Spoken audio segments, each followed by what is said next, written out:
right, good evening, everybody, and welcome. Today is October 7th, 2025. We are here for a Salt Lake City School District Board of Education business meeting. The board does have a need to go into a closed executive session, and I will look for a motion now. I move that on October 7th, 2025, the board go into closed executive session to discuss the character, professional competence, or physical or mental health of an individual. I second. All right, is there any discussion to the motion? Seeing none, we'll start with a roll call vote with Amanda Longwell. Amanda Longwell, yes. Bryce Williams, yes. Charlotte Fife Jefferson, yes. Ashley Anderson, yes. Nate Salazar, yes. Ryan Jensen, yes. Annie Romano, yes. All right, that motion passes. We'll be back around 5:30 for the public meeting. Thank you.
Thank you, everybody, for joining us and for allowing us extra time while we got reorganized and set up after our closed executive session.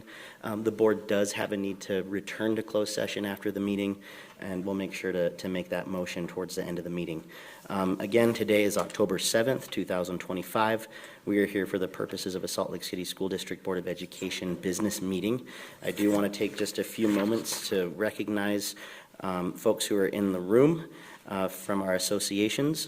We have Buildings and Grounds, President Aaliyah Ocampo. Child Nutrition is President Tanya Slaughter. Transportation is Audrey Benali. For SLEA, we have President Mike Harmon. Vice President Chelsea Acosta, who I am understanding is on our way to DC for a conference with NEA. So thank you, Chelsea, for representing us out in DC. For our Salt Lake Association of School Administrators, we have President Tom Luthi, and they are represented by Adrian Labato, who's joining us virtually this evening. Moving on to the Pledge of Allegiance, I've asked Jennifer Newell from the Salt Lake City Mayor's Office to lead us in the pledge this evening. I pledge allegiance to the flag of the United States of America and to the republic for which it stands, one nation, under God, indivisible, with liberty and justice for all.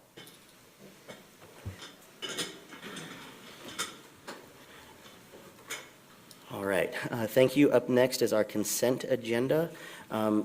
Vice President Jensen and I did receive requests to pull, 2 items off of our consent agenda. And Ashley, I'm going to look at you. Did you need both of those items still, or just the one on the minutes? I had 2 requests. Okay. I understand that I only have one request, which was the minutes, but Amanda has others. Okay. Amanda, would you please let us know, would you mind giving the motion with excluding the minutes piece, and then along with your 2 items that you wanted to remove to action? I make a motion to approve the consent agenda with the exception of the board minutes from September 16. Additionally, the LEA educator licensing and endorsement, as well as the Phase 2026 sustainability projects, those to be moved to the action agenda. Thank you, Amanda. Is there a second to the motion? Second. All right, we have a motion and a second. Any discussion? Okay, seeing none, we'll start with a roll call vote with Board Member Fife Jefferson. Charlotte Fife Jefferson, yes. Ashley Anderson, yes. Nate Salazar, yes. Annie Romano, yes. Ryan Jensen, yes. Amanda Longwell, yes. Bryce Williams, yes. Okay, that motion passes. Thank you, Board. We will now move on to our request to speak. We've got a full lineup this evening. Our first speaker this evening is Jeremy Reynoso.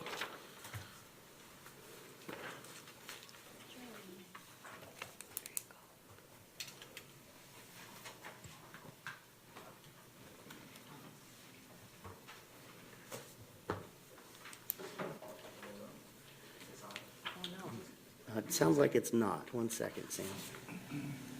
Okay, you should be good. Hello. Good evening, members of the board. My name is Jeremy Reynoso, and I'm here tonight as a kindergarten teacher to speak about what happens when we don't have enough professionals in our schools. Every day I see how shortages of teachers or aides and support staff ripple through the system. When a classroom goes uncovered, when substitutes cancel or don't show up, students lose learning time. When support staff are stretched thin, we don't have enough, or when we don't have enough paras, safety and supervision become real concerns. Due to some crowded classrooms, I've had some SPED colleagues who are repeatedly injured on the job, and that is not okay. Admin in my building have been so busy stepping in with supervision issues, and these gaps don't just create minor inconvenience, they create inequities, because not every child has the same needs in each classroom, and not every child has the same resources at home to make up for what's missing at school. The most important point I want to emphasize is this, that staffing shortages directly affect student success. Admin cannot lead schools when they are overwhelmed, and teachers cannot give their best instruction when they're covering for absent colleagues. Students can't focus when routines break down. This is not best practice, and this is not developmentally appropriate. This is creating working conditions that are unsustainable and are burning out the people closest to our students, the teachers and paras who show up. This isn't just about numbers on a spreadsheet, it's about whether our people or our children feel supported and safe every day. I respectfully ask the board to consider how staffing is prioritized in upcoming decisions, whether that means more competitive pay or stronger recruitment or retention supports. Investing in people is investing in our students. We cannot provide strong schools without enough hands, hearts, and minds in the building. We must demand more from our state legislature. And when I asked for my peers to come speak with me tonight, their first question was why? They aren't going to do anything about it. I think we should change that feeling of non-responsive leadership. Thank you for your continued commitment to our schools and our community. Please center the needs of our students and invest in our workforce. Thank you, Jeremy.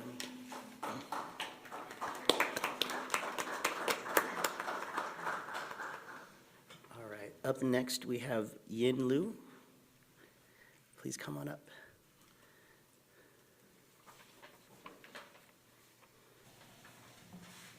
Good evening, Superintendent and Excuse members me, of Yin, the. 1 second. I think we gotta check the microphone on that.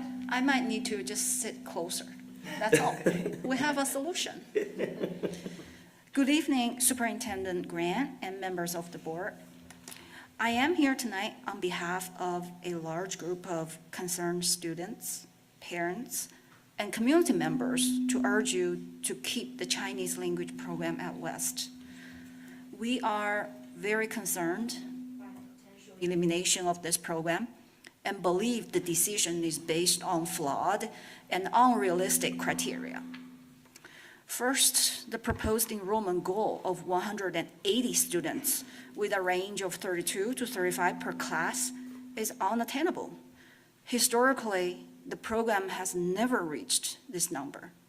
West High's overall enrollment has declined by about 500 students, and the assigned Chinese classroom itself has a maximum capacity of only 32 students. Setting an impossible goal ensures failure. Second, using a standard metric for class size in a language program is a mistake. Language learning is not like other core subjects.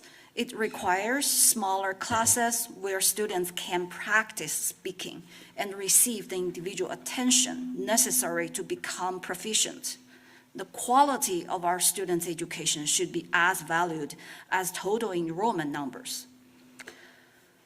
The Chinese program has been a key part of the prestigious IB program at West. It has made meaningful and important contributions to IB and AP scores that are consistently above the state average. Eliminating it would weaken one of West's flagship programs, forcing students to abandon their studies who have typically invested years in this language, or even transfer schools in order to complete their IB diploma, would be incredibly disruptive and detrimental to their academic success and mental health. Instead of cutting this program, we ask you to consider working with us to strengthen it. We have some possible solutions. The district could create a K-12 dual language immersion track that feeds into West, a model protected by state law and proven successful across Utah. You could also consider making a world language a graduation requirement, which would benefit all students and programs. The decision-making process so far has lacked transparency and community input, but our community is ready to help. To show our support, we have collected over 100 signatures from current students and families who are taking Chinese, and we are pleading you to keep this program alive. The Chinese program is a vital asset to our students and our school community. We respectively request a collaborative approach and solution, and we urge you to preserve this program. Thank you. Thank you. Thank you. Thank you. All right, our next speaker this evening is Jennifer Johnson.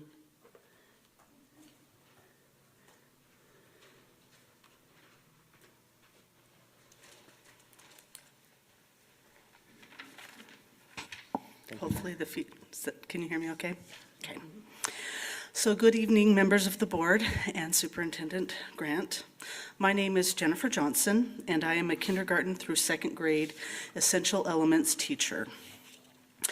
I am here tonight to share my concern about the shortage and the crisis level allotments of special education paraprofessionals and the impact this has on classrooms like mine.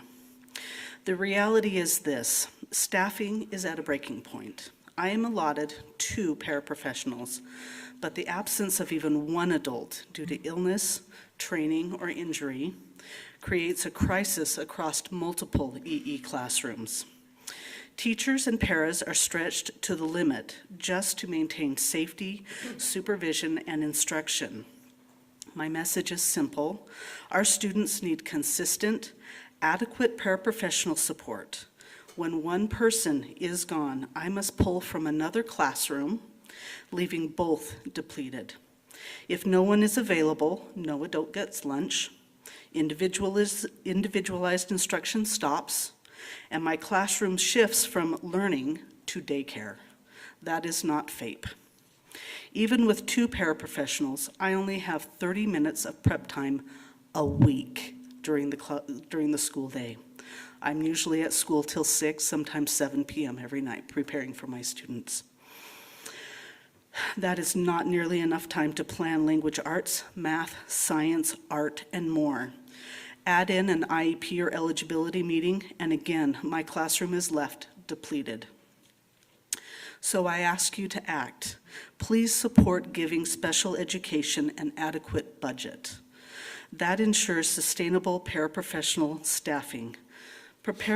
Paraprofessionals who stay year after year are invaluable. Help us attract and retain them with support, respect, and fair compensation, because their consistency directly impacts our students' success. Special education is struggling in our district.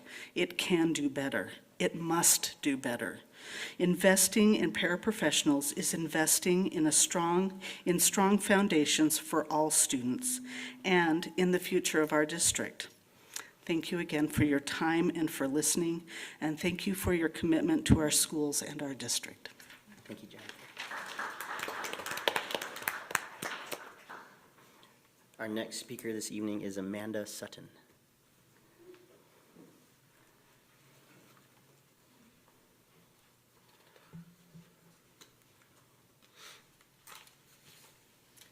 I am also here to talk about paraprofessionals. I have taught first, second, and third grade at the open classroom. This is my 16th year, and every year that I can recall, we have used our land trust money, part of it at least, for paraprofessionals. When you look back at the impact of a paraprofessional in the classroom, for me, that makes more of a difference than my class size even most years. If I have a quality, highly trained professional who's been working with me for 3 or 4 years like we have right now, she can accomplish so much with me. You can point at a kid, make eye contact, and she's on it. She knows what to do. You can hand the worksheet to her and say, can you take 5 minutes with him? And she'll pull him into the hallway and do 5 minutes. She's taught alongside me, and she knows how to do quality tier 2 instruction with me. She's graduating from college. She needs health insurance. We're losing her. She'll be gone this year. And we have 2 para positions that we can't hire for. There's no one that wants the job. So we're understaffed on paras. We want them. We need them. The parents recognize the value of them. They have such an impact in our classrooms, but the turnover is so high. We were lucky to have this young woman for so many years while she completed her college education, but that is truly the exception to the rule. It is so hard to find a quality employee who will show up every day without PTO, without sick hours, without insurance, and do their best for these kids. I think that we need to look at how many schools are funding paraprofessionals through their land trust, see what kind of a priority it is for our schools, and if every single school is choosing to use their land trust money for this, I think the district should look at other funding sources, especially for contract paraprofessionals. That's the only way to get people who are high quality and can stay year after year. Thank you. Thank you. Thank you, Amanda. Our next speaker this evening is SLEA President Mike Harmon. Mike?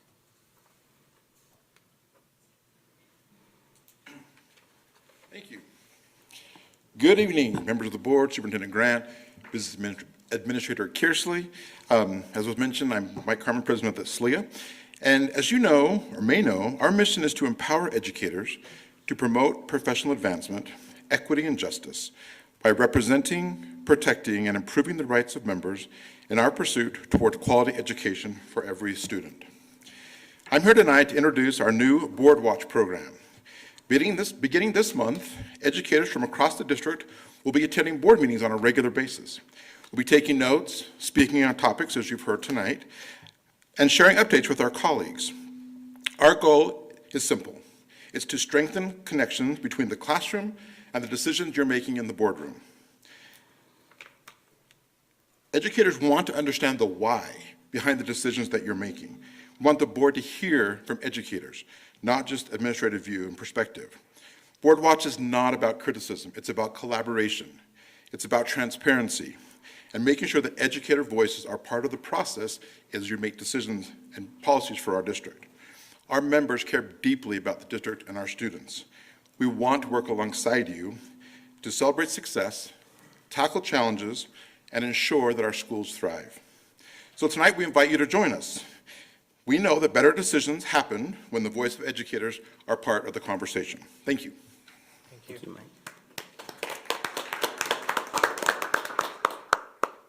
All right, that concludes our request to speak portion of our agenda. Thank you, everybody who joined us this evening from our schools and from our community. We really appreciate the feedback that you're bringing to us and the opportunity and time you're taking to join us in these public meetings. Our next portion of the agenda is our reports agenda.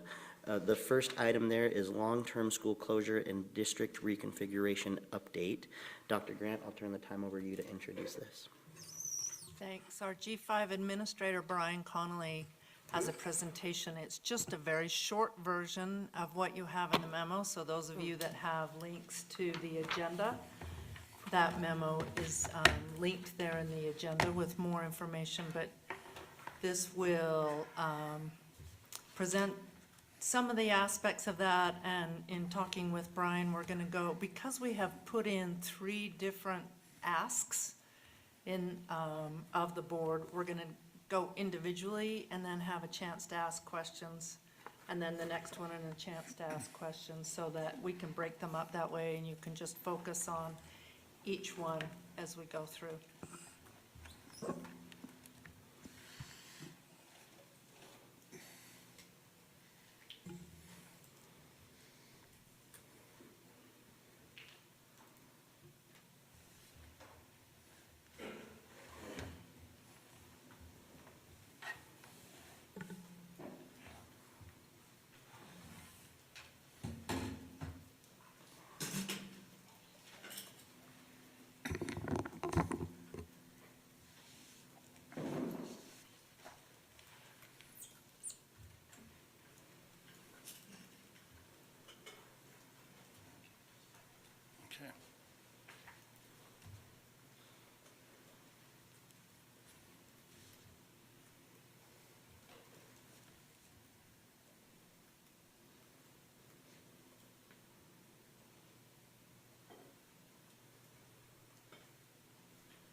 I do have it.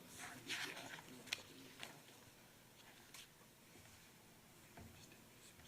Okay. Just from the beginning there.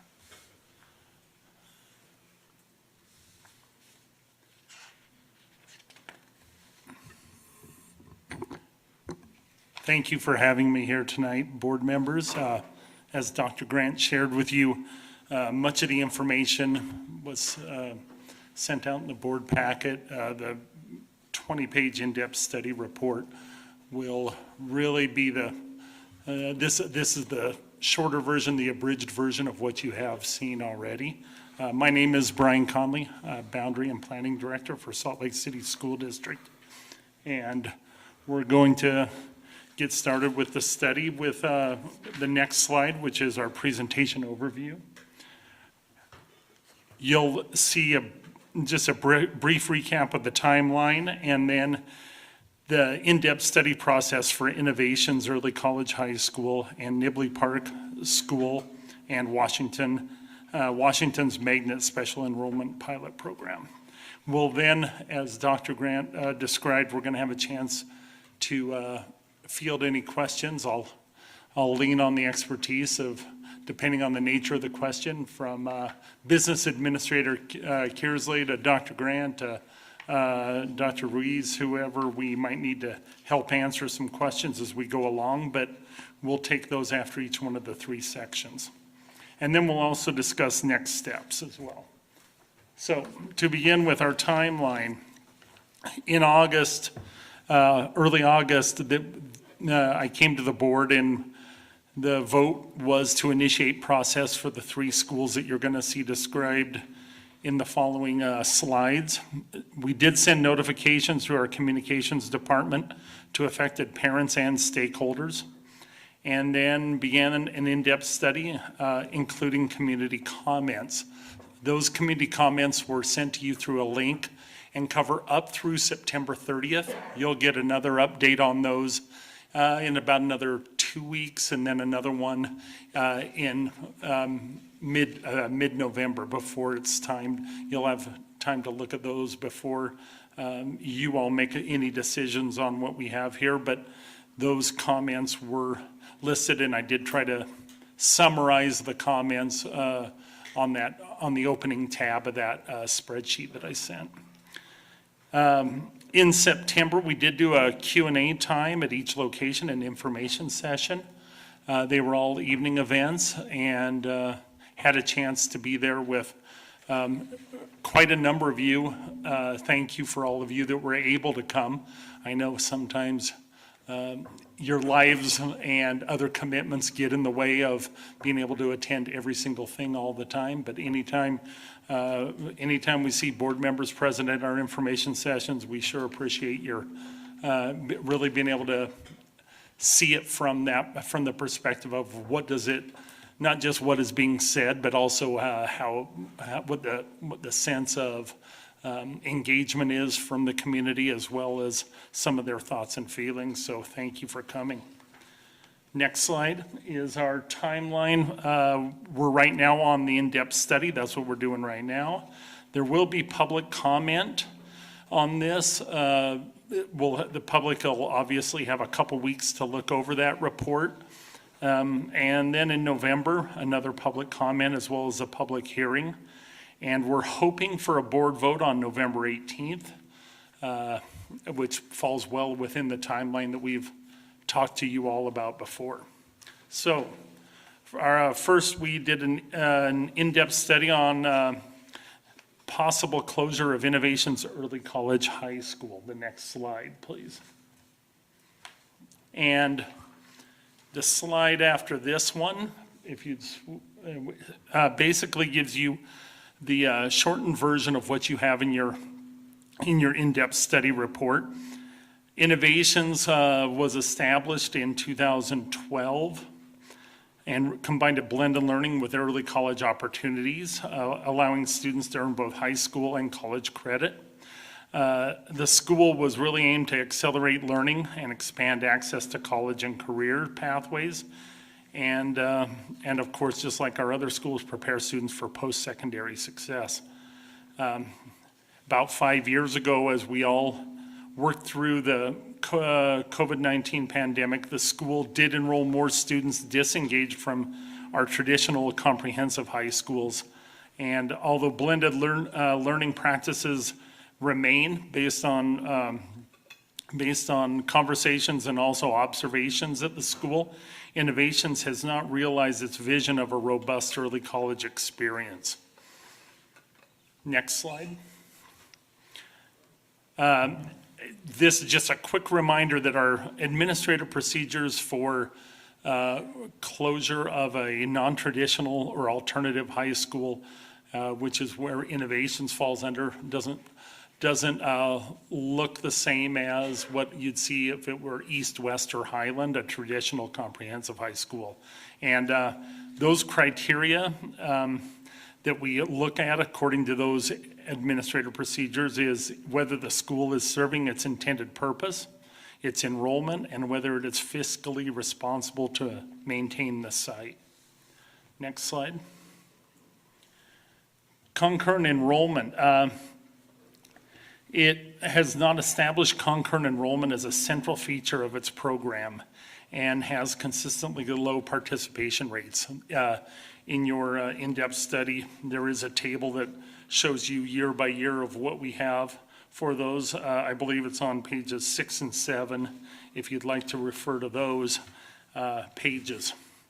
Blended learning model that once defined innovations is no longer unique, as these practices are now available at other high school settings. Looks a little bit different now than it did 13 years ago at our high schools. And the school's enrollment has broadened to include disengaged students from traditional school settings. Next slide. So the decline in student enrollment, as we dove into that, it has dropped from 429 students in 2017 to 95 this year. This really limits staffing and on-site course options. Much of the discussion as we did our information session centered around that enrollment concern. And there have been efforts to stabilize the academic program and support students in making progress toward graduation, the efforts to do those things have focused on really strengthening academic rigor and consistency, getting back on track with both of those under the current leadership at Innovations. Enrollment challenges stem for a number of reasons.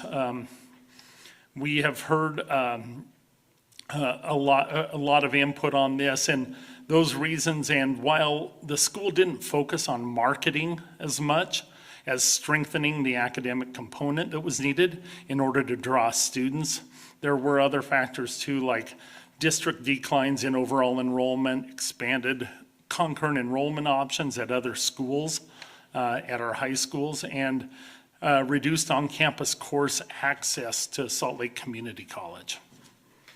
Next slide. Looking at the fiscal responsibility component, Innovations is housed at Salt Lake Community College's South Campus. That is Salt Lake Community College's building that Innovations is housed in. The district does cover maintenance, operations, shared utility costs, and of course, we have, anywhere we have students, we do have fixed administrative and staffing expenses, front office person, our principal, positions like that. Declining enrollment has increased the per student operating costs. Not just cost of doing business, I know has gone up in our schools, cost of teaching and that, but also just that per student operating cost. The fewer students you have, the more it costs per student to operate. That does raise concerns about the school's long-term fiscal responsibility.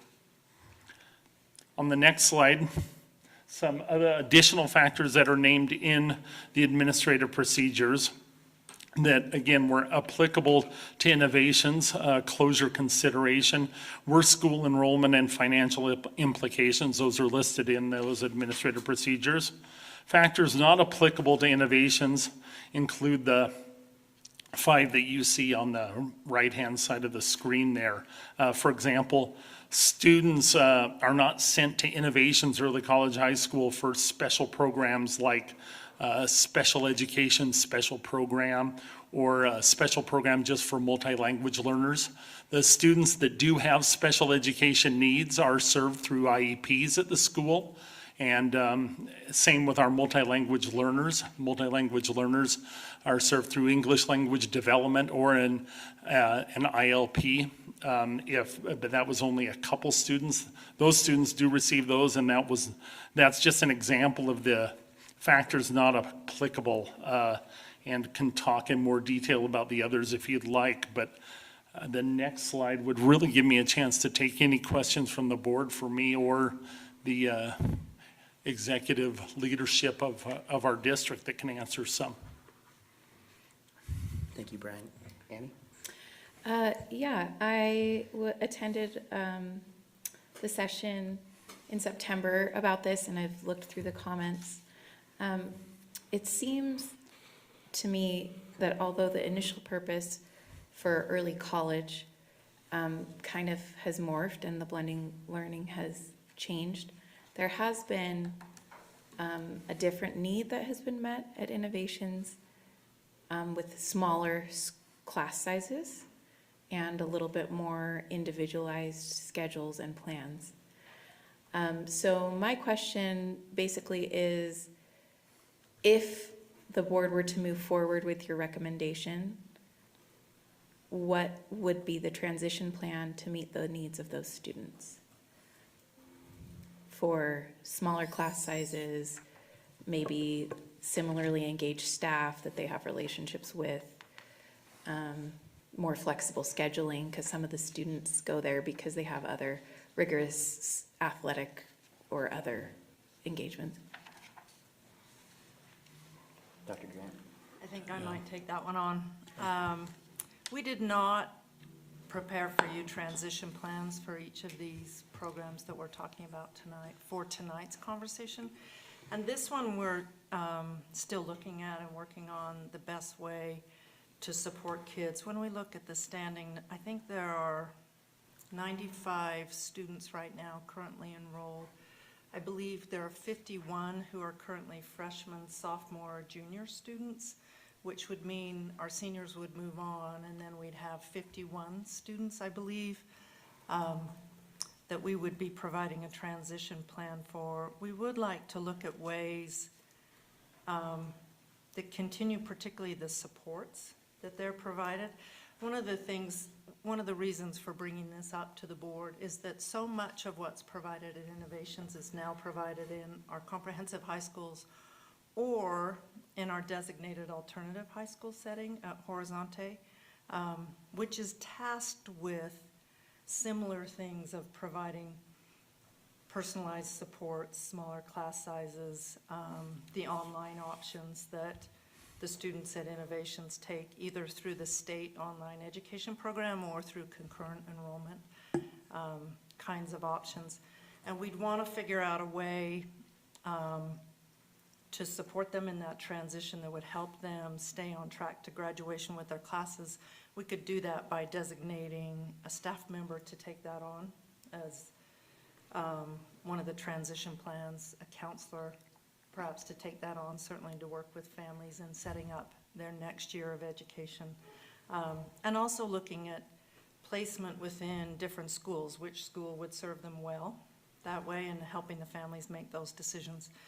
One of the things I think that's important to say, and as Brian was giving us the history of Innovations, is that there really isn't a defined model of education right now at Innovations. So our interest is not in taking the whole Innovations program and recreating it at a different site, because that whole program isn't really a whole program. It's something that the teachers and the administrator have brought together to provide a good, strong academic program, but is not a model that we'd want to replicate elsewhere. So our interest is not in doing a transition for the model, but more doing a transition for the individual students. So it sounds like because it's not a clear model, it's not like you would move the program. But it does seem like the original purpose for which it was created can be met at comprehensive high schools. I just wonder, maybe just as part of the transition planning, working with Open Classroom or other alternative schools. Or SLCSD. Yeah, or SLCSD, in order to find maybe a smaller environment, because the parents that I talked to liked the small classroom, the community feel that could get lost at a traditional comprehensive high school. And I do think the teachers have done a really nice job with personalized learning there. And that's not quite as accessible in a comprehensive high school. So how we would try and support particularly around that aspect that's been available to them. Okay. That's more part of the goals in Horizonte, to create more of that personalized Okay. learning approach.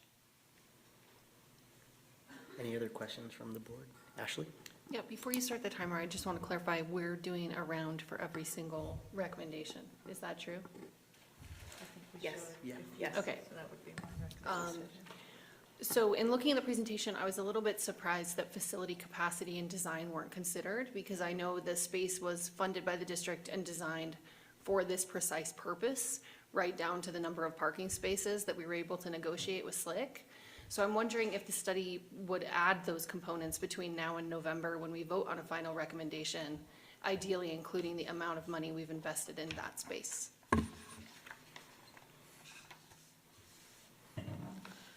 So I hear you saying both the physical space and then the financial arm of that as well. So you'd like to know what the original investment was in the building? Yeah, and that's part of facility design. What was the term of art? It was facility capacity and design is the terminology that you used. And I think that those things we have a lot of information about them because we funded the capacity and the design. So that could be available in November? Yeah, so that can be available. I think some of the reason it wasn't really addressed up to this point is it didn't seem like it was gonna help make the decision. You know, what we paid for the building back when it was built didn't seem germane to the conversation at hand, but we can absolutely bring that information forward. Thank you. Another question I had is, at the community meeting, we heard from a school community council chair for a long time that the school's principal, who is shared with the CTC, stated to the SCC chair that the district understood enrollment was declining while they were course correcting after some of the issues that you've named in the longer report, and that the district would be holding innovations harmless for that decreased enrollment. Yet now we're being told their enrollment is what's making them not sustainable. Can you speak to what the SCC chair reported?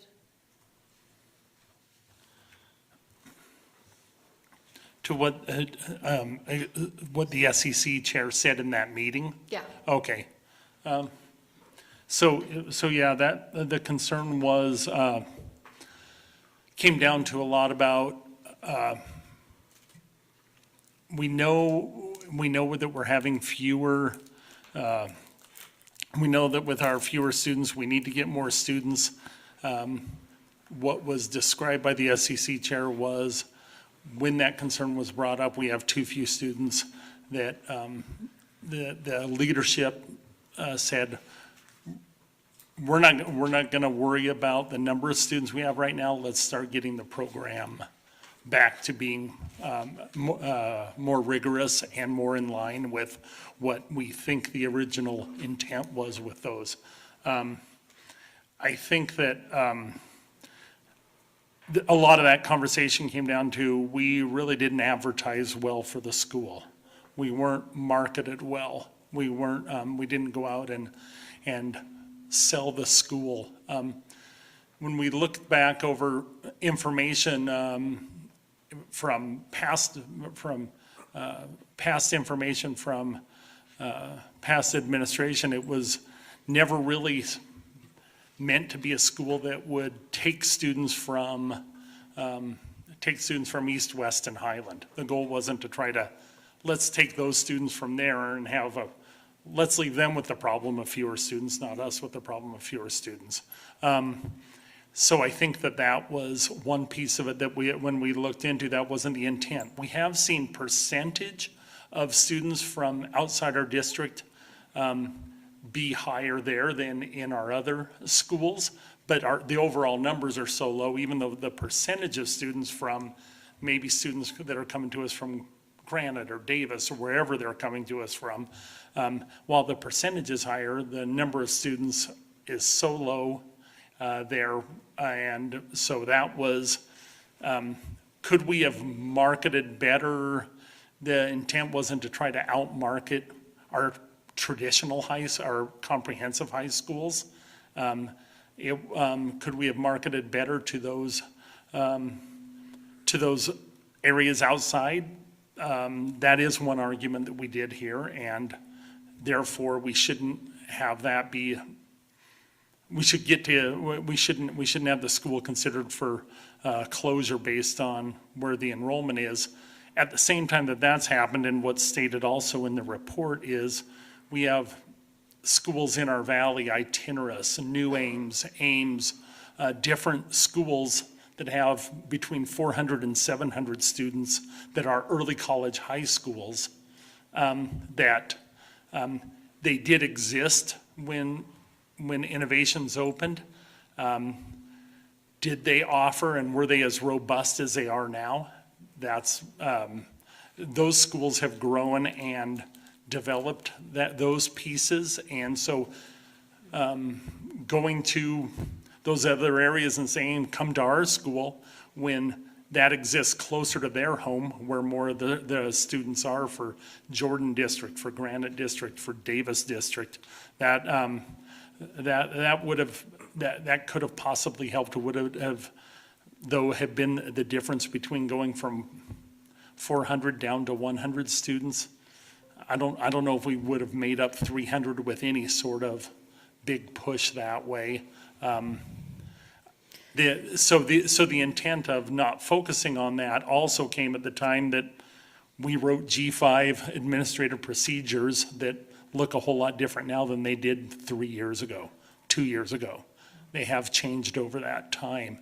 And being more specific with what we are looking for isn't to try to punish schools, but it is to say, let's look at something a lot more, less subjective and more objective for saying we want to study these schools further. And so we are studying this school further based on the new APs that if any school, whether it's Innovations or any other, was told 2 years ago, don't worry about size of school, that's not a consideration. That was true 2 years ago. It's not true now. And so we've had to make that tough decision of saying we do have to consider, and it was the same thing that, you know, with our elementary school closures that happened 2 years ago, we're in that same position. That used to not be the major consideration, or one of the major considerations like it is now. So, yeah, we did hear that. We did hear about that piece of it. The other factors that were on the slide earlier that we do think played into it are described in greater detail in the report, but things like the pieces like expanded concurrent enrollment options at other schools around us, our own and in other districts, reduced on-campus course access at SLIC. Those kind of things are real shifts that have made it more difficult for parents and students to choose Innovations as a school that they want their child to go to when you have those others doing it well. I think I understand your comments about impacting enrollment, but the original question was really just about the statement. The SCC was told they would be held harmless, and now they do not feel like they've been held harmless because their program may discontinue. So are you saying, if I'm hearing correctly, that in response to the original question, the claim that Innovations would be held harmless to the school community council was changed because of the G5 administrative procedures change? As I looked back in through the minutes and the agendas from the school community council meetings at Innovations, sure, I wasn't at those meetings, obviously. There wasn't a recorded, hey, we're going to be held harmless on numbers. There wasn't information in those minutes specifically to that. There was a concern of, what do we do for, you know, we're going to talk about our school and how do we make it more viable? What do we got to do to make it more viable? And I do have those notes as well, not sitting right in front of me on this, but just that if you, and you can go to Innovations website and look back at those SCC minutes, that wasn't a piece that readily raised up specifically to that in those minutes. That's helpful. The last question I had about innovations is that a parent shared in the information meeting an inquiry about whether the district staff would consider operating this as a specialty program within a comprehensive high school. It sounds like from your earlier comments, Dr. Grant, that in November, we will not hear any recommendations other than for the school to be open or to close with individual student transition plans if it closed. That's right. Because there isn't a program that we see right now that is worth replicating in a different setting, even as we want to provide supports for those students that are similar to, but not exactly what they would get at Innovations should it close. Yeah. Thank you. I know, Anna, No one. you're good? Yeah. Okay. Are there any other questions for the first round regarding innovations? Brian? So Brian, I just wanted to ask you, in your comments, and I just needed clarification, were you indicating that the Salt Lake Community College, that some of their courses aren't available the way that they used to be for the students when they, or did I misunderstand that? Is part of the problem with this that they don't have the same kind of access to classes? Yeah, Dr. Grant, did you want her? Sure, I can help with that one. So there's two ways to take concurrent enrollment. One, which is most prevalent in our comprehensive high schools, is to have a Salt Lake City School District teacher teach that course. They've been certified to teach concurrent enrollment. When Innovations started, we were providing concurrent enrollment within SLC itself, so they would walk over and attend the class, and the district was paying the tuition for SLC. It wasn't under the financial model that we have now, which allows us to offer concurrent enrollment at a much reduced price. It was rather, we were paying the ticket for them to attend those classes there. Over time, that changed a little bit, but what happened with that SLC campus, that particular campus, is they reduced the number of general education courses they offered, and they focused their attention on creating an art campus there, which meant there were fewer classes that our kids could walk across the hall and step into to take, or to sign up for. So in order to take SLC classes, they would have to do them at a different site. Or they could take concurrent enrollment the way we offer it in other high schools now. So the model shifted, SLC shifted underneath it. As the model started with SLC providing more of those courses, they reduced the number of courses that were relevant to our kids, which then made it a little more difficult for the whole model that was first proposed to unfold. I do believe we have 16 current innovation students that are taking, I think, 19 different concurrent enrollment courses at one of our comprehensive high schools at either East, West, or Highland. So we have innovation students, about 15, 16 of them, that are hopping on the bus going to Highland, or hopping on the bus and taking a concurrent class at our comprehensive high school. So we do have some of that traveling that way, and a very low percentage that are taking concurrent enrollment through SLC. I think it's right around 13%. This last year was right around 13%. Thank you both for giving that explanation. That's what I was kind of gleaning out of the more substantive report that you had given us, but I thought that it would be beneficial for the public to hear that the model has changed and the interaction between the district and the community college, it's not as it was when this was initiated. Yeah. And I was wrong. The number taking last year was 17%, but yeah, 17% of the innovation students did take a SLC concurrent enrollment. Thanks, Brian. Are you done with your question? I am. Okay, I have Charlotte and then Amanda. Okay. Well, I read that in your report, and I looked to see when SLC opened their arts and media and where they started focusing more on arts and media and communications, and I believe that was in 2013, but isn't that when innovation started? Or innovation started in 2012? 2012. 2012. Yeah. So right after. Yeah, it's, anyway. Thanks, Charlotte. Amanda? I just wanted clarity on, I remember whenever Innovations opened and like the big media and the excitement around the concept. And I guess my question is it accurate that from the beginning, essentially, it struggled to develop into what it was hoped and to, like, planned to be? Like, does that make sense? Yes, I think so. I think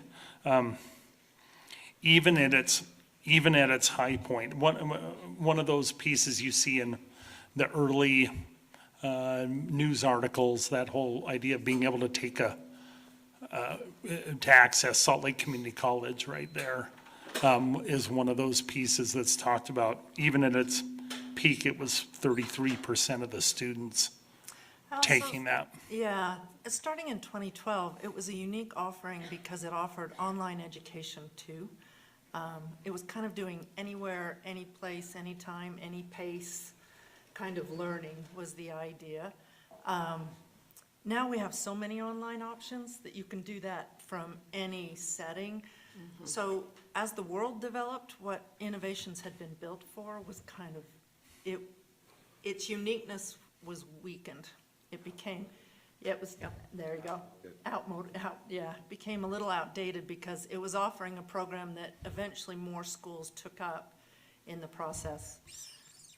Does that get at what you were getting at there, board member? Works, thank you. Well, okay. Any other questions before we move on? Okay. Thank you, board. Dr. Grant, next portion of the study? I believe we're speaking about Nibley Park's 7th and 8th grade next. Yes, if you could go to in-depth study, slide 13, Sam. There, okay, and yeah, flip right over to 14 and we'll talk about Nibley Park. Our administrative procedures say that if the district determines adjustments to the grade levels served at the school are needed, the superintendent will make a recommendation to the board. So the district is looking at historical enrollment trends at Nibley, residential patterns of students within the Hillside Middle School boundaries, which is where the Nibley Park boundaries lie, and the school's capacity to provide a range of academic and elective offerings comparable to larger middle schools. Next slide. The school has not achieved the original goal of establishing a self-sustained middle grade program. The goal was 150 or more students and 8 or more faculty members. And we also know that, again, Nibley Park does reside within, the boundaries of Nibley Park are within the boundaries of Hillside Middle School. Many of the students who could attend Nibley Park are already enrolled in Hillside or Clayton, a few in other middle schools as well. Nibley Park is not able to offer the same breadth of courses and elective opportunities that are available in other middle school grade settings. This has been a challenge of scale, not of teacher qualifications. And with that information, wanted to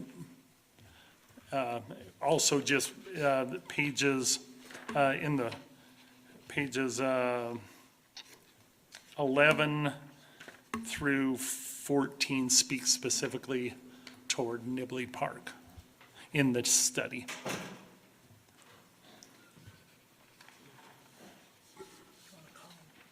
Yes. Sorry, getting some water. Amanda? I'll just go first. Just to, please point out what the general consensus from the public and the teachers and such were in regard to whether or not they support or do not support this closure.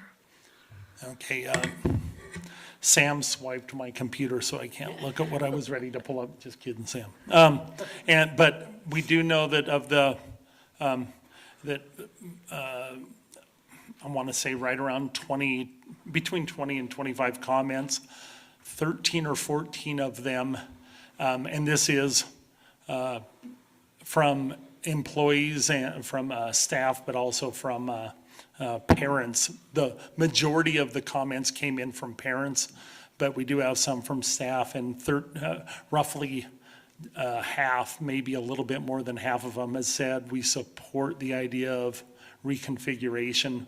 It makes sense that Nibley be a K-6 versus a K-8 in large part because of what was mentioned on the previous slide there, which one of the recurring ones we saw was just unable to offer the same breadth of courses and elective opportunities. And again, people understand that's a challenge of scale and just having enough people to do those things. It's not about the teacher qualifications, and because of the teachers who are qualified to do what they are doing there and working hard to do what they do there, just not the scale to support that. Ashley, I thought I saw your hand. And then Charlotte. So after the community meeting in Nibley Park, I expressed some concerns about some misinformation that was presented in that meeting. There were three main concerns I had. One is that the community was told West ELP was included in the middle level report, which it was not. And I identified that, if you looked at West's course enrollment, you'd find last year more than 50 kids were missing a period because they didn't have sufficient middle level opportunities at the beginning of the year. So it was concerning that they were told something that was not true. The second concern is that there was this ongoing discussion of a lack of enrollment in electives, but never any kind of address that the district removed the 7-8 pod, which include the 7-8 elective classrooms from Nibley, and then also that there was an issue with teacher licensure, even though all the teachers are appropriately licensed to teach grades 7 and 8. So I received some responses to that personally, but I'm hoping you can speak to how those three items of misinformation were cleared up for the community who attended that public meeting. So to address the high school or the West 7th and 8th grade program, first of all, that there was a middle level review that was done in February, March of earlier this year. That middle level review was to try to focus our efforts on what we can do for how can we better serve our middle level students. There was some discussion in those meetings about 7th and 8th grade. That wasn't included in the report. The report is out there for community to see from, I believe it was, can't remember which board meeting it was, but there is a link to it that shows. So my apologies on any sort of reference if with that not being in the report, but that would be, Dallin, Tiffany, and I had all worked on that report. That's what I had recalled, and though there was discussion, there wasn't. So I encourage anyone to go look at that middle level report, see which is on there, and with West 7th and 8th grade not being on there, that's my mistake. Well, the report was more about middle schools than middle school programs, so didn't focus as much on 7th and 8th in that. If there was that statement, that was a misstatement about the West ELP, I believe. Yeah. And the open class period for those students was also an option to take the SOEP, the State Online Education Programs too, in that open period. So hopefully that was used for some of the students that way. Yeah, and your question or your statement regarding teacher qualifications, I do hope that. That was. I'm going to say it was instead of a hope.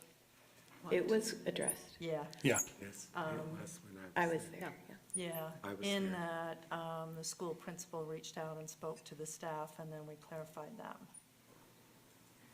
Okay, Yeah. yes, That's what we did.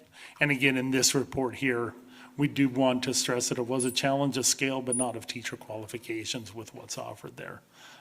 And remind, the last one you mentioned, I'm It was sorry. about the elective classroom space that was the pod that was removed from teachers. When when space in a school, I know principals ultimately have that charge of saying, hey, first grade teacher, this is going to be the classroom you're using this year. Or, hey, sixth grade teacher, here's your class, the classroom that you'll be mainly teaching from. Trying to use effective use of space. I think with, as we've seen over the years at Nibley Park, in the last 5 years, the numbers have been between 50 and 70 students in the 7th and 8th grade enrollment program. So sometimes those tough decisions of we have we have a space here that's built for up to 150 students, but we only have 65 students. Not having that space sit empty or not utilized effectively, I should say. I don't think it'd ever sit empty, but how do you make most effective use of that?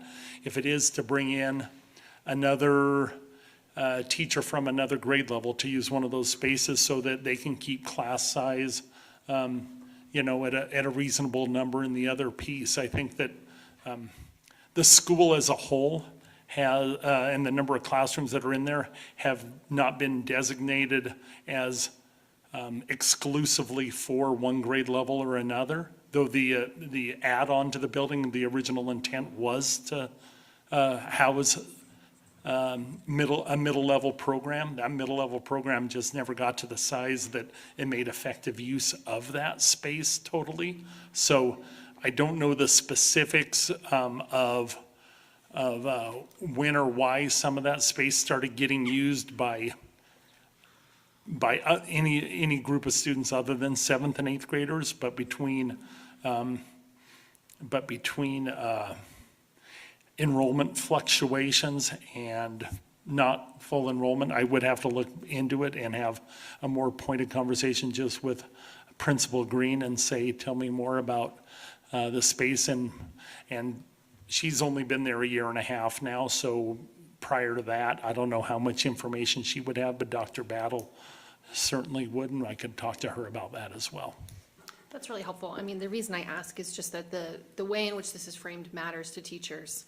Like if your classroom with a stove had the stove removed, and then you hear a big public presentation about how you don't offer FACS, that's very different than you can't offer it because it's not feasible for you to use that classroom anymore. So I think it matters to teachers that they are doing what they are supposed to do within a framework that they don't necessarily pick. And your response led me to what my second question is, which is reconfiguration, if it's successful, would require creative and thoughtful redress for what was a multi-million-dollar investment in the expansion of that building. How will the final recommendations in November include a plan for that 7-8 pod if the reconfiguration occurs?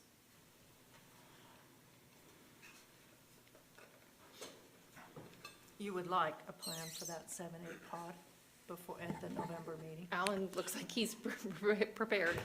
Well, I have concerns. We don't want to get ahead of the game and spend resources to create a plan for usage, not knowing what the ultimate vote would be. So I would be hesitant to say we will devise a plan for the usage of that space, not knowing what the end result is going to be. And with that in mind, I think having some options of what could be true is really helpful in the ability to make an educated decision. Like if I know that's going to be sitting empty, Right. that's different Informal than discussions, I think, are a good idea. Yeah. Formulating an actual plan, I think we'd wait till after the vote. Okay, thank you. And Board Member Anderson, I will speak to current principal and previous principal and get some more information about the historical piece of that you asked about. Thank you. Annie? Oh, yeah, I was just going to state to Board Member Anderson, and I do think that following the G5 protocol, it would be later. And last meeting, we did talk about feasibility studies and so forth that it could potentially be added to based on the board decision. But I did attend that meeting as well, and I did notice that it was a small number of parents and students who attended. And reading, I just wanted to clarify that 19 of 25 comments are in favor of the reconfiguration. Thank you. I was off a few there, so I appreciate it. And I do think that the discussions, the session that we had with Nibley Park in the spring, I certainly know it's a community that cares a lot about their school, their community. I think a lot of the discussion and questions and comments have come up from about March through May, June, July, August, until school hit. And I think people have made some choices already of where their children are going. If it isn't Nibley Park School, obviously, we have a smaller 7th grade class there. And that's just knowing more from those other meetings earlier on, too. As a follow-up, I would just like to state that if there are public disagreements, like if there are people who do want to keep commenting, like you said, we'll look at those comments ongoing. Yes. So if someone's listening to this and saying, that's not true, the community doesn't believe that or whatever, you can submit your comment. My last slide will have that QR code of how they can do it online, or there are forms in each of the offices of these schools that they can fill out. But we'll move ahead now, if that's okay with you, Board President. Make sure that there's no other additional questions. Charlotte? Just a comment. That middle-level report was in the February 18th, 2025 board meeting. Thank you. So encourage anyone to take a look at that February 18th board meeting. It's in that agenda. Any other questions for Brian on this, on phase, or part 2 with Nibley Park? Okay, we'll move on to Washington. Thank you.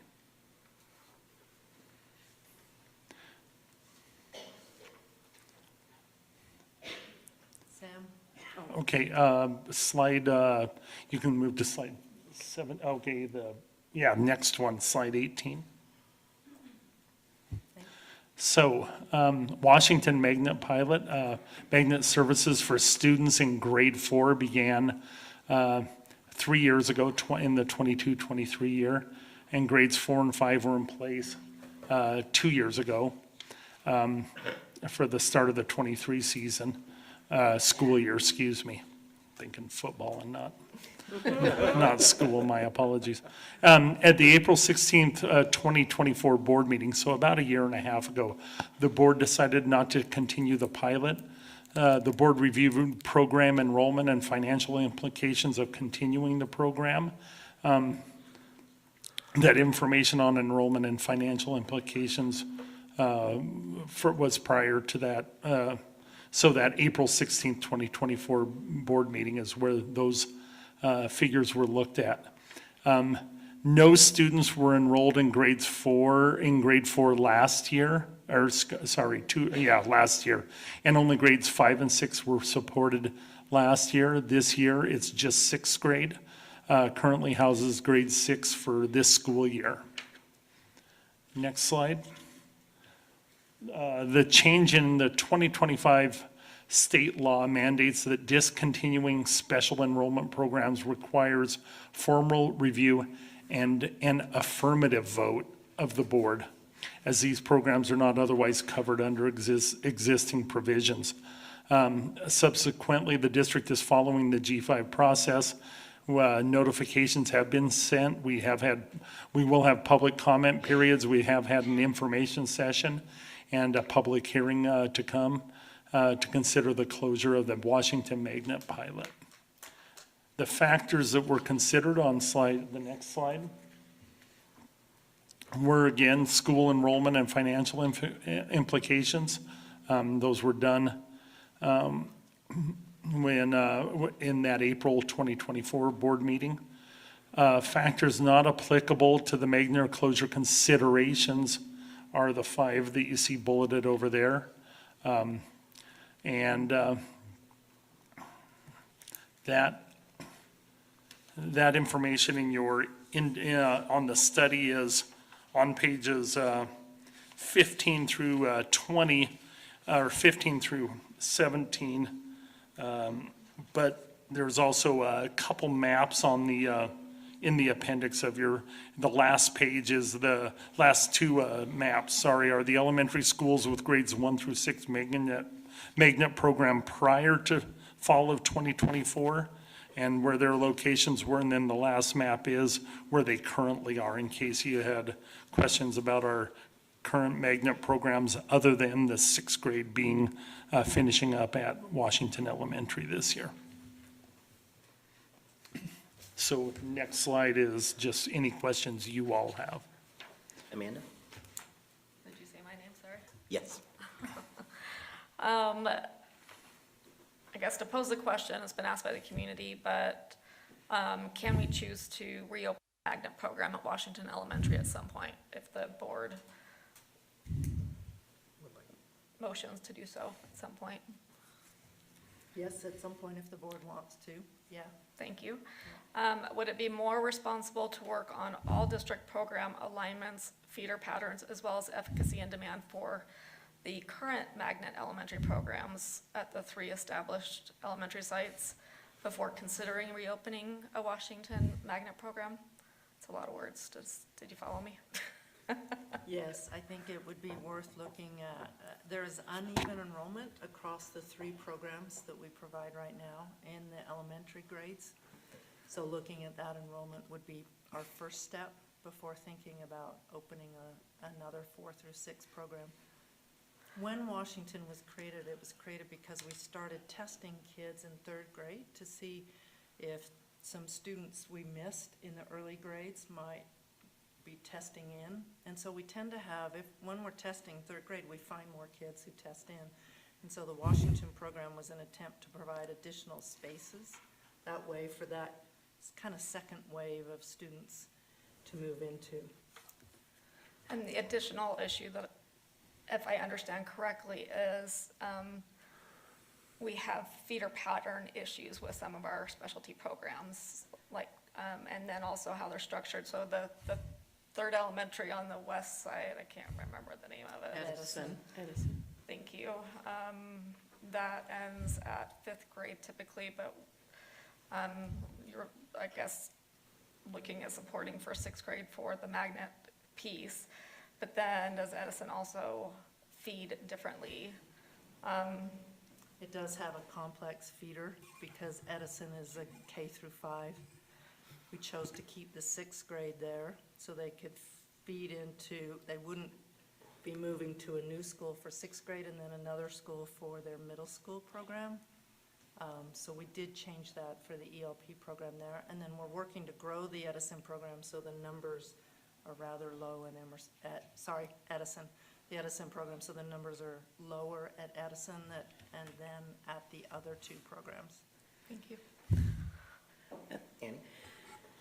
Yeah, so just to clarify, the 3rd grade testing occurred and there was an influx, but that influx has faded, or there are just enough spots at the other 3 special program magnet schools?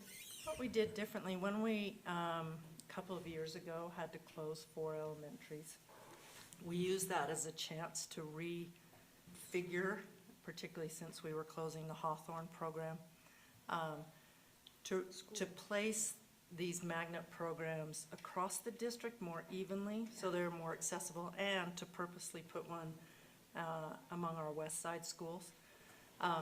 So that changed kind of the whole placement scenario, and it made things a little different for Washington too. I'm trying to think, Washington we decided in 24, that was after the closures that we had done in January. Then Washington we talked about in April of that year. So the context in which Washington sat changed a bit, and there is room at Edison for those who test in 3rd grade to move into that. It doesn't always fit with their neighborhood. Yeah. And that's the challenge for Yeah. a lot of parents, yeah. Yeah, I guess from a parent perspective, I mean, that vote has already passed, but it seems interesting to open Edison when there was already Washington. So I think that's part of the frustration from that community. But again, that decision was kind of already made, and it sounds like this is just kind of a final protocol based on the new legislation. Yeah, it is, because the vote was not taken as a vote to close the program. The vote was a motion denied to continue the program. Then there isn't an affirmative vote that is now required through the new school closure or program closure policy. So the state added program closure and said program closure has to, if it's a special enrollment program, it has to go through the same process as a school closure. So then, with caution, we thought it wise to take it through the process, even though the process is an awkward fit with where the Washington program sits, having had a previous decision about it. So it's a little bit of an awkward fit for closure, or closure process, as stated. Any follow-up questions to that, Annie? Or are you No. good? Okay, Charlotte? Well, it's more about enrollment at Edison, so maybe that's more appropriate for another time. Thank you, Charlotte. Ashley? Sure. As a point of information for Annie's question, we also now cap classrooms in magnet gifted and talented options, which is unique from when this occurred. And so we might follow up more on that because that change contributes more to this issue, I think, than where the placement of the programs, because we were not capping when that pilot was initiated. After the Washington meeting, I did hear a lot of concern about a comment that was made that I believe Amanda was alluding to, and I think we have a really good opportunity to clear it up in the public meeting. Dr. Grant, in the meeting, you stated that this wasn't really a comprehensive study because, as you've just pointed out, it's a new legal hoop to reaffirm prior work of the board. And I don't know that you accurately stated that it wasn't a comprehensive study or wasn't a real study, because the board could conclude at the end of the study a variety of brand new directions for magnet gifted and talented services, including a suggestion of studying feeder patterns, among other topics. So can you speak to that statement made in the meeting that it wasn't really a study, and maybe clarify for families what you meant, which in my best guess, you meant legal changes made this study unique, but that the board could still offer new directions to reinstate a magnet or a variety of other directions? Yeah, thanks. I was trying to convey that the board had already made the decision not to continue the program by not approving a motion to continue the program, and that had been done in April. The confusion then becomes, now we're in, so after that board decision, the state put in new rules about what you do to close programs, and since we still had a grade left in this program we were grandfathering out, we felt that it was appropriate to go through the process, even though the process doesn't fit. Because the way we wrote the closure process, first, that G5 was approved before the most recent state law, if I remember. Is that right, Christina? G5, we wrote the G5 policy before the new state law came in, but then we added a piece, so we had to amend the process to include program closure, which was the state addition to this that said you have to close programs in the same way you close schools. So then we had to figure out, what do we do with this program that's already grandfathering out and run it through a process that doesn't fit for that program? And that was what I was trying to convey to parents, that it made it difficult to follow a full process looking at all these factors when the decision had been made previously. So what we were asking for from the board in this position now is an affirmative vote saying we are closing the program, because state law requires a vote to close. And that's what we were lacking before. That sounds like a lot. If you, let me know if you have questions. Check, Ashley, do Or you have? want to follow up on that, Ashley. Yeah, I would just say that the question in the public meeting, or the public information meeting, was if the board rejected that affirmative motion that you're referencing, what would be the potential outcomes? And the response was sort of, there won't be any. But actually, what it would mean is that there's still not an affirmative vote to close the program, but the program also doesn't exist. So what would need to be supplied, in my understanding of the law and board norms, would be we supplied new direction, which could be a great variety of things. It could be reinstate the magnet. It could be study capping and see if there is a need for a location that can take surplus students. It could be look at the feeder patterns in the K-5 Edison issue. It just is unlikely to be continue a program for which there are no currently enrolled students. So that's what I was hoping to clarify, but simultaneously to say this was a real study because we're here talking about it, right? We've had how many minutes of exchange, and that there is ongoing value of adding input, because whether their affirmative vote would be successful or not, to reaffirm what a past body did, there's a whole bunch of input that could impact decisions about magnet, gifted, and talented services, which is worth referencing. And to that end, my last question is, will a printed copy of that community feedback be available to us, or only the Excel version of the document? If you'd like a printed copy, we can give you that. Our plan was, Brian had mentioned, we wanted to give you a next update in 2 weeks, I believe, Yes, I think, somewhere in there. And I then want to say, yeah. to close the last week of comment October. period in time to give you those comments for the board meeting in, the second Two more board meeting in slides. November. So we were thinking to close it just before, oh, there you go. Yeah, here it is. The written comment forms received through noon on November 12th, so then we could print out the November 12th, or we could print out a version beforehand, whichever you'd prefer as a board. The way we did it in the last G5 process is it was between every meeting, new comments were printed and added. And obviously the binder would be less substantive, probably a folder and not a binder. You remember the binder. But that way we can see things as they're coming in, and also just to use this as an opportunity to encourage people again that the public input does matter to other decisions we make, regardless of if the outcome of a reconfiguration or closure is an individual's preferred outcome. Thank you, that's good information. Thanks, Ashley. And Annie, I want to acknowledge you, but I also want to make sure that there aren't others who want to ask questions or speak. We'll move into round two. Oh, Foss, thank you. Just for clarification, my understanding is that there was general lower enrollment in the district, which led to fewer students being sent to the magnet programs that were set up.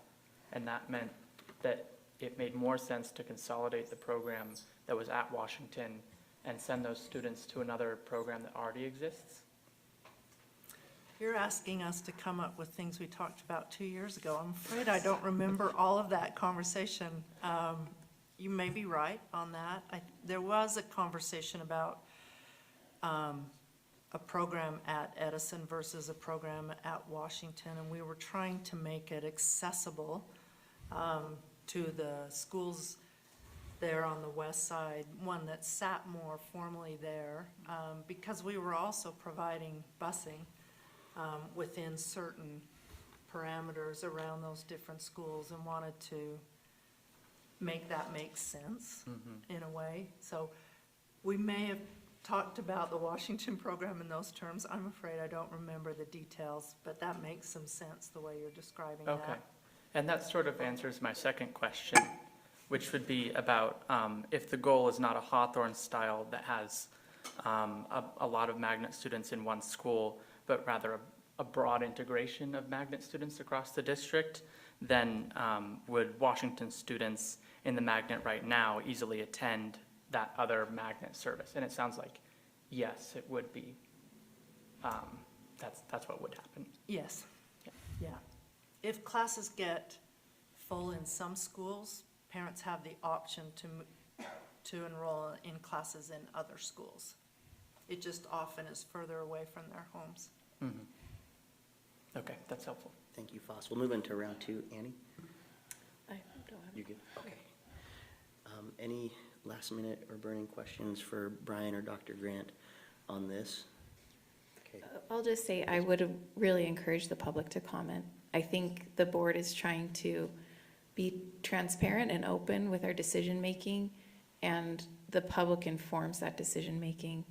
And so if you have something you're concerned about these reconfigurations, please let us know so that we can address it.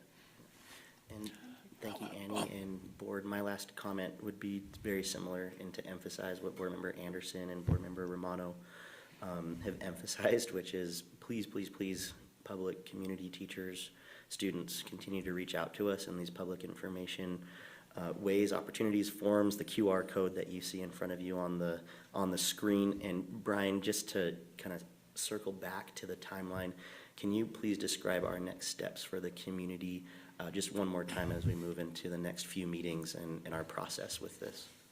Yeah, certainly. Our goal is to offer multiple opportunities for parents, students, community members to provide input. Oftentimes, people will want to come to the upcoming public hearing on November 3rd at this board meeting. People want to come, but commitments in life make that difficult for some. That is one great way to make sure every board member hears what those comments are. The other way is what Board Member Anderson referred to, and Board Member Romano, all of you, Board Member Romano as well, about just look at this QR code, use it. If you're not a QR code person and you're saying, I don't even know what to do with that QR code, you can provide written comment, but the school would have to receive it by noon on November 12th. There are forms available at Innovations, Washington, and Nibley Park. And whatever you write, just please write legibly, because I then put it into the spreadsheet. I'll make sure that it gets written into there. So that way, when you so community members, I know it's powerful to talk to a board member that's in your area, but all 7 board members love to hear from our community. So yeah, you can live in a certain area and say, this is my board member, but you put something in writing and put it down on the comment form online or the hard copy, and then 7 people see it, not just 1 or 2 people see it. So the next steps are just those. We do have upcoming opportunities, but public comment periods at the beginning of board meetings that can be signed up for. We also have that public hearing on November 3rd. And we do want to have all the written comments by noon on November 12th so that we can get all that organized and in the board members' hands before they make their decisions through vote, hopefully on November 18th. Okay. Thank you, Brian. Thank you, Dr. Brian. Grant. Thank you, board. Thank you. We will move on in our agenda. The next item of under our reports agenda is board organization memberships. This came about and on our agenda through a formal request of a few board members who are interested in looking at CUBE in particular, which is I guess a subcommittee or organization of NSBA that's focused on urban schools. Brian and I had also heard from board members, including ourselves, who wanted to weigh in on this, that there's also other options out there that have a focus on either urban school or urban school transformation, but also benefits that could be brought to the district and the board as a whole. And so we just wanted to open up the conversation. I would probably start with the original requesters to go ahead and start the conversation and chime in about CUBE in particular, and we can see where the conversation goes from there. So, Bryce?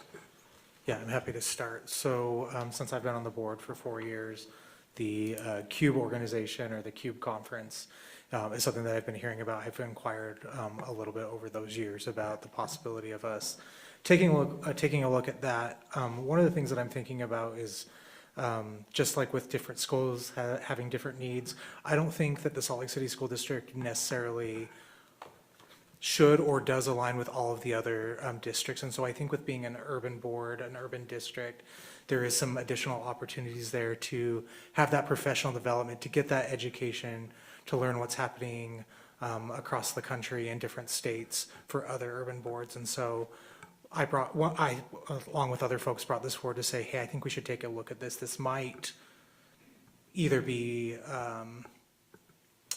two things. It could either be a better option for us, or it could be an additional option for us to get some more training, some more development to best serve our district. Thank you, Bryce. Ashley? I too have been interested in participating in the Council on Urban Boards of Education, or CUBE, but my concern is that it would almost double our current professional development budget.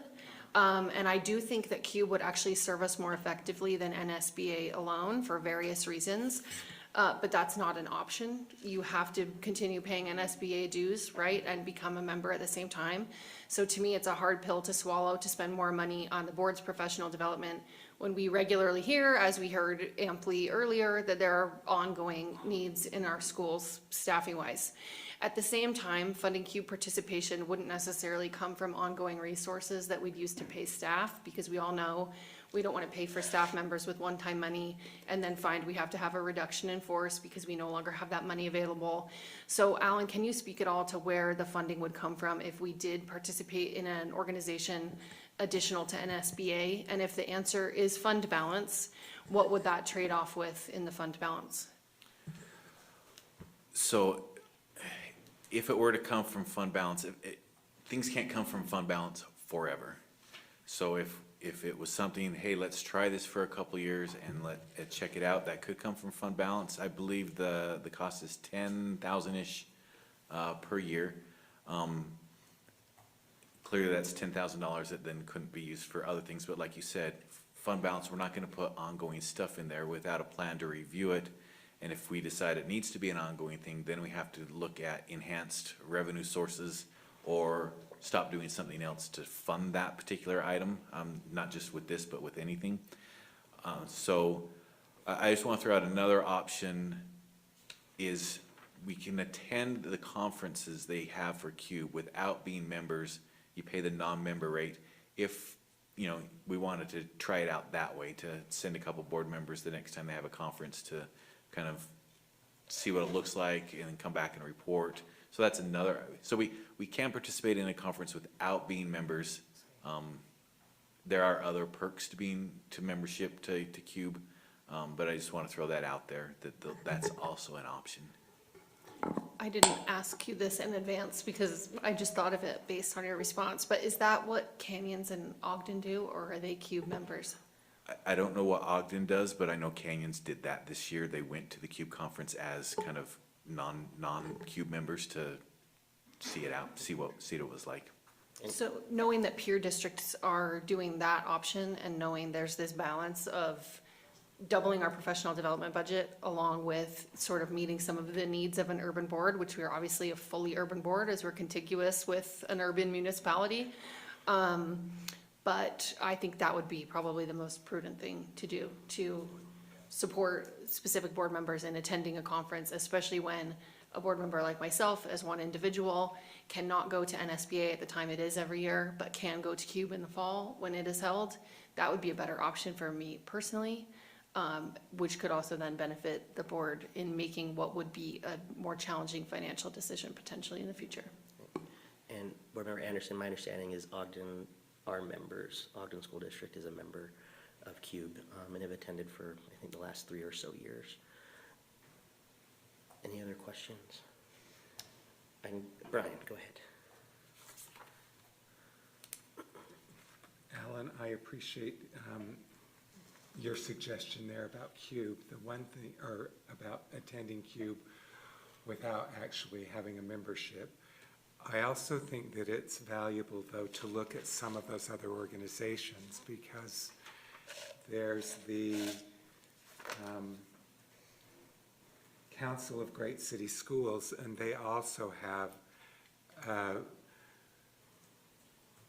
division that is related to urban schools as well. So it seems to me that if we're going to do this, we ought to be researching it and determining where we're going to get the best bang for our buck, so to speak. I too would like to have the perspective of the urban schools. One of the things that I think that is helpful for people to understand is with our membership to NSBA, and thank you for your clarification on that, Alan. By our participation in USBA, our participation in NSBA is not an additional expense. Yes, that's correct. Okay, so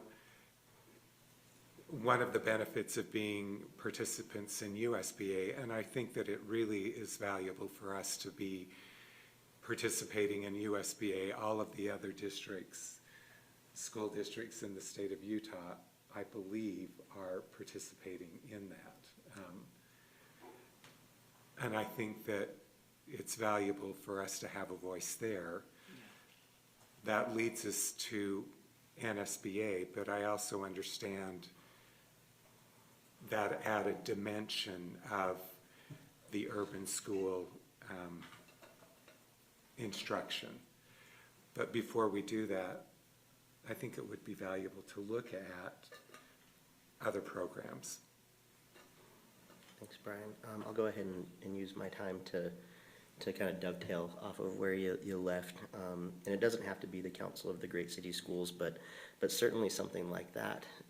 And what intrigues me the most, and I know that a previous board had discussed this, and Bryce, you probably remember this as well, but I think there's a unique opportunity that we have with this particular conversation and how we move forward. I'm not going to sugarcoat the challenges that we've had as a board over the last number of years. Compared to where we are now, I think is a bonus, and it's a bright spot for us as a board and a district, which is why I think this topic is so cool and intriguing, because we have a huge opportunity to continue to grow, right, to continue to develop and evolve from some of the really hard things that we've had to go through, and whether that was caused ourselves or just part of the element of being in a global crisis. But nonetheless, there's a unique element with something like the Council of the Great City Schools that not only has this focus on like urban schools, but there's a curriculum-based thing, there's special education that I think could benefit not only the superintendent and her cabinet all the way down into the classroom, but there's also the board professional development piece and training, specifically around governance and how you connect governance, board goals, to the actual day-to-day work and all the way down that hierarchy. I think that's super unique for me just as an individual board member, because my observations of being on the board the last 6.5 years, almost 7 years, now with a brand new board this year in many ways, I see all of us as wanting systemic level change. And I think where we kind of get caught or where we get slowed down is when we're trying to tackle things either at that micro or that meso level. And this is the social worker in me, so you have to bear with me, everybody. But I think our charge is really at that macro level, at that systems level. And I think some extra coaching and help, training, professional development, wherever we want to coin that, to implement our governance structure and norms and build upon that as we move forward with looking at the systemic changes that we'd like to see. From that larger scale, instead of kind of chipping away at the smaller pieces that are in, kind of in the wheelhouse of the superintendent and her team, is a big benefit for us to consider while we continue to research this. So that's just my plug for something or a model or an organization or membership that can not only benefit us as a board, but the district as a whole. Annie? So, question, how do we move forward with this? Do we want to study it and then come back and have it as a discussion item? Yeah, I think this is just our action first. agenda? Yeah, this is just our first introduction of it. Typically, we can do a number of things. We could take it to a study session. We could bring it back for discussion. But Amanda, did you have something? After you're done. Okay.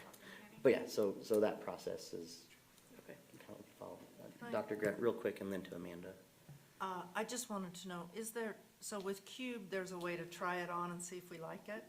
Is there that with the Council of Great City Schools? Is there I'd anything have that we to could? look into it, and I think there's a couple things we'd have to consider too, that might prevent us from being a part of Council of the Great City Schools, because I know they have like an enrollment criteria that's really specific, and I can't remember, I didn't take a note on that, but I know there's a threshold of enrollment that you need for membership, or to Board Member Anderson's previous comment about it being contiguous within an urban municipality.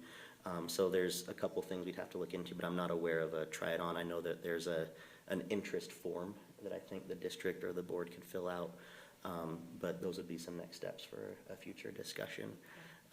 And then Amanda, I think you were next.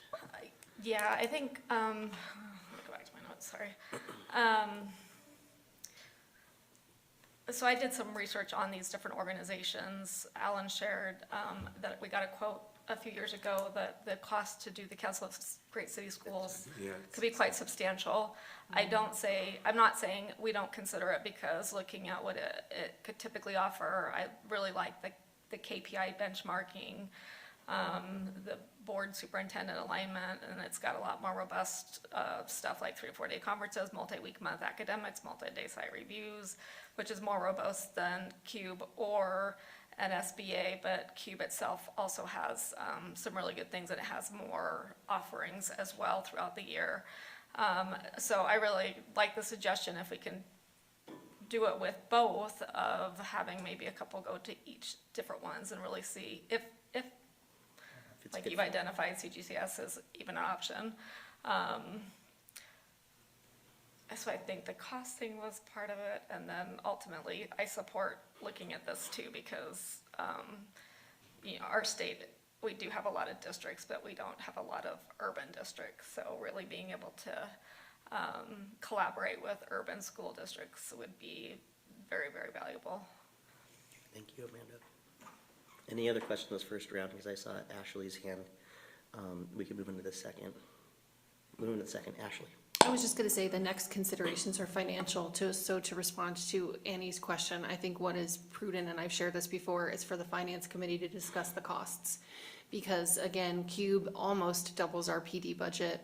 Council of Great City Schools more than doubles our PD budget. And I think those conversations need to be had about what the trade-offs would be in the general fund, and what the trade-offs would be in the general fund of even sending people to conferences, and what the cap would be. I think that's a financial question where we would have to advise on the financial aspect before we continue with the other, I can't think of an appropriate word, ideological aspect. Thank you. Pragmatic, there you go. Thank you, Ashley. That's a good suggestion. Brian? So Ashley, you're suggesting that we would refer this to the Finance Committee to do a financial review and then come back and give us some recommendations and report? Yeah, because then I think also, our business administrator, this estimate we have is from 2022. I Right. guess it's a lot higher now as years have passed and inflation goes on. So that we would review what the real costs are in relationship to the real budget to make some type of recommendation about what our advice would be financially. Well, that makes sense to me, that the Finance Committee would look at that and then come back to the board. Yeah. Do we want to provide that as direction to the superintendent and to our business administrator? Sure. Okay. So to repeat, it looks like it's direction from the board to refer this topic to the Finance Committee, and we will address that in an upcoming meeting. Yes. Correct. Excellent. Thank you, board. So let the minutes show. Thank you, everybody. We'll move on to our next topic. We have the sustainability update. B.A. Kearsley, I'm going to go ahead and have you open this up for discussion with Isaac. All right, so we'll invite Isaac Astle, Executive Director of Facility Services, forward. So this is our annual update on our sustainability projects. And we'll let Isaac introduce the people, the person. I believe that's Morgan, right? Morgan, come on up and sit next to Isaac. If you want to introduce her. Hello.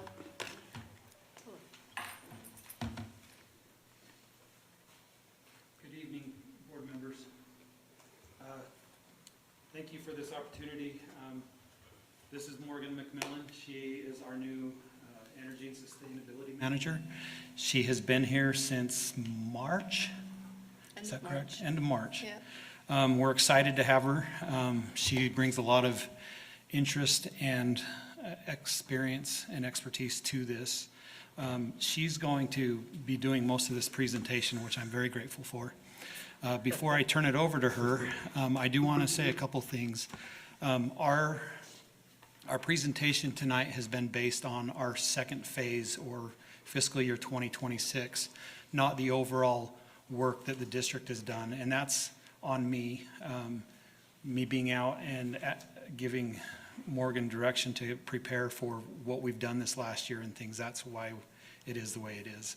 I do want to reiterate that the first phase is up and functional. We've had a couple challenges with the one school, Uinta, that we turned over to full electric operations. We're working through that with our contractor, McKinstry, who have been a great partner since the beginning of this. But they're working with us to ensure we have warranties and coverage for the challenges that we've faced with that. But overall, fiscal year 25 investment, or 24, was successful, and Morgan's doing a great job of watching that to make sure that we're hitting our points and the dollar amounts of savings that we're supposed to be doing for our TELP. The other thing I want to mention, and I'll geek out about this all you want, so I'll make it short. There's been a lot of interest and discussion around ground source heat pumps. My experience in ground source heat pumps is that from a new system, they are very sustainable. They're the cheapest option you can do in a new facility. By investing a small amount up front, saves you 40 to 60% of your energy costs for the lifetime of that system. So it pays back itself over time very well. It's been successfully implemented across the state. There are challenges with ground source because you have to have the right soil. You have to hit the right price point of making sure that the tubes down in the ground don't have to be so deep. Otherwise, then it costs a lot of money and all these other things. The challenge we run into in our district is the recommendations that we received from McKinstry from the get-go.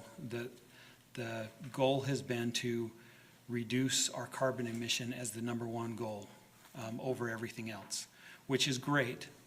But as you look at trying to implement something into a system that isn't encompassing the entire HVAC and cooling system in a school, it can get really expensive really quickly. So Morgan's going to go into this a little bit as we go into this presentation, but I just kind of want to give you those footnotes up front so you understand where our recommendations and what the slides are talking about further into the presentation. But before I turn over to her, again, we're really excited Morgan's here. She's been a great help to us, and she's made huge strides in the short time that she's been here. Nice. Well, hi, board. Good evening. I'm Morgan Macmillan, so the Energy and Sustainability Manager for the district. Yeah, I'm excited to share these updates with you about this current and future projects. Oh, you want me to? Yeah, sure. So you've seen this slide before. I think my predecessor showed this to you last year. But I just wanted to include this again. Sustainability and energy management, it's a department of one. However, all of these different departments collaborate. And it's been really nice to kind of step into this sustainable action plan that's been developed already. It's really unique. So yeah, I think all of these different departments I work really closely with.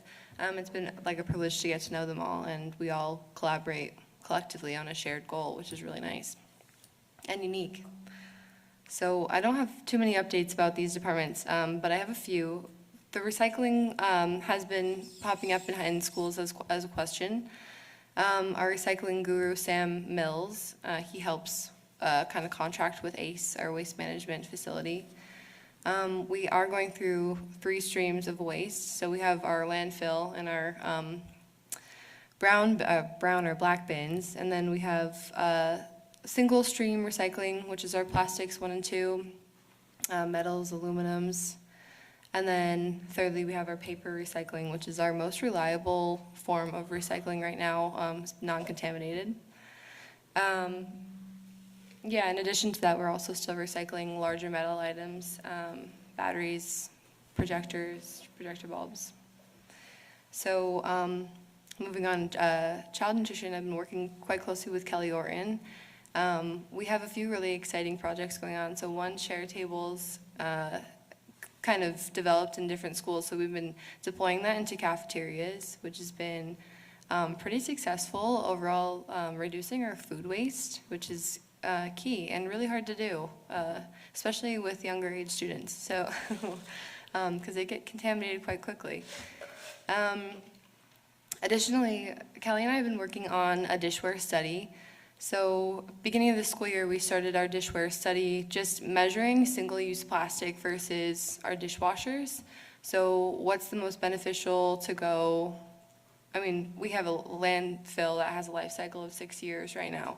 So what makes the most sense for the district and for our schools? So we've just been quantifying how many bags of trash we're collecting as we're leaving the cafeterias every day. Our custodial is being a huge help in this, so in addition to our nutrition department.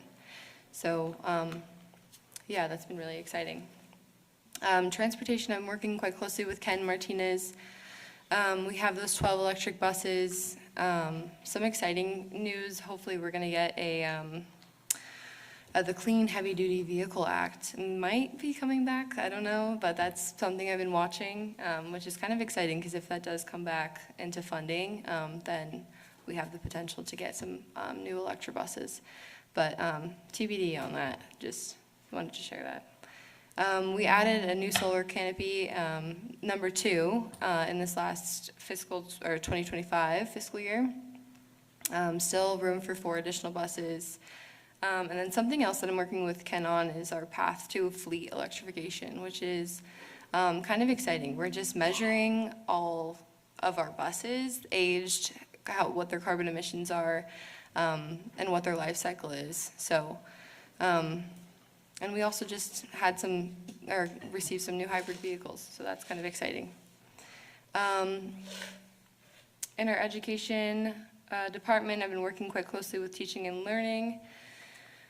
This last year, we completed Power Ed with McKinstry, and that was towards the beginning of when I started here. I actually was able to get back into the classroom, which is kind of fun, because I used to teach at Emerson Elementary School. I taught there for 2 years.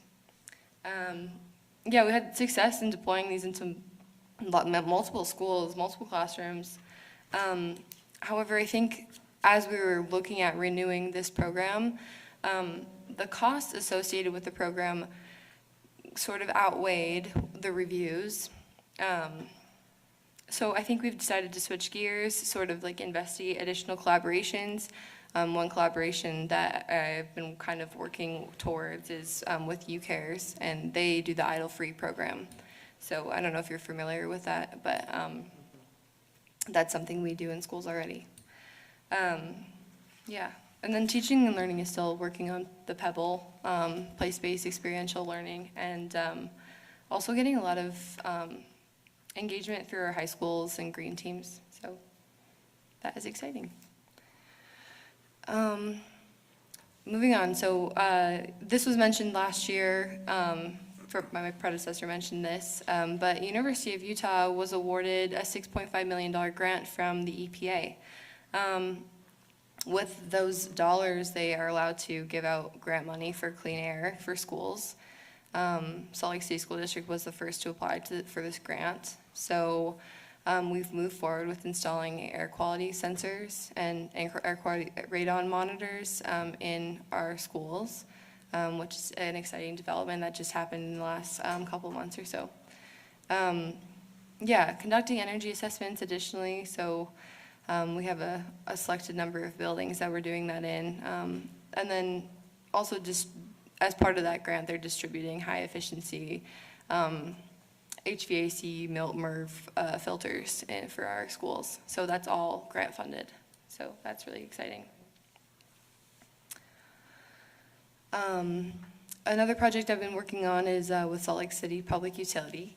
So a couple of things have changed, and actually in the last month, so since August, we're seeing 2 additional charges, so an increase in our sewer rate. You probably are aware of this, and then our flow charge, so there's a new flow charge. There's a couple of things that I've been doing. So one, I've been working with our grounds, so Dave Miller is amazing. We've been kind of working with Utah State. Dave and I have been working with Utah State doing water checks. So water checks is part of their program, Utah Water Savers. And they have been coming to our facilities and just auditing the amount of water that we're using in our irrigation, which is kind of fun.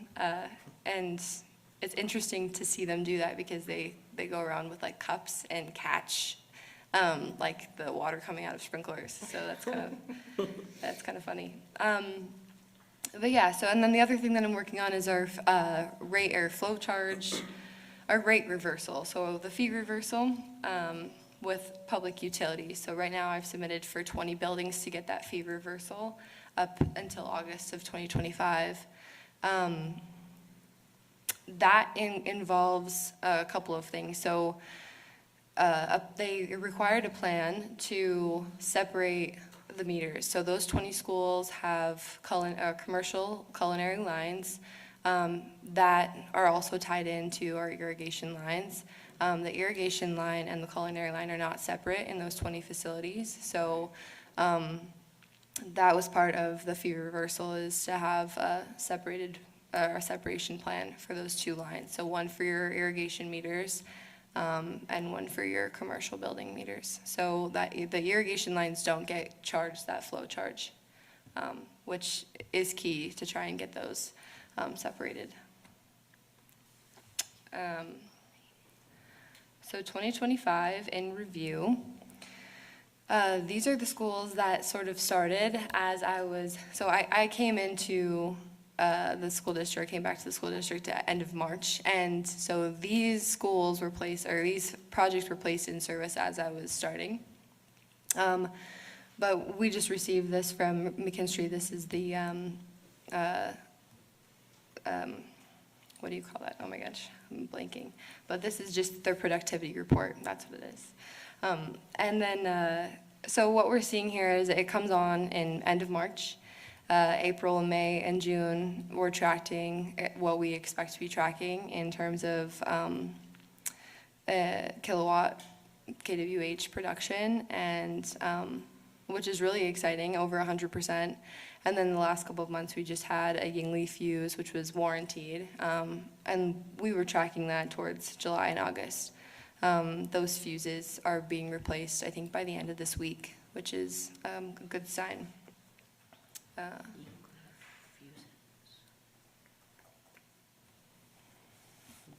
Yeah, so to continue 2025, our utility savings and our KWH is tracking in what we expect it to be. So from 2025 to $250,000 in utility savings on these solar PVs, which is really exciting. And then we also had that weatherization part and the rate schedule change with Rocky Mountain Power. So $110,000 in weatherization savings. The weatherization part includes like garage doors and doors in all of our facilities got weather stripping. In addition to that, a two-part ceiling installation between the ceiling and the roof. So, and then again, that 6A schedule change with Rocky Mountain Power.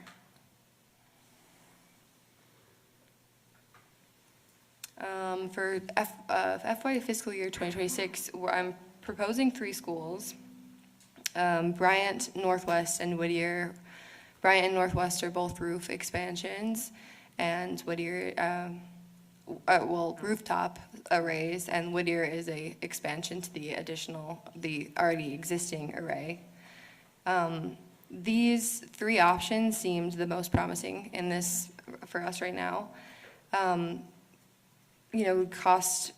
Cost with kilowatt hours and generated savings puts you at a ROI of 18 years, which is pretty good.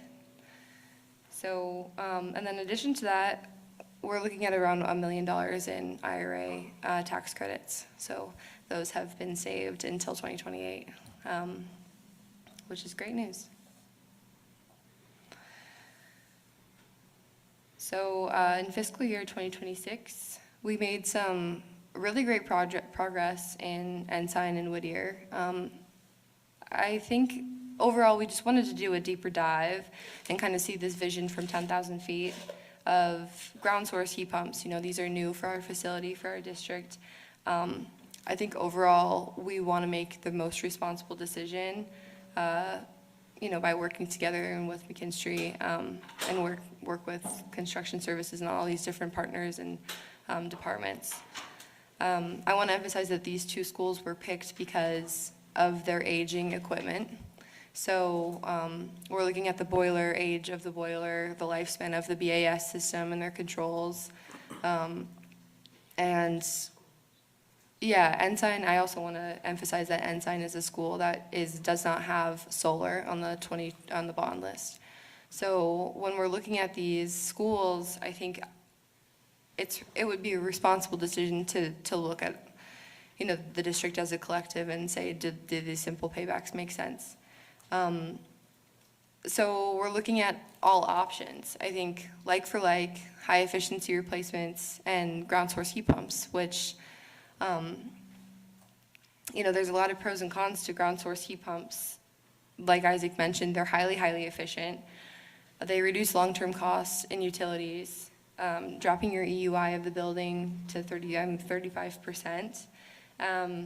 Operationally, very low maintenance because of the ground loop is underground, not really direct from sun, or it's avoiding sunlight. So you're not really seeing that much deterioration of that ground loop over time, and it can last 50 to 100 years. So, I mean, operationally, that's a long time that's gonna outlast your building. Yeah, and I think also, as much as I want to advocate for ground source heat pumps, we do have to look at this in a responsible way. Looking at the simple payback without solar on Ensign, we're looking at 270 years, right? And instead of a high efficiency replacement, around 78 years. I think it's important to ask ourselves too, are we doing just the boiler replacement, but also replacing all the additional HVAC components that come with that? So that's also something that we want to keep in mind as we're looking at this. Do you have anything to add here? I think that's good. We can go on to. Yeah. Again, Whittier was another school that we selected because of aging equipment.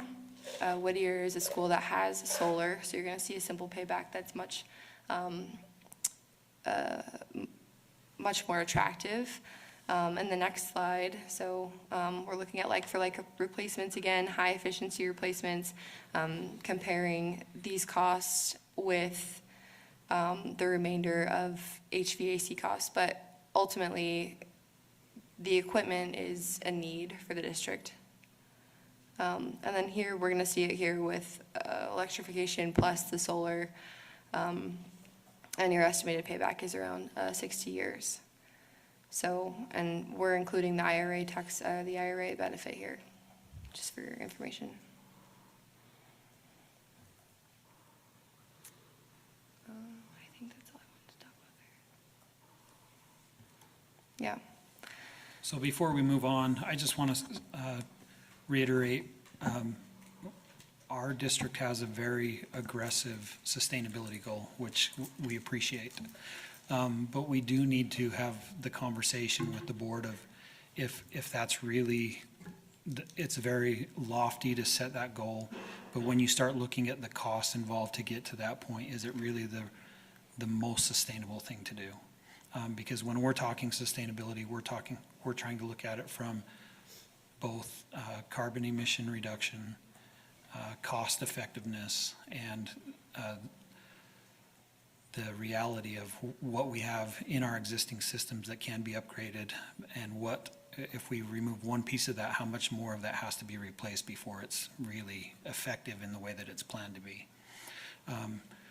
A lot of other entities that have had lofty goals of this have breached conversations or made decisions to cut back from that 100% level to lower. And we're not coming here tonight to say that that's what we're asking you to make a decision on or even talk about that tonight. But as we look at the sustainability goals for the district, we've spent about $40 million on the two phases, or $49 million on the two phases that we've done so far. Our next step, we've taken all the low-hanging fruit and said, okay, we've done those things that make the biggest impact, and we can do it by financing those exercises to decrease our costs. But we're paying for that by the savings in the energy. So we've hit both of those levels that we can do that at. Anything forward either has to come from the bond monies that we've had approved, which right now is just over $80 million, which is really exciting, and we can do a lot with that. But the next step is, once we take that next 60% swath out of the middle of that tree, now we got that high-end stuff that there isn't as much of well, there's no savings in doing it, but there is reduction in carbon emissions. But to take care of that top 20% of that level of sustainability efforts, we're looking at spending 2 to 3 times more than what we're going to spend on these first 3 phases. So we just wanted to put that out there, that's a conversation we're going to have later on. But as we're looking at the bond projects that were initially noted in the bond and recommended by McKinstry, as we look at the paybacks on these, they are grim in a way, in that we're saying, let's put millions of dollars into a building that will reduce the carbon emissions, but we won't ever see the payback, or we won't see near the majority of the payback in the lifetime of the existing building. And again, the 3 options we showed you, you can see that as you do them together with solar and ground source heat pumps, it's a much higher payback and a much better savings by doing that, but it's a higher cost to get to that level. And then the other thing that I want you to think about is, as you compare the 2 schools, Ensign, which is up on the hill, we have to drill almost twice as deep to get to the source that we need to make it effective. And the cost to do that's much higher. So you're spending $1.5 million at one school and $900,000 to do the same thing, because the other one's lower and you don't have to drill as far. So those are 2 of the projects that are on the bond list that are set for this year. My recommendation is that we look at doing a high efficiency system at Ensign rather than a ground source heat pump, due to the amount of cost that it'll take to get us there, and consideration of the age of the current building. Now, by doing that, like for our high efficiency replacement, that's going to extend the life of the building. If I remember correctly, our boilers there are 23 years old. I almost think that, I believe that they're older than that. Maybe 27 years.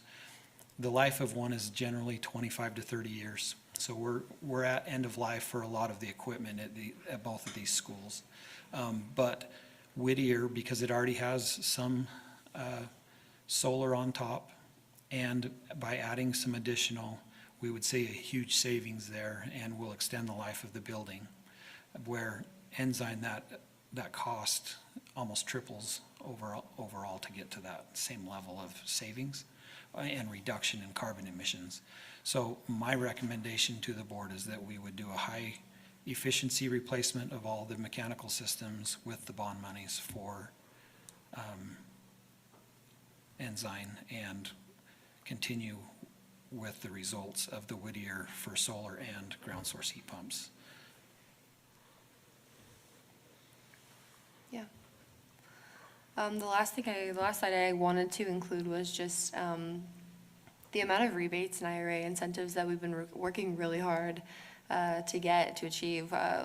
This is a collaborative effort, so it takes a lot of time to go into these buildings and make sure that the utility companies are auditing all of our upgrades that we're doing and efficiencies.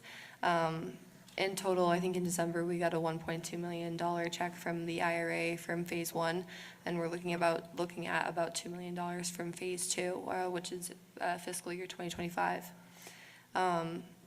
Overall, since I've started here, we've received almost $300,000 from Enbridge, gas utility company, and about $25,000 from Rocky Mountain Power in rebates, which is really exciting. I like walking those checks up to the DO, which is great.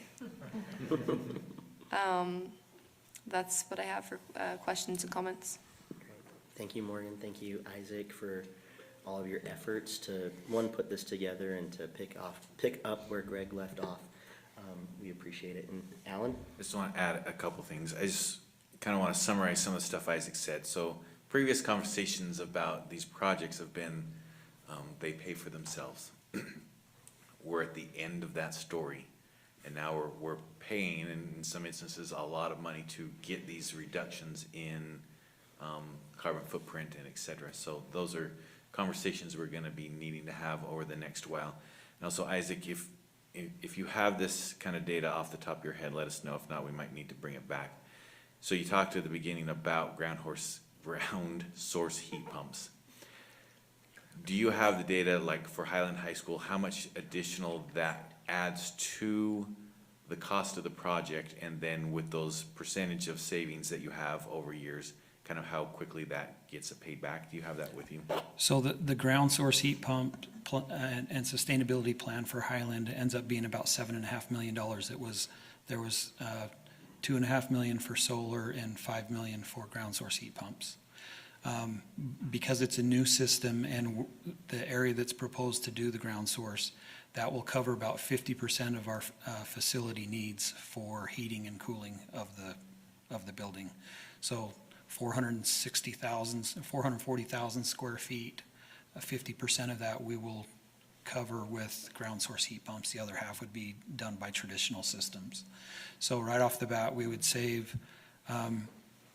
would end up saving about 35% of the energy costs for the building as a whole.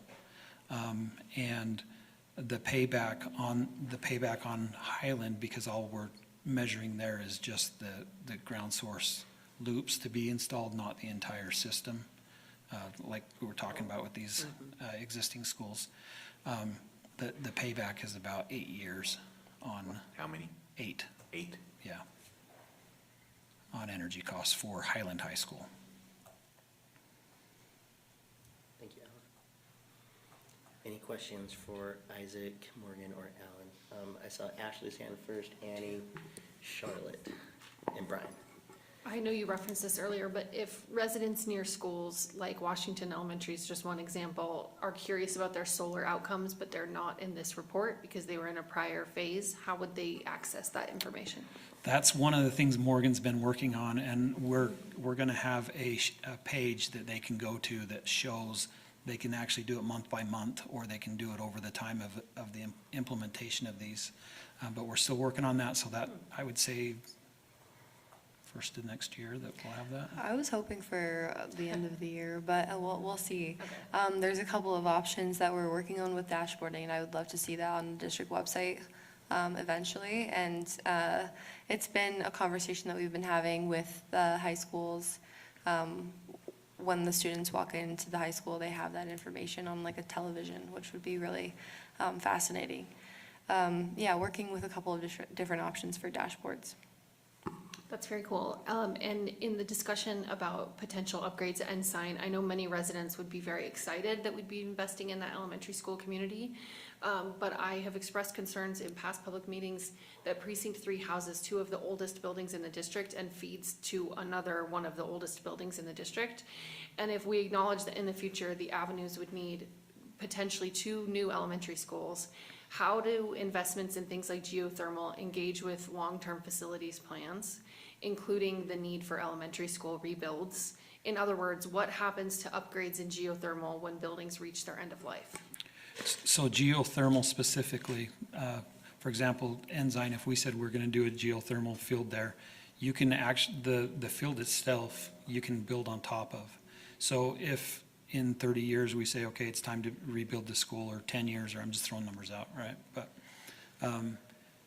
when we rebuild that school, you can actually say, okay, the field is over here, but that doesn't limit us from not building on that. We just have to build a space over the top of it for that to continue to function. As Morgan mentioned, those systems are, at least 50, they're effective for at least 50 years, generally a lot longer than that because they're underground. It's PVC pipe that's pushing air in and pulling new air out. So that's the good news with those. But the other thing is again, we're trying to look at this from a bigger perspective of, is it really worth investing this much money for something that is only going to give us benefit for 10, 15, 30 years, and then we lose the rest of that investment. So that's, again, why the recommendation of that school specifically. We can extend the life for another 30 years by upgrading the programming, replacing the HVAC, the chiller, the boilers at a much lower rate, but we would still meet an efficiency of an additional 20% of where we're at right now. That would extend the life of that building. If it was more important that we want to ensure we reduce the carbon footprint by the proposed amount, that field could go in. The loss of investment would be that equipment that we put into that building, and then 15, 20 years later, we decide to get rid of that building. Doesn't mean we would just automatically bulldoze that stuff. We can utilize that at other buildings. One of the things we're working on with our facilities team is making sure we're identifying similar products at each location, so it can be more of a plug and play when we need to change things. That's one thing that we talked about this in cabinet this morning. We'll be getting you guys a comprehensive plan and some updates really quickly.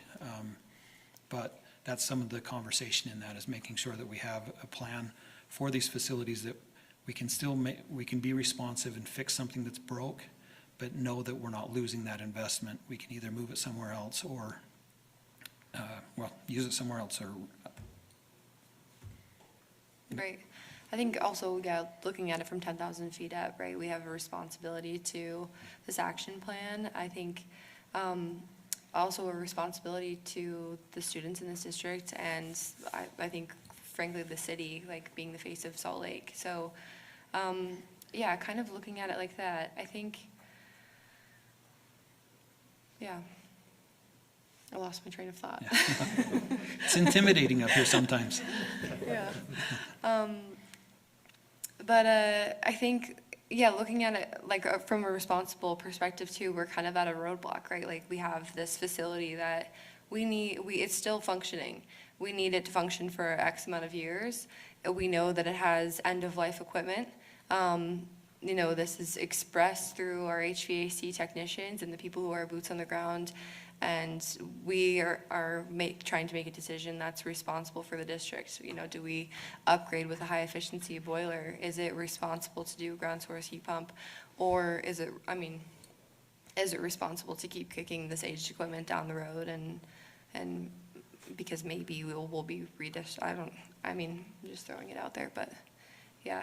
So that's kind of what I was trying to say with our deeper dive into these two schools. We're really looking at simple payback in the ROI and looking at the facilities and the maintenance and operational maintenance that it's taking to keep these buildings running currently.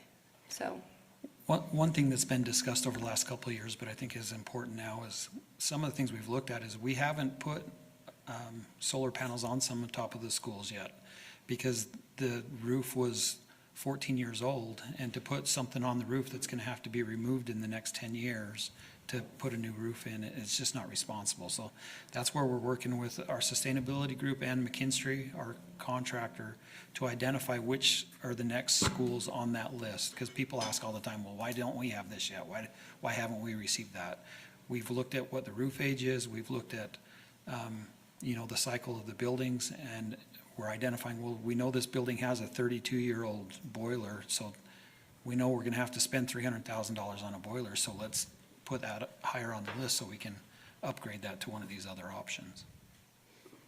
I'll respond a little bit to the seed being planted, and then I do have one more question. I do think on face we should be committing to the carbon reductions which were set forth by the student advocates. I think that's an important part of what they were asking for. Mm-hmm. But I do think as we consider ways to be responsible in thinking about the age of buildings that we're investing in and what's actually most, ecologically sustainable in the long term regarding, new builds, I do reiterate my ask that we receive some type of long-term facilities plan specifically for elementary and middle schools that looks at these needs in relationship to, when are our buildings at end of life and what is the reasonable plan for those? And how does that also interact with the report we'll receive next month about enrollment, about how many of those buildings really can feasibly be operating? But one more simple question I had was, are you looking at funding for food composting through Momentum, which is currently self-funded at some of our schools like Wasatch and Bryant? Or will those efforts continue to be focused on the dishware study you mentioned and share tables?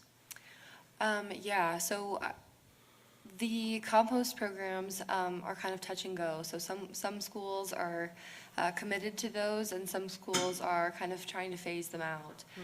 Compost is really tricky because Salt Lake City doesn't really have a true composting facility. I think we're more switching gears and focusing on like single-use dishware and aged appliances, right? We have a number of schools that have aged dishwashers, and we're making that decision. Is it responsible for us to go to single-use, or is it responsible to put more money into preventative maintenance? Thank you. Annie? Yeah, I just want to say amazing work, great job.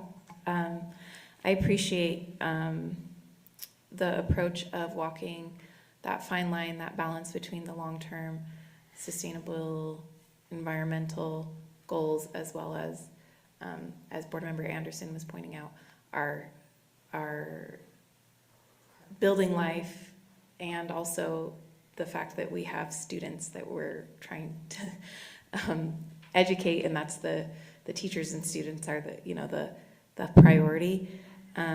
I do have a question about the Salt Lake Utilities fee reversal that you submitted. Do you have a cost estimate of the initial change to separate those two flows? So,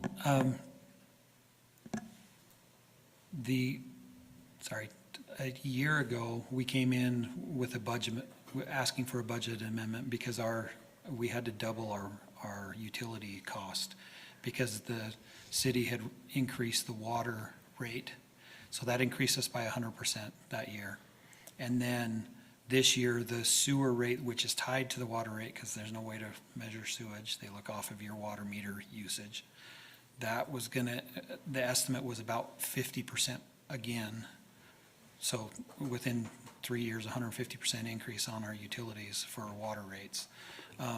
Each of the 20 identified schools will cost us somewhere in the $50,000 to $75,000 range per school to separate from a 1 meter system to a 2 meter, so we can measure the use in the building versus outside the building. Because the majority of, if you look at our uses, it's outside majority. So by reducing that, it's stopping us from having to come back and say, we need 50% more this year already for our utility costs, because we've almost used all of them. And then it'll be about $500,000 a year to get through all of those schools for 3 years. About $500,000 a year for 3 years. To switch them over. Yeah. And then, so you're saying at least then we won't, the cost savings per year, you don't know exactly, but it will probably. It's going to stabilize us currently Okay. to our current budget. But it's the potential savings over time is that. But it depends on every rate change. And again, I don't want to make this a bad thing from the city. The city's been a great partner with us. We've met with Laura Briefer, who's the Director of Public Utilities, and her team. We've talked about these challenges. They've got a hard job to do too, and they're working with us, which is what I want you to know is Morgan's worked really closely with them. We've actually gone out and measured the meters. We've looked at what the potential savings is on each of those, and I don't have exact numbers right now, but we're working with their rate accountants to figure out what those savings are, and we'll come back with a better presentation for that, because it is a big, heavy ask, but the agreement is for the reversal to happen is we have to agree to fix all 20 of those within 3 years. Okay. So. Great, thanks. Charlotte? Yeah, could you clarify the 3 points that you're looking at to make these decisions? You said the first one was carbon emissions reduction, the second was cost effectiveness, and the third one, you said the reality of something, and I didn't understand it. Could you clarify that third one? Was that the building, the life of the building, or? Sorry, I'm trying to go back to Oh. which portion of this. So in our sustainability efforts, the focus is, number one is always, or on the initiative, Yeah. was carbon reduction, energy usage, and utility reduction. That make Okay, but I think you were talking about something else.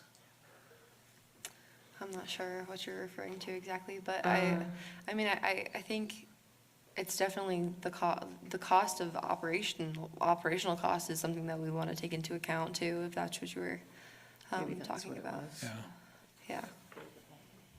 Building life and operation, okay. All right, thanks. Let me go through the minutes next week and I'll reiterate with you. Sorry. I can go over them. Thanks, Charlotte. Brian?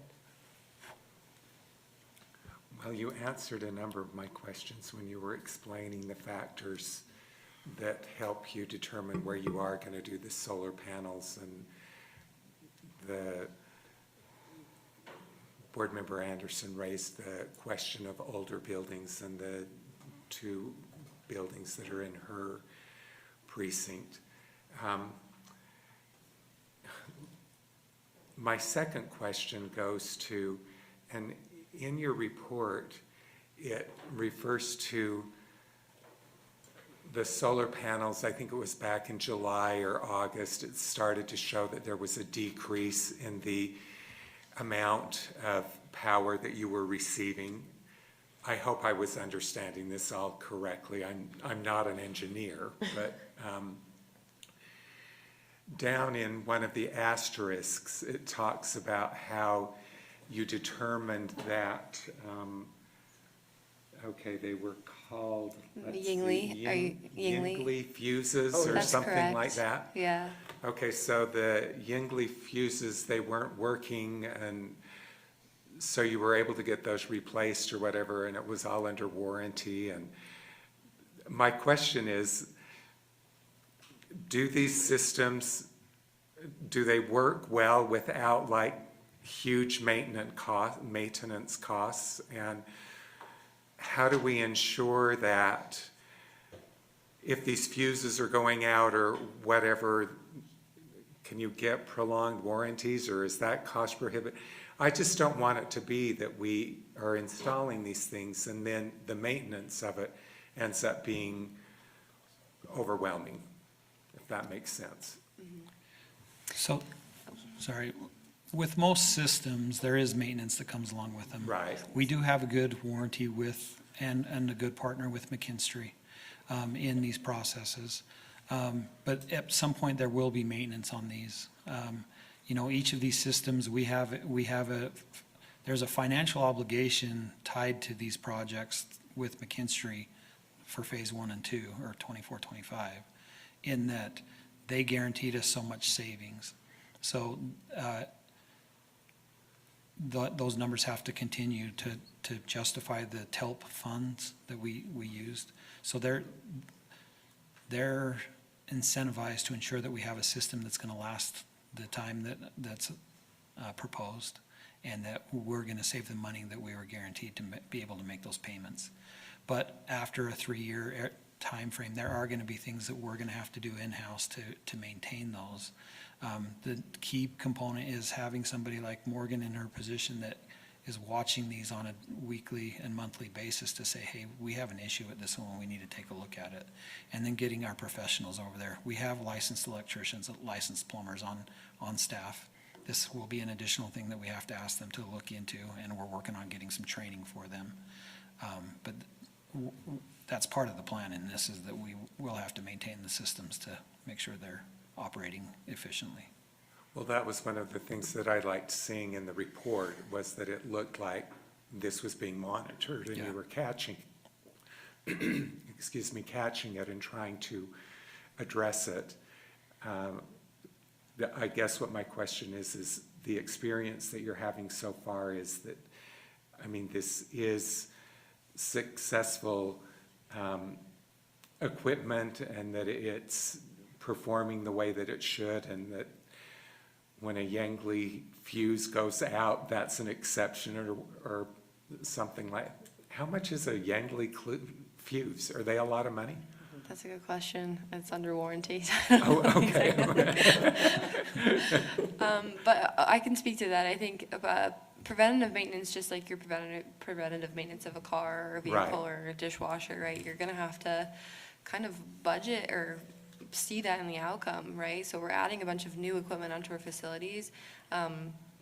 I think it's worth having that conversation of how are we gonna maintenance these and who's, we do a number of trainings with facilities, but, you know, making sure that there's somebody that's, one, monitoring it myself, and two, you know, be capable of doing these repairs.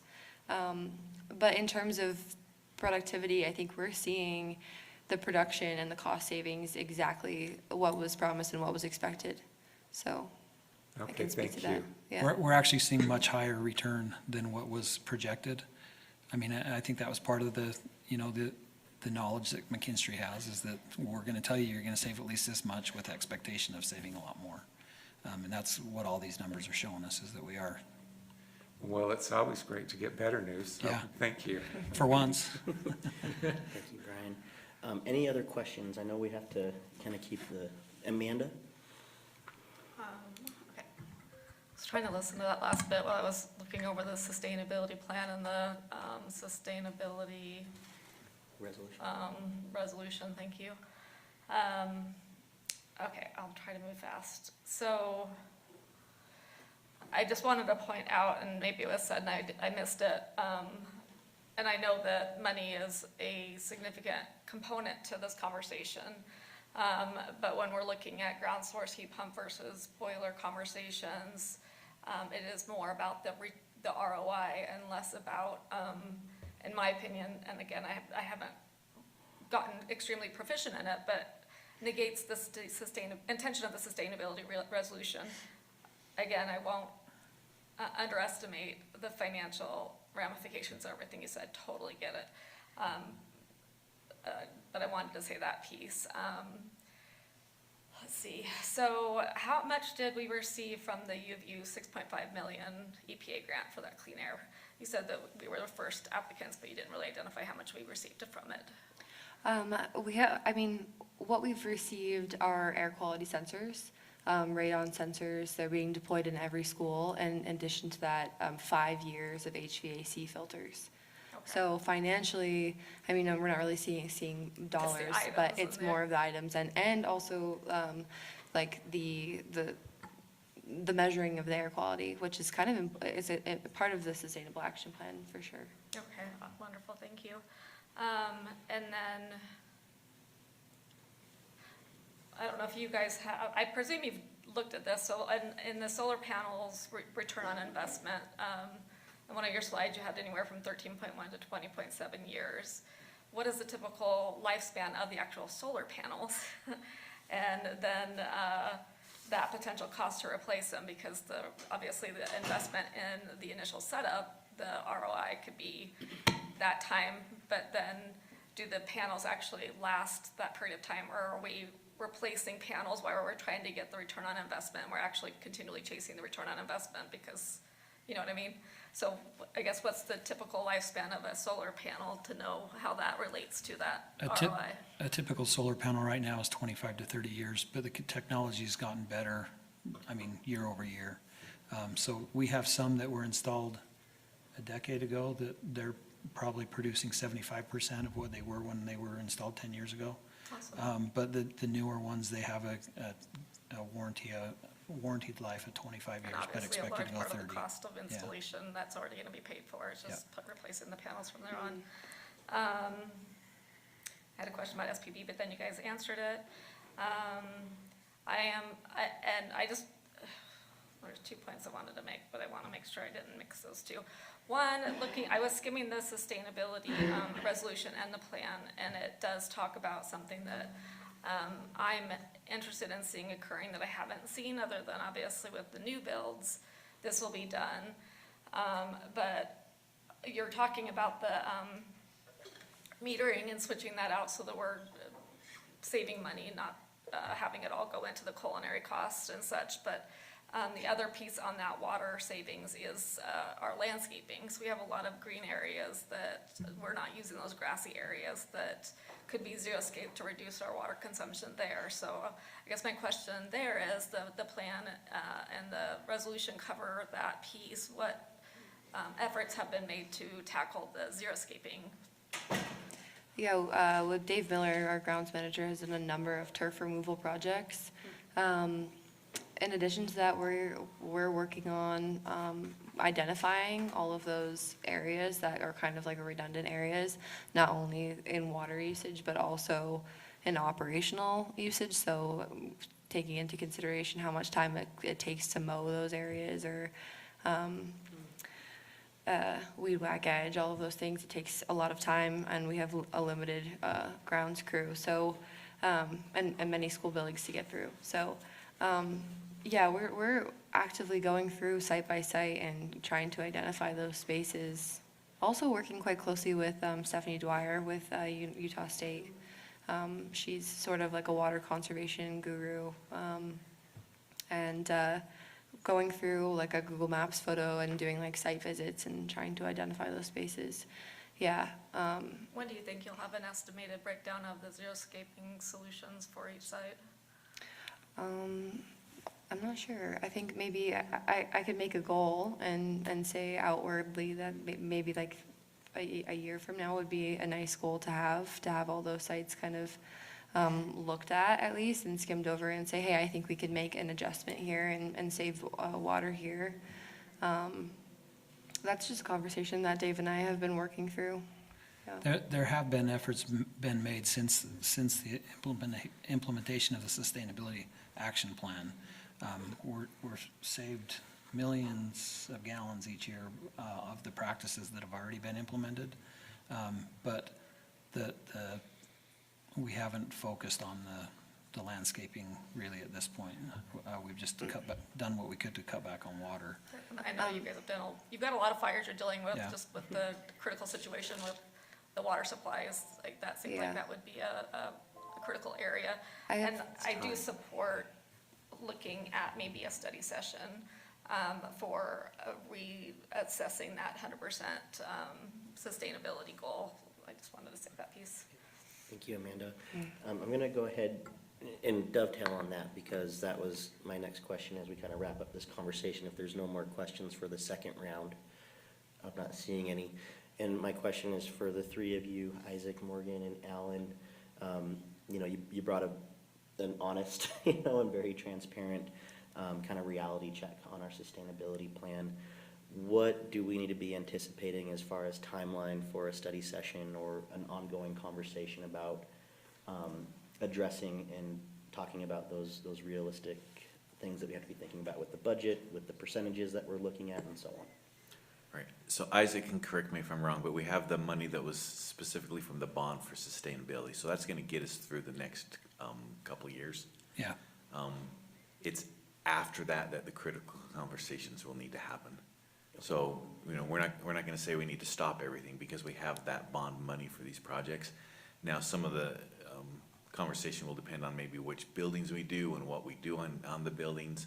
So it's not immediately urgent, but probably in the next year, we ought to, if we don't come up with an end thing, at least have a study session to lay out this a little bit more clearly, and, what would it cost us to get to these goals by the deadlines, and what are some alternatives that we could look at? Okay, so we got some time.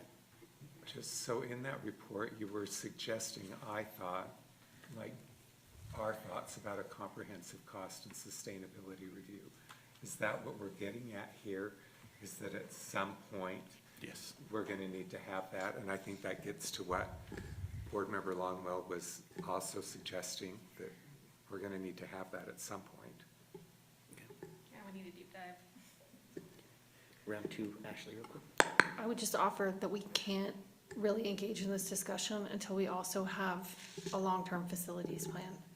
And until we have information about all of our facilities, we will continue to circle the drain on the same questions about what the plans, especially for our oldest buildings and our elementary school rebuilds are. Thank you, Ashley. Thank you, Isaac. Oh. Oh, I was just gonna ask, it sounded like Isaac is working on that, or what is the timeline for that, just to respond to Board Member Anderson's question? So I've been working on that for 2 years. Yeah, okay. We started that, and then we went into the discussion of closing schools. So it kind of offsets a few things. But our department will complete all of this year's annual assessments this Friday. So we'll have done our second full round of this since I've been here. Over the next month, we will be working on the data of those and the asks for each building. I will have an agenda or a table of contents to Dr. Grant for you guys to review by the end of this week, so you guys can make sure that it has everything on there that you want to see in a comprehensive plan. The goal in the end is, in my past experience, I want to provide you a book that has at least one page of each facility, talks about the age, the square footage, the good, the bad, the ugly about each one, and then a recommendation for the top 10% for the next year action plan, and then break that down over the next 5 years, 10 years, 50 years. Okay, thank you. Thank you, Isaac, Morgan, and Al. Appreciate it. We'll move on to our discussion agenda. The first item of business there is item number 1, diploma options. Dr. Grant? Yeah, Dr. Hall has done a great job pulling together for you the information from surveys and focus groups around the diplomas. So in your board memo, which is exceedingly long and full of good information, Dr. Hall laid that out really clearly. So she's going to go through every page in excruciating detail here. I've prepared 115 slides. Oh, you've been hanging out with Alan. This is a good start, though. Yes. What did I do That's that very it's not timely. showing up there? Oh, that's pretty. What? Okay. Have you tried turning it off and on again?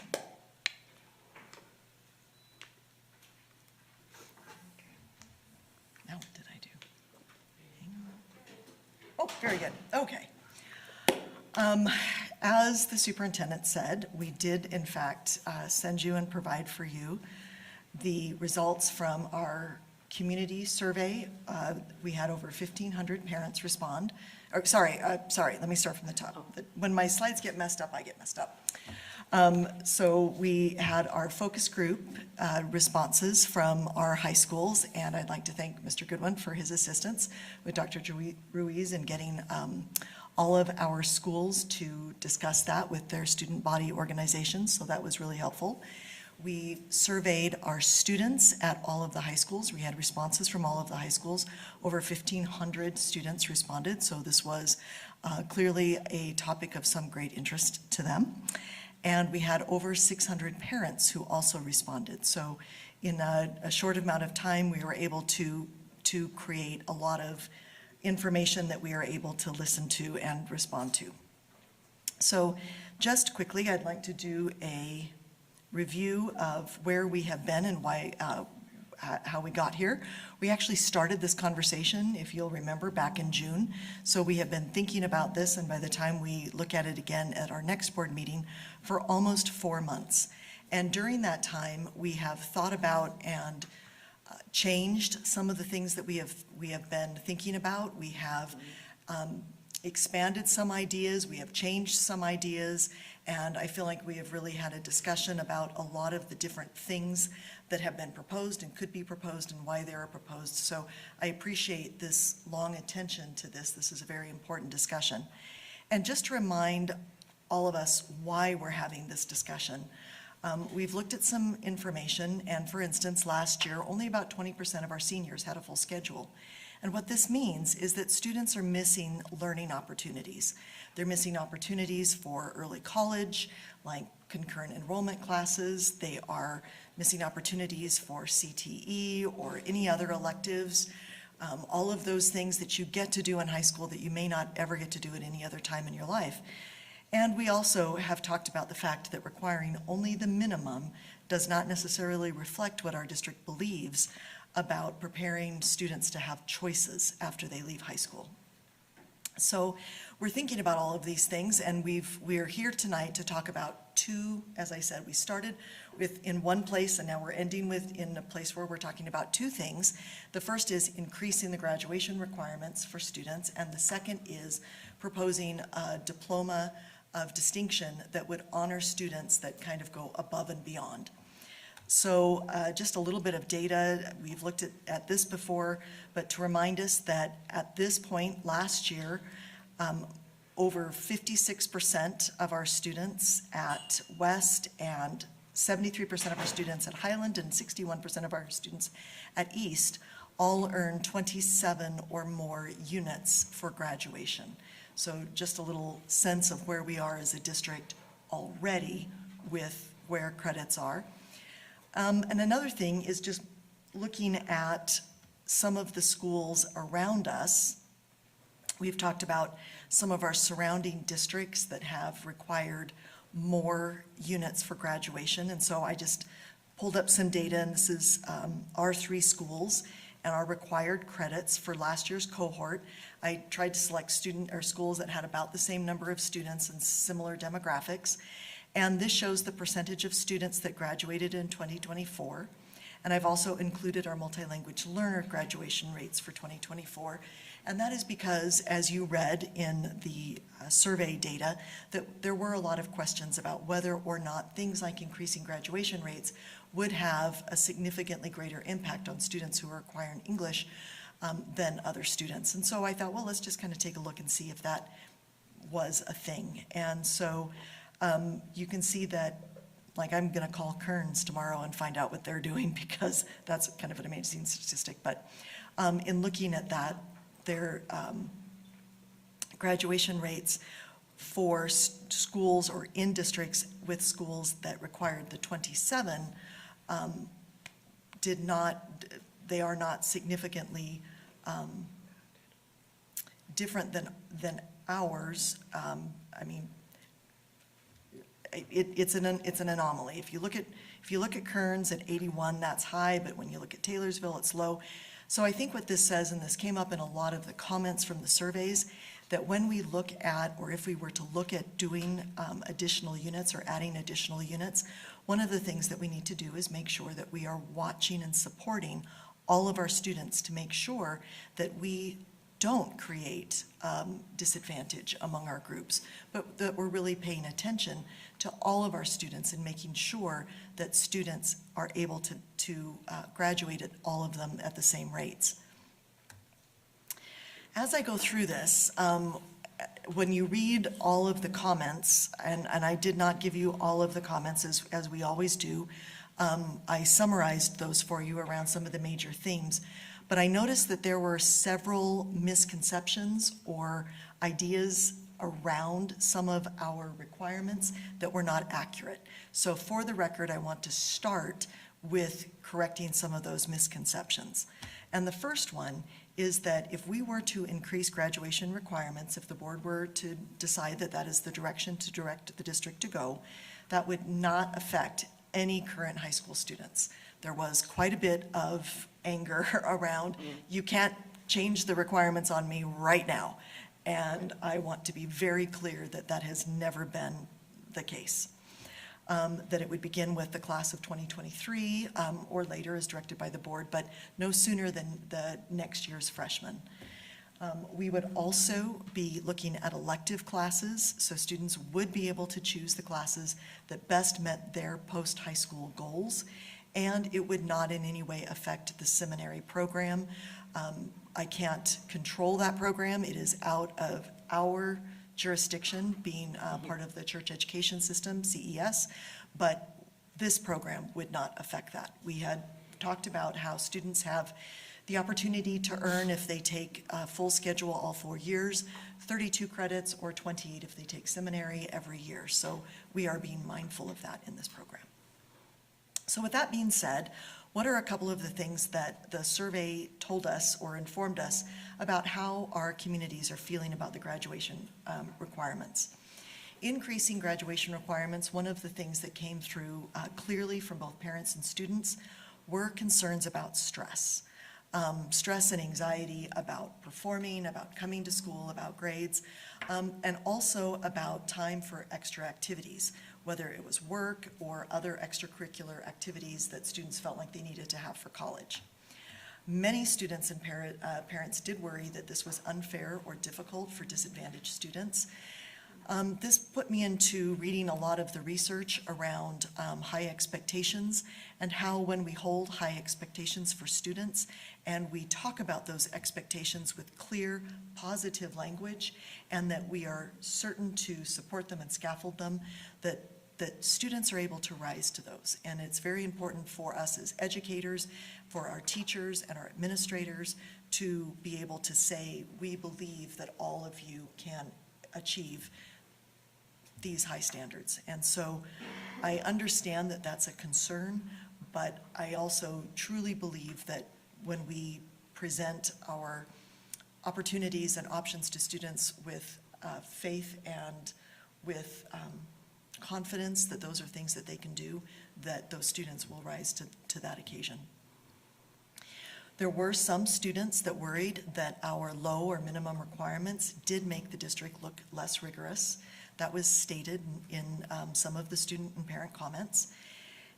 There were also comments around the fact that if we added more units, they really wanted those to be engaging classes that provided real-world experiences to help them prepare for life after high school.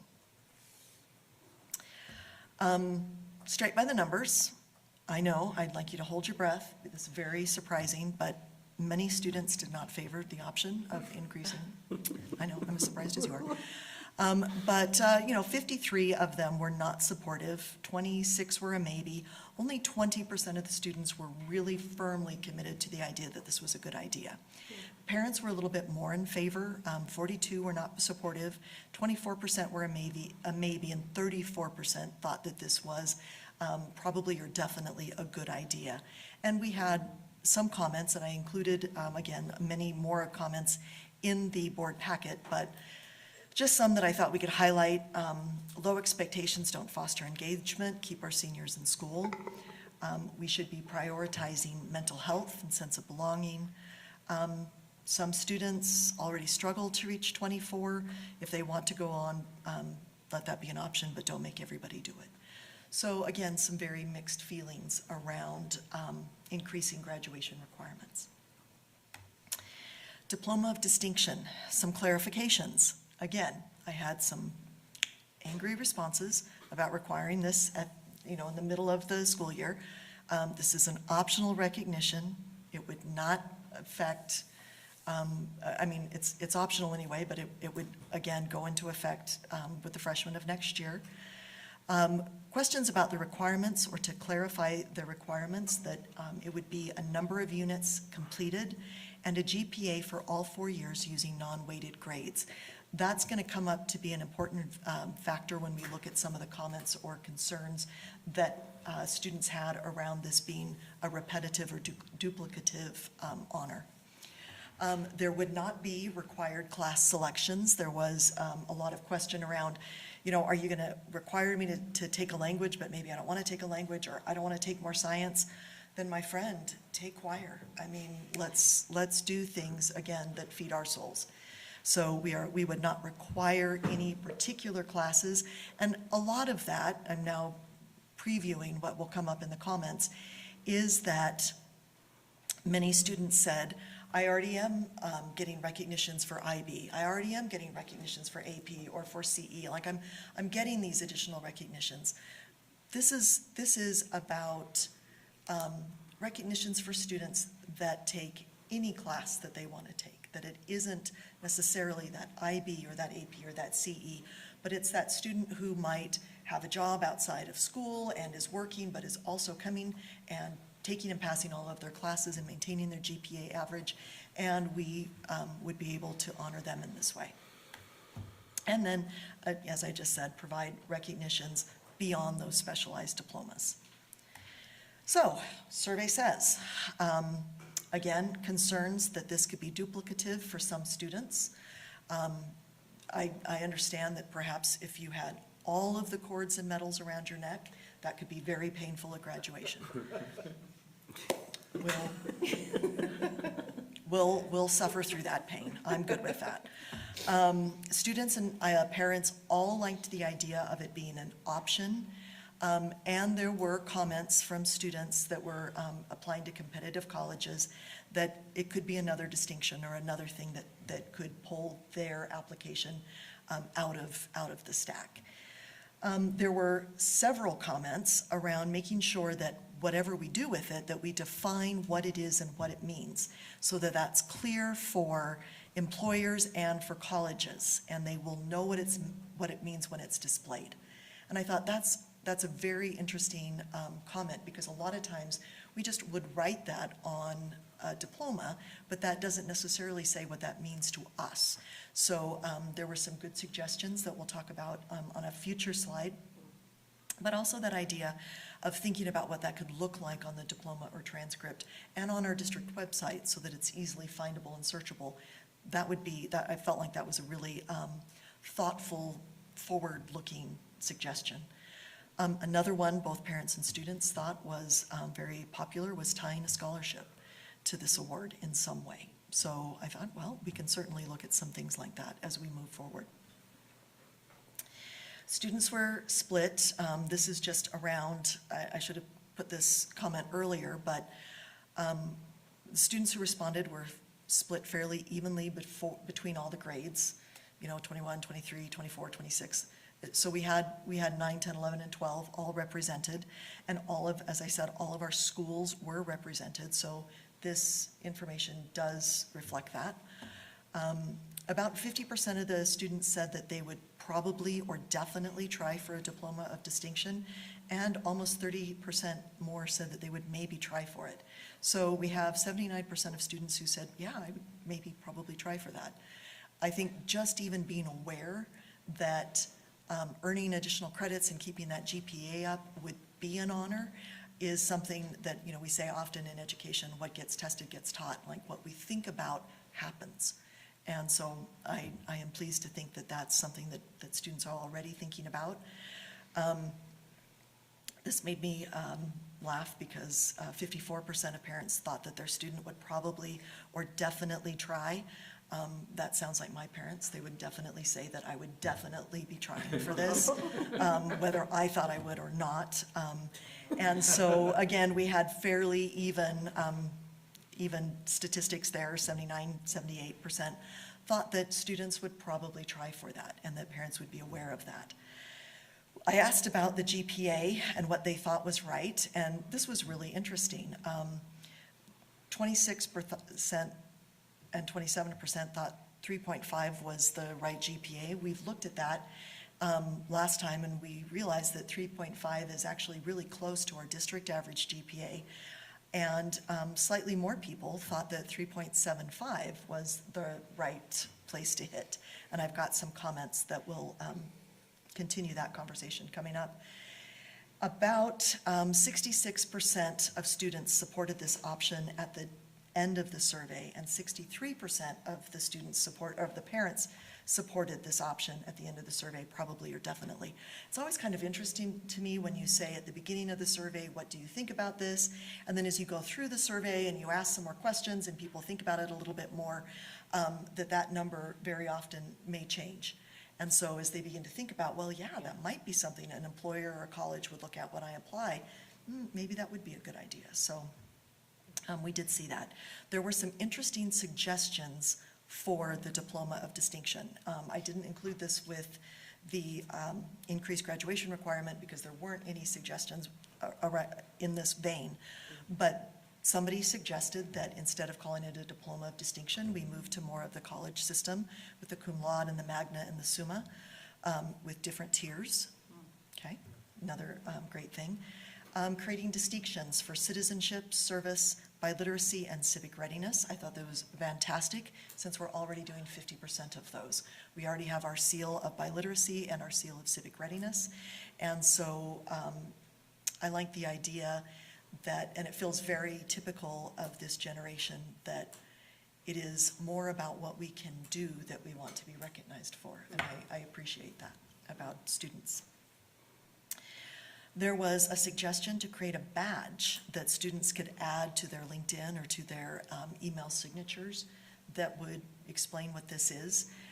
If you've seen those, I'm sure you've seen those in LinkedIn, but you know, you put the badge there, and then if you click on it, then it would take you to a page where that would be explained, so people would know what that was. Some of the comments: don't make a new distinction if it's going to be super easy to get. Again, I appreciate that comment, right? I mean, if we're going to do something, let's make it something important. You know, a lot of students already saying we've got a lot of different opportunities for this. I keep coming back to what is the percentage of students that participate in these programs? And it isn't all students, and so opening up some avenues that might allow students to explore this, taking our general education program, I think is worth it. And then my student is looking for ways to stand out on college education, or college applications, and that came up several times as well. Communicating change, that's always one of the things that the board asks. How are we preparing our communication plan? What does that look like? So I always like to ask that if I'm putting a survey out about a change. And far and away, email newsletters and Parent Square. Yay, Sam, yay, Yandri, very good, here we are. They know what that is. Those were our top choices. Student information sessions with counselors, making sure it's communicated on the websites, having parent information meetings in the evenings, live or online. Those were the top ways that parents thought that we could best communicate changes forward with things. So I know that there was a lot of information in the survey and that there are probably other things that you'd like to discuss. I would put this up here. The board's asked for recommended action. The idea that you would move that to action at the next meeting on the 21st. So we have spoken about increasing our graduation requirements by 3 credits, beginning with the class of 2023. Those would be elective classes that students would be able to choose what best met their goals for post-high school. And to establish a diploma of distinction to recognize students who earn 27 or more credits and have a GPA of 3.75 or higher. This would be unweighted grades, and any credits would count. That being said. Thank you, Dr. Hall. We appreciate the efforts that you put into this. I know we gave you some pretty clear direction about surveys and reaching out to students, which is why, Foss, and you might have to forgive me later, but I think we have a huge benefit of having student board members as part of our team.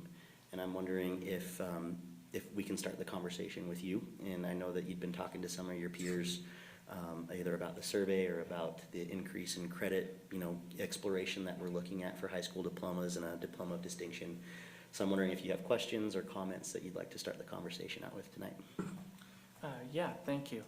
I had some comments and questions about the focus on truancy, or not having full schedules for seniors versus matching fellow districts in order to provide advantages for college and whatnot. It seems like it's somewhat of a cultural norm in the schools at the moment for seniors to not take full schedules.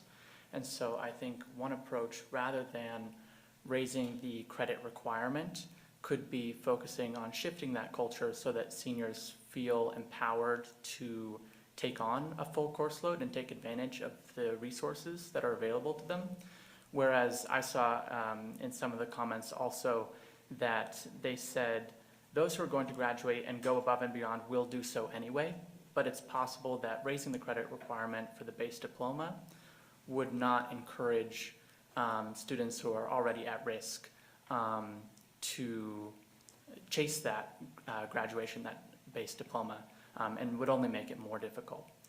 And so it seems like other approaches would be better to solve that issue, such as working with underclassmen earlier to preempt possible issues in the future. At West, we have PAC time, which is for advocation for students.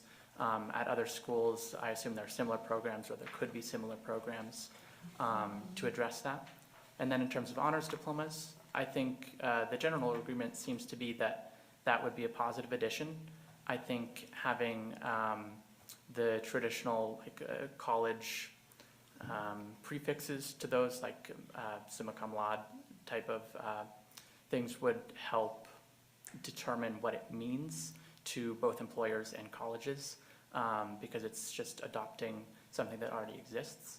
And then in terms of the comment on keeping the 24 credit requirement being seen as less rigorous, from my perspective, colleges look at your singular school context or your district context.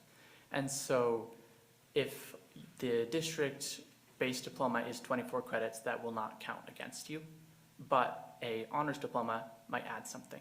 And so I think it would appear that keeping the base diploma where it is and adding that honors diploma with kind of those 3 traditional sections would be the best course of action, but that's only my perspective. Thank you. Thank you, Foss. Board members? Annie, Charlotte? Yeah, I agree with that assessment. I think, generally speaking, I mentioned this last time, I've worked in college admissions as an advisor for students applying to Ivy League colleges, and generally speaking, I don't think the number of credits will change the college admissions perspective on academic rigor. So although I do think it, like you said, higher goals and supporting students for those goals, I think that's really great. I do overall think it would be a net negative to increase the number of credits, especially for vulnerable populations. And based on what Foss said, and I do agree it would be nice to adopt the summa cum laude language. However, I think including 3.5 GPA would maybe be too broad, as you said, that's the average GPA,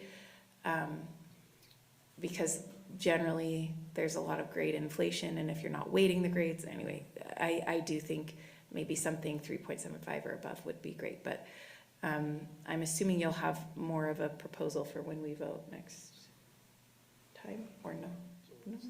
I think it would be helpful to get a sense of the board and what other information you like. I think what Tiffany's provided here is about all the information we're thinking we could gather. So it's more about the board's desire, and the 2 proposals are making the standard diploma increasing by 3 credits to 27, and the other is to do a diploma of a distinction. So unless there's something else kind of identified by the board, it's more about what the general desire of the board is in that, so. Annie, did you have any more No, comments? that's all. Charlotte? And then I have Amanda. Okay. And then Brian and Bryce and Ashley.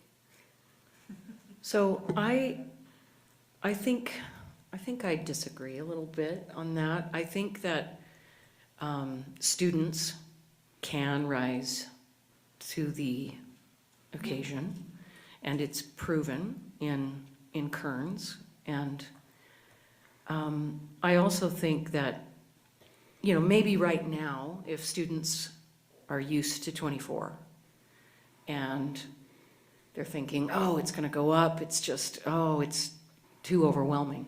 Well, it will be set, and that will just be the new standard. It won't be as overwhelming mentally, but it's kind of like meeting a deadline, Sometimes you can't meet a deadline, but if they give you an extra week, you still can't meet it, It's about, I just really think that we need to realize that all of our students should be able to, and can achieve. And as far as maybe it doesn't seem rigorous to a college, but it would look more rigorous to families who are looking at our district thinking, do I want my student to go there? You know, they might compare. So there's that kind of rigor. I would like us to be able to set the bar a little higher, you know? I mean, in our sports and athletics, sometimes our disadvantaged, or students that don't always succeed, do succeed really well when they have a high bar and they can meet goals. Thank you, Charlotte. I have Amanda and then Brian. I did have a question, but it got flushed out, and part of it that I wanted to still point out, but for students who take seminary, it sounds like for all 4 years, the max credits that they can do unless they're doing online classes on top of everything is 28. So we really should respectfully stop at a 28 credit max for that piece, but obviously students can achieve well more beyond that. The piece I wanted to kind of point out as well is the whole concept in general is, in a different various ways, supports our board priorities. It, you know, by motivating students to take more classes, it's motivating attendance, it's motivating the pathway concept, and it's, you know, can motivate literacy through accessing more academics. So I just wanted to point out that piece, that it does play into our priorities identified by the board. And then the final piece I wanted to say is that I'm in full support of 2 diploma concepts, maintaining the 24 credits, and then having the second one being the 28 credits. The GPA piece I've been struggling with. I do like the idea of the cum laude overlay, because that is a clearer communication as to what that means, but then the GPA equivalent to what happens at a college level should also be equivalent to what we're doing at the high school level if we're going to play into that, so that would drive that GPA piece. But to reiterate, I'm 100% on board with 2 options. One is the 24, maintaining what we've always done, and then doing the second, which is that higher expectation, and these kids are basically acknowledged for that extra effort that they're doing. But the kiddos that are just needing to graduate, and we've had kids graduate for years for 24 credits and they're not penalized, they graduated, so let them graduate and not take that opportunity away from them. So anyway. Amanda, I think Dr. Grant had a clarifying question. But sorry, yes. So the second one, was that the diploma of distinction, or just having another standard diploma that had more credits? I'm not labeling it a term, but basically what the diploma of distinction is essentially what you guys have been talking about, the 28 credits. 27. With that Sorry, potential GPA. Yeah, I did say concept, right? 27. Well, that was the minimum. 27. That wasn't the distinction, right? That was just raising our. No, it was both, and it was for the reason that Board Member Longwell brought up the seminary piece, coming right up against that 28. We thought that we didn't want to go right to that roof with the 28. Okay, because you have So, a 4, you'd have to be yeah, a 27, I so you don't apologize. compete Yeah, with that. but it is 32 and 28, and then, so. So Yeah. ultimately, that's the line I'm heading, 2 options, the diploma's distinction, whatever we determine for the exact credit amount and GPA piece. If the board wanted to make it 28, the board. But maintaining the 24 credits as a base graduation concept. Thank you, Amanda. I have Brian and then Bryce. I think the one slide that you had, and it was probably 3 or 4 back, talked about preparing students for post-high school. And to me, that really is something that is one of our responsibilities, is we are tasked with educating our students and preparing them for the world in which they're going to enter, whether it be college, whether it be a trade school, whatever course of action they decide to take. I think that by encouraging those increased credits, what we're really doing is we're being kind and trying to prepare them for what they're going to be presented with when they graduate from high school, and make it so that they have the advantages that they would hope to have. And to me, that's part of our responsibility. I mean, if we look at this, this is more work that the district is taking on.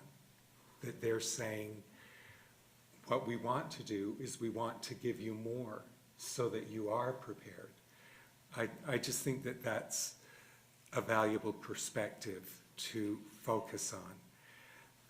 Having said that, I also think that it's important to consider, and I've said this before in the past with other things, I don't think the house is on fire here. I think that we have time to really give thought to this. And an example of this would be, I was at the Highland SCC meeting last Thursday, and this came up as a part of their discussion. And many of the parents were saying, we were not aware of this survey. Now, whether they didn't see it in Parent Square or whatever, it wasn't like they were upset. What they wanted to do was they wanted to participate in the survey. And they were instructing Principal Chatterton, okay, please put it in the Rams newsletter. We want it on the school door. I mean, they wanted it everywhere so that they could really get an accurate, I mean, I think it's great that we've heard from 650 parents, but I think that there really probably are a lot more parents that would like to weigh in. And in some of those comments that I saw, a couple of them were, it seems like we're rushing this. This is something that is significant. I don't want it to be that there's the perception that, okay, we're rushing this through or we're sneaking it. No, we're not sneaking this through. We're not rushing this. What we're trying to do is find something that could really be a valuable tool in helping you be as successful as you can be when you graduate from high school. So having said that, I think that we have more time to look at this. Thank you, Brian. Bryce and then Ashley. Yeah, I was going to go a different direction with this, but after Brian's comments, I'm going to say something before I say my original comments. I do think that's a valuable perspective, Brian, that potentially spending some more time on it. I know we've spent 4 or 5 months on it already, but again, if the house is not on fire, maybe that is a perspective that we consider. What I was going to say is that I very much agree with what Foss, Board Member Romano and Board Member Longwell said, as well as other comments. I do think I'm very excited about the Diploma of Distinction. I think that's a really great opportunity for students who might want something more or who need something more. That's a great opportunity, and I would support that. One thing I do not support is for a basic diploma going over 24 hours. I do understand the argument of wanting to push and set expectations post-high school. Sorry, I'm going to get really passionate about this because this is really important to me. I think it is a huge mistake to do anything over 24 hours.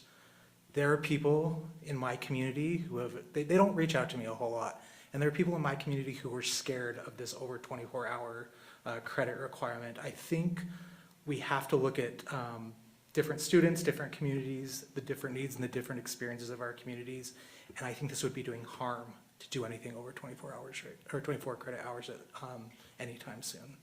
So whether we have to take a vote or if we're going to postpone and explore a little bit more, that's fine, but I will not support anything over 24 hours, and I will stand by that. Ashley? I just have a few questions. If we do move forward with an honors diploma, how would we change other requirements for counselors or reduce other school-specific commendations to sort of streamline counseling, as we've heard throughout these months of discussion, that different information from counselors causes some issues at our high schools? I'm sorry, I'm not quite sure I understand the question. if we move forward with an honors diploma, it would obviously change what counselors do, right? And what they would have to counsel on, like, this is what you need for this diploma, this is what you need for this.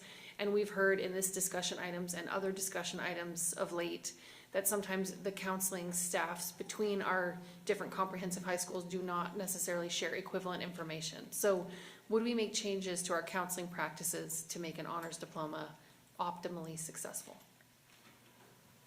I would assume that we would be able to provide all of that information. I think one of the things that does streamline this option is that it isn't a particular class. It isn't completing a particular assessment.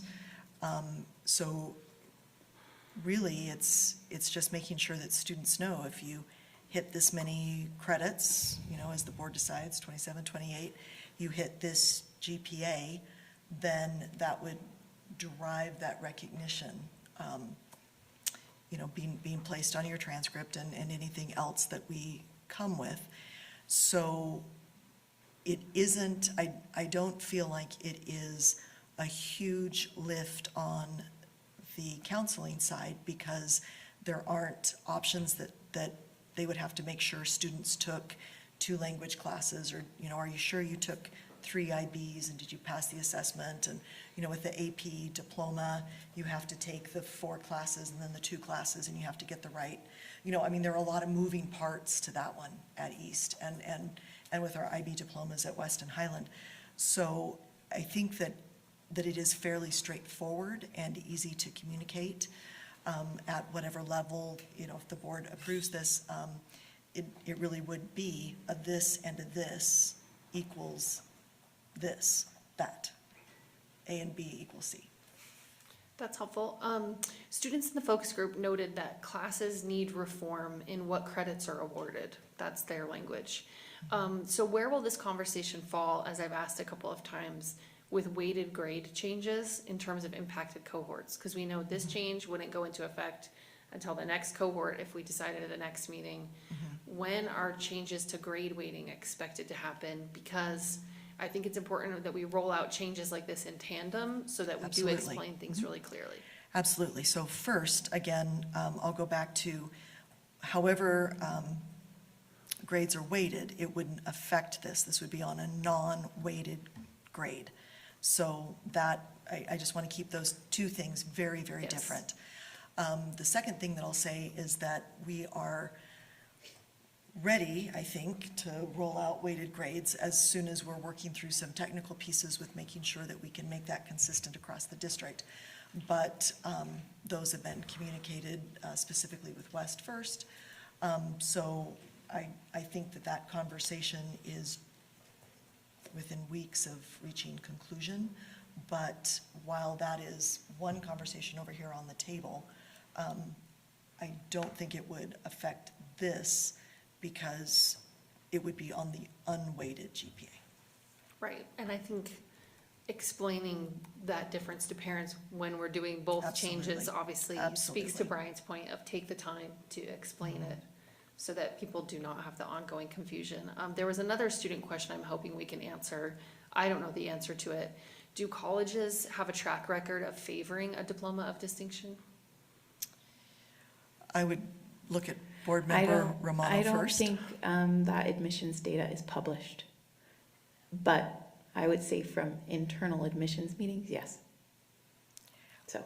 And I would add to that, I had an uncle who was a college admissions person at a UC school, and he said sometimes it was really frustrating. This is the internal part that I probably shouldn't say.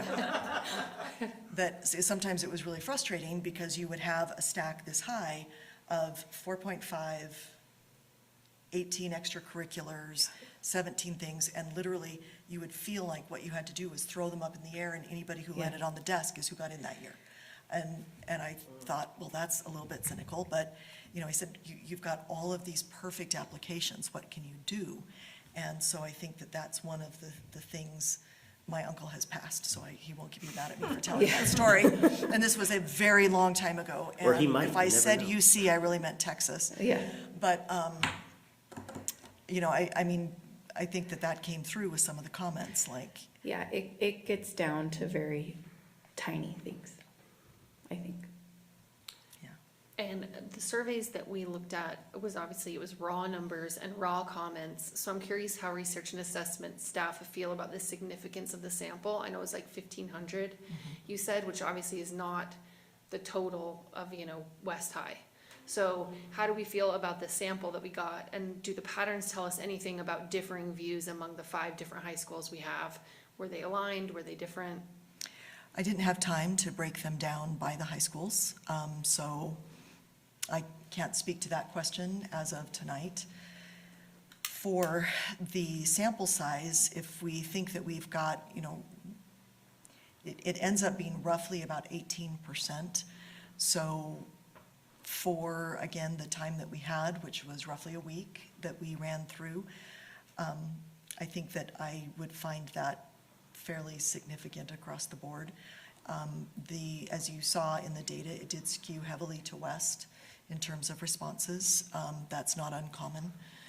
And, but not so heavily that I feel like it was the only West that responded. Every school responded. And so, Did that include Horizonte? yes. Okay, Mhm. okay, oh, good. Yeah. And also our Salt Lake Center for Science Education. Ashley, did you have more questions? Yeah, I do. Okay. The last thing to say is just that I'm struggling to balance some of the information we've received, because I think you did really good work looking at stakeholder feedback. And I'm concerned that some of the fears identified in that stakeholder feedback don't play out in the empirical data about high schools, not just in Utah, but other places. I do view that increasing elective credits could have a net benefit in increasing engagement and reducing absenteeism, just on face. But I also don't want to add requirements that parents and students don't feel are helpful. So I'm just curious, as a last question for you, Dr. Hall, because you're the expert in teaching and learning, do you feel the survey responses align with what you think is actually the most effective decision for driving all students to maximizing the free resources a public education offers? That's a very, very good question. And I'd like to go back to what Mr. Goodwin said at the beginning of this, which is we wouldn't need to have this conversation if we were able to change culture.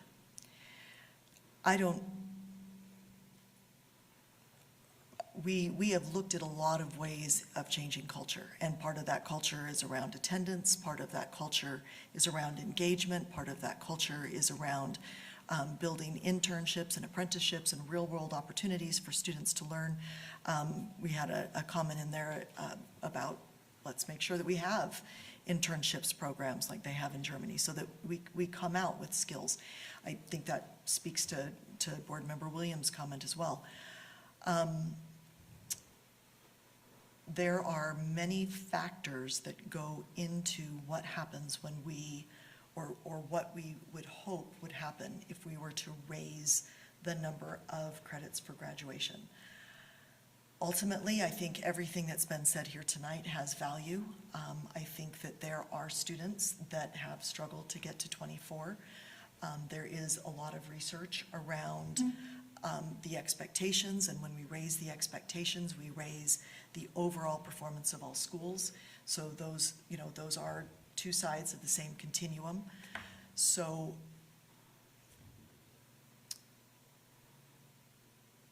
I don't think that I am not comfortable speaking for the will of the board or for the district on this side of the table about the answer to that question.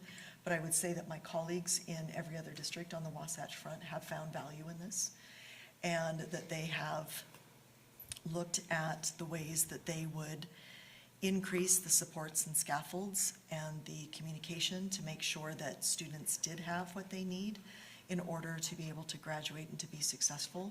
I think that that's one thing that we are continually working on in this district, is making sure that we do identify and work toward providing those supports.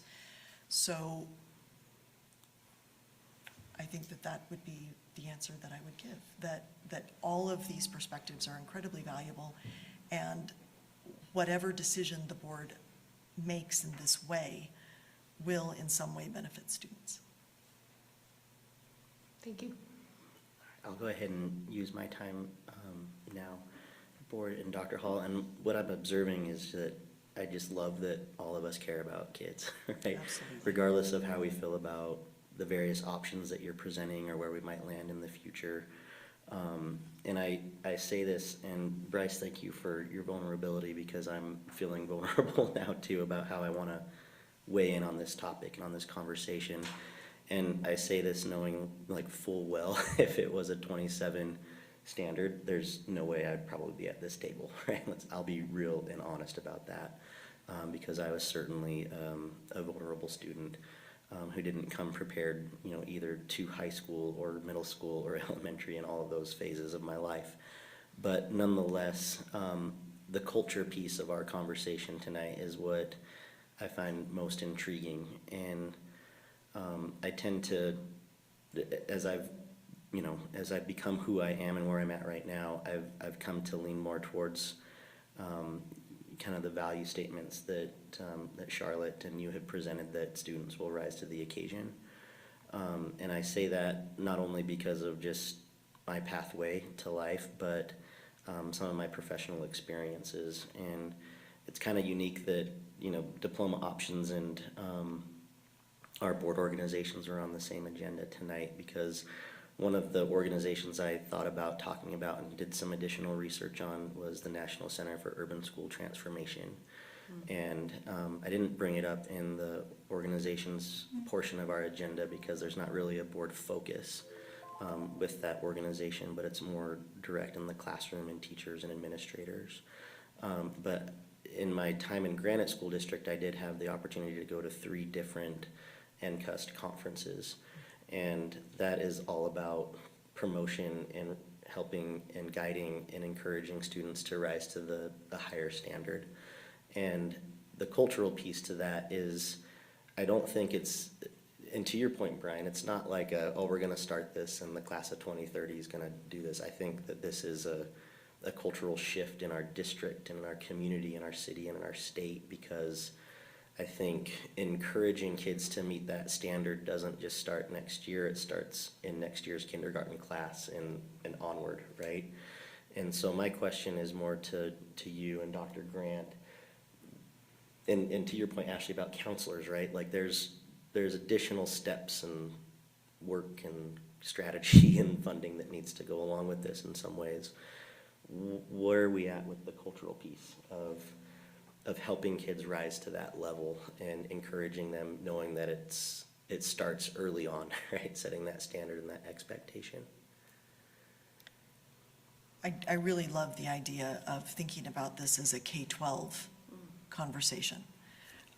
We know that there is a lot of research that points out that if students haven't decided by 3rd grade that they're going to go to college, they probably will make another choice. That's not to say that that's, determinist and that that's the be-all, end-all, but that is one of the markers where students have kind of made that decision around their academic identity.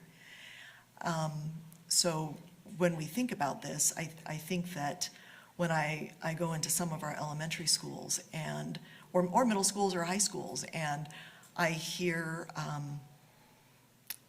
there's an amazing woman at East High School who says all the time that she's walking the halls looking for her scholars. And her scholars are not in class at the moment, but her scholars are going to be in class.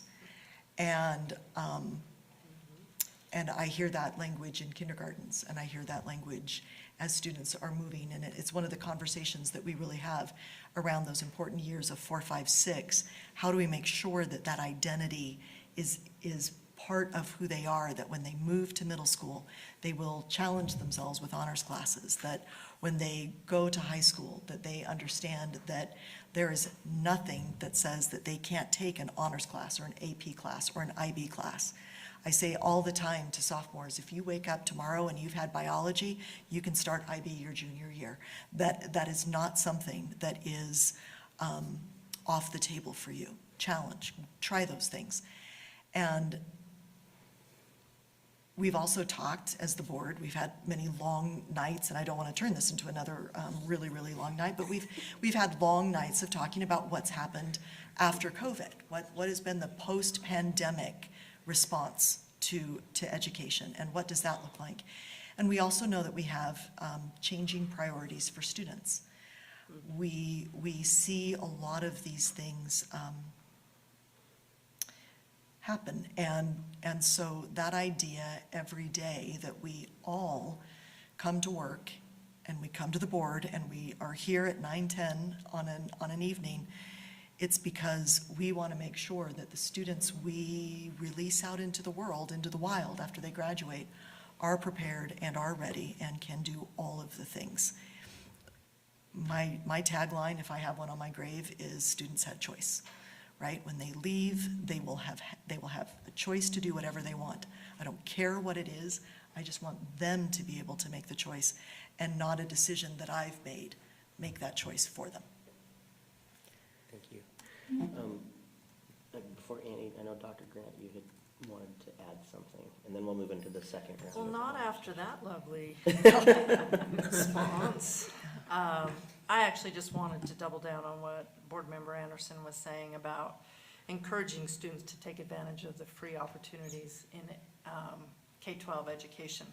I think we leave a lot of money and a lot of credits and a lot of opportunity on the table in this district because we are not asking more of our students, and I worry about that a great deal when we have such opportunities and their later world depends on them having access to those opportunities. And so I appreciated that remark that way about what we're trying to accomplish with some of this. So Thank you.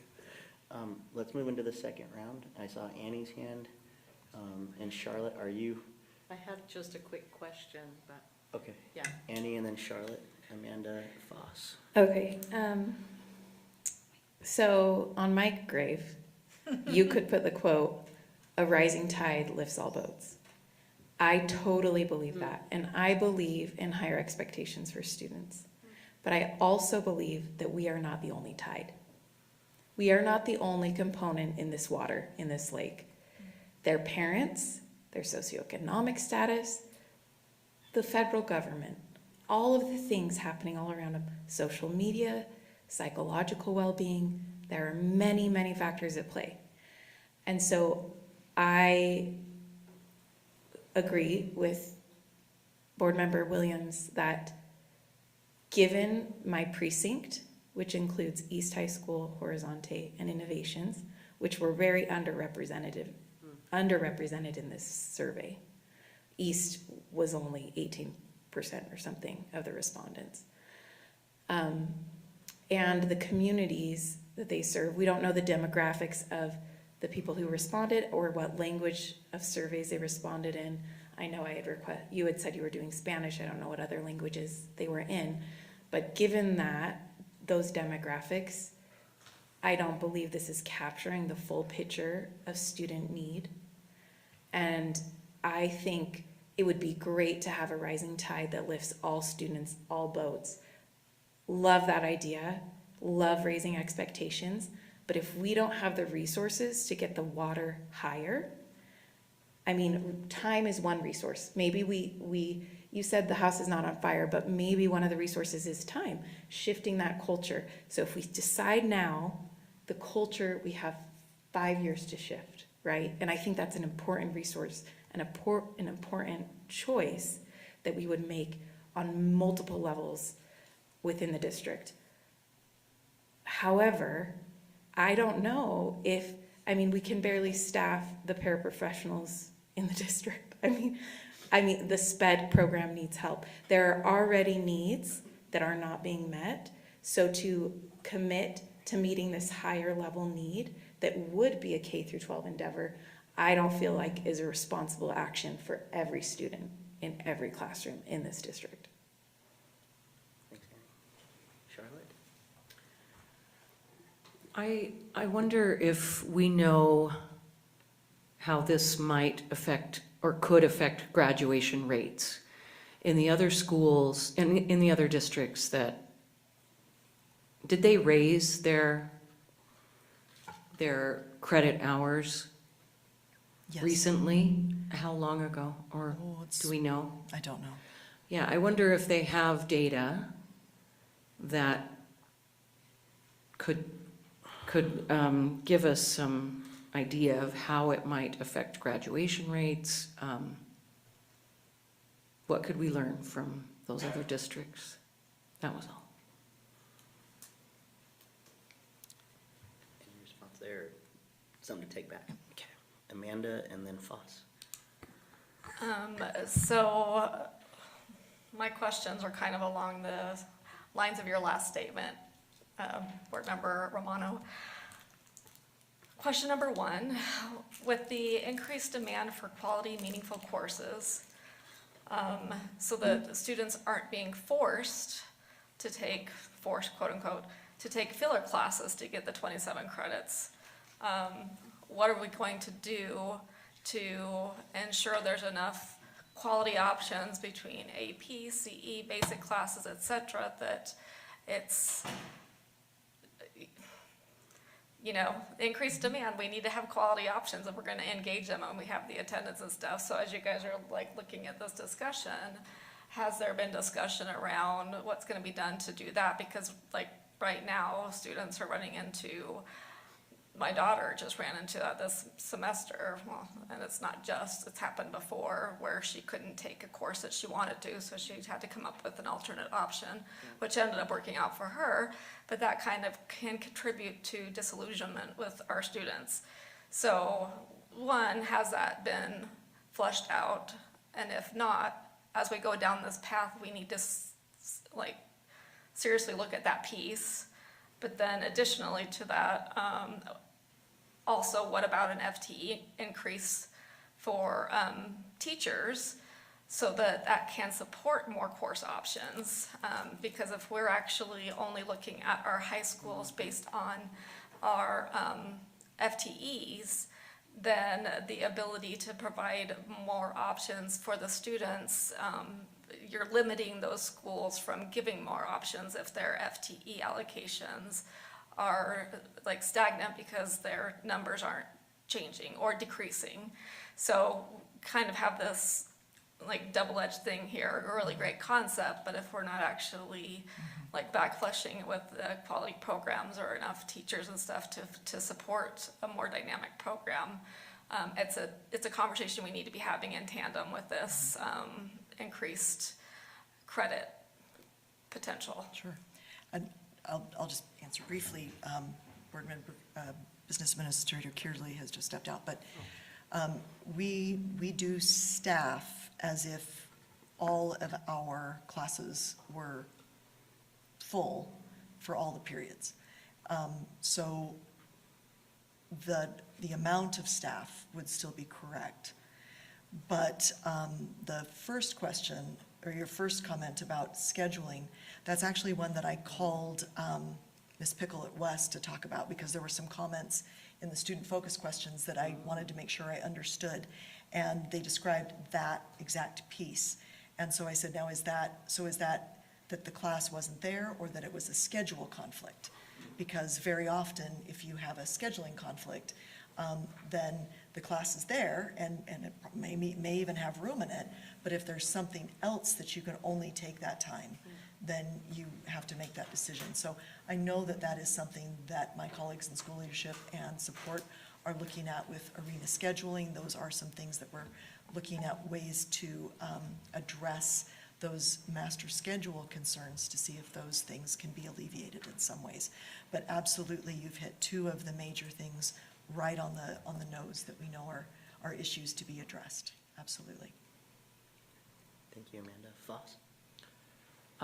I would just like to comment on how, if we looked at the graph in the presentation that you provided, a large majority of students do more than the 24 credits required, and take enough credits to meet some proposed increase. However, if we cannot support students who are only achieving 24 to 25 credits or only scraping those credits at the very end, then I'm not confident that simply raising the requirements would help them. And I would point to direct programs like the Portrait of a Graduate that's been worked on recently to better support student achievement and graduation rates by inspiring them without putting that requirement in place that could be an impediment to their success. Because I think that at the end of the day, we want to make sure that students are qualified for their futures by helping them make it to graduation day. And we also want to ensure that they have a belief in their own capability. And so focusing on programs that, even from K through 12, make sure students make it to graduation because they believe that they can, is the key. Because that allows a student to take whatever number of credits they feel is appropriate for their personal situation, and ensures that they are confident in their own future, which is the end goal, is to provide them with the future that they want and deserve. Thank you, Foss. Seeing no other comments, I'll just kind of circle us back to some logistics. And what I feel like I'm hearing from the board, and correct me if I'm wrong, colleagues, but there's an essence of potentially needing some more time. And my question to you, Dr. Hall or Dr. Grant, or both of you, is we have it scheduled for a final vote on this at our next meeting. And I know that that was kind of prescribed based on a timeline of when we should be making this decision. And if it was to pass, that we would need to give enough time for schools and parents and families to prepare for this for the next school year. But kind of hearing about some desire for more time, how do you feel about that timeline and where we might be for our next meeting? So what I'm hearing is that, let me see how I say this, is it the board's direction that perhaps I don't bring back August 21st, October, whatever month we're in, October 21st, that we don't discuss again raising the graduation rate, but would you like to come back and make a decision on a diploma of distinction? I think what I'm asking is, could we Let me push explain the decision? timeline a Okay. little bit. The reason we said the end of October was that freshmen begin to enroll when? Well, we're going to start working with that probably by December into January to make sure that we have So things that's why ready. we wanted to have an October decision, was with the idea that we'd start with these freshmen coming up for fall. We can always push the date and start with the freshmen coming up in another year and a half instead. So, Right. like Brian said, the house isn't on fire. We could start this at any time. We were thinking we could get the conversation and a decision done in time to get next year's freshmen going. Right. We might have a little wiggle room with that end of October, or no? Yeah, we could probably do a little wiggle room, but, Okay. So- but if we feel firmly about one half, I'm happy to take a half I don't know forward. that we feel firmly yet from what I Okay. heard among the board, but I leave it to board leadership to decide. But that's what was driving our current timeline, which can always change. Can I ask a quick question? What are the main motions you need to have occur to help move this forward? I mean, basically, I would assume, are we staying with 24? No changes? It sounds like it's two parts, right? Sorry, what? It's two votes. Yeah. 2 votes. What do you mean, 2 votes? Well, it's a vote for the 24 credit, rising it, and then a vote for a diploma of distinction. Do you want to increase the standard diplomas, the number of credits required for a standard diploma, kind of yes or no? Do you want to create a diploma of a distinction, yes or no? And it would have to also include what those distinctions would be, what the board wants the distinctions to be. And I'd be curious if we would be already ready to make the motion on the maintaining the 24, yes or no? And we can knock that one out unless people feel like, I don't know if we need to make it because it's kind of it's already there. well, not really. 'Cause Yeah, it but could you're also saying just keep eliminate. it how it is, and we can vote next time on it. Is that what you're saying? What I'm saying is, I guess maybe not so simple, is what do we need to do to move this forward? And good point, question number one, or motion number one would be, or decision number one is, do we keep 24 credits as is, yes or no? Or do we move 24 up to 27 and we eliminate the 24 credit option? So that's step one, it sounds like. And what I'm curious about is, can we make that one tonight? And then we go into the determining factor of the 27 credit discussion. Yeah, actually, I see your hand, but Amanda, I don't know if the board's ready to make that, or any decision relative to that tonight potentially, but I Ashley? wanted to offer that we don't need to decide anything if we're retaining the status quo of graduation requirements, that the only thing we need to act on is something that is a change from district practice. So to move to vote to reinforce that district practice is occurring is redundant and not necessary. Correct. Oh, yeah. True, but clarity that we're keeping that. Thank and you, then we're- Ashley. To me, it goes to, the house is not on fire. And we've got the status here, the status quo. And I think we've had a really robust conversation. And I think that there's significant interest in this from students, from parents. And I think the parents, well, I'm speaking for one high school, but one high school was saying, we want more time to look at the survey. And I don't think that that's unreasonable. I think that they thought it was valuable, what they were hearing from the parents that had taken it, and they wanted to be able to look at it. That's my thought. And I think what I was trying to get at is, like, do we have to make this decision in our next board meeting? You know, like, could we either take a couple more meetings, or is it something that we want to reconsider for another year? That's kind of where I was getting at. But From my perspective, it sounds like the board is ready to vote on the diploma of distinction in the next board meeting. Okay. That's what I would say. No, Ashley's shaking her head. I would disagree with that. I think there's been questions posed here about what the diploma means, what it would mean for counseling, what it would mean for transition plans, and what actually makes a meaningful difference to students. And I think we should respond to those questions before I don't think we need to rush to move forward just because there's not an appetite to move forward on changing the credits. I also think that the grade weighting conversation that does interact with this, even though it's a different thing, is something else that we should continue to discuss how that's rolling out in relationship to what we do or do not do. I do think there is a danger of delaying the conversation further, and we've already surveyed parents and students on it, and like they said, that stressed them out a lot. So I don't know how long if we want to push it a full year, or how many more board meetings is reasonable. okay. So is it the board's direction that we maintain the agenda? Oh, Foss, real quick. I would just like to clarify that it seems like, I agree with your point that we definitely shouldn't kick it down the road for an entire year, but it seems like we would just take a couple more board meetings. It would go into effect next year, but the conversation wouldn't lapse Yeah. for a cycle. It wouldn't go into effect until 2030. Yeah, but they want it For the graduating freshman, class. incoming I see. freshman, yeah. I see, the requirements would change. I mean, the changes would be made. For the students incoming in a year. Right.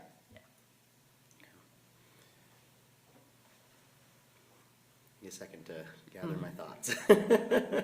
Because what I feel like We can't make a motion right now, right? No, it's for next board. I mean, my thinking is that we maintain the agenda item for our next meeting, but that there's some pretty specific questions, Dr. Grant, or thoughts that are coming that we still need to clarify, to give direction for you and Dr. Hall to bring back. And I think it's a matter of raising the standard to 27 or not, I think is probably the big one that we need to examine. But to Ashley's point and Brian's point about time and And the things that you mentioned, Ashley, about, I can't remember all three of them, but they were there, counseling and weighted grades and all those things. That I think it'd be good to give direction to Dr. Hall and to Dr. Grant to help bring some additional information back about that before we make some solid decisions, because I think we're still,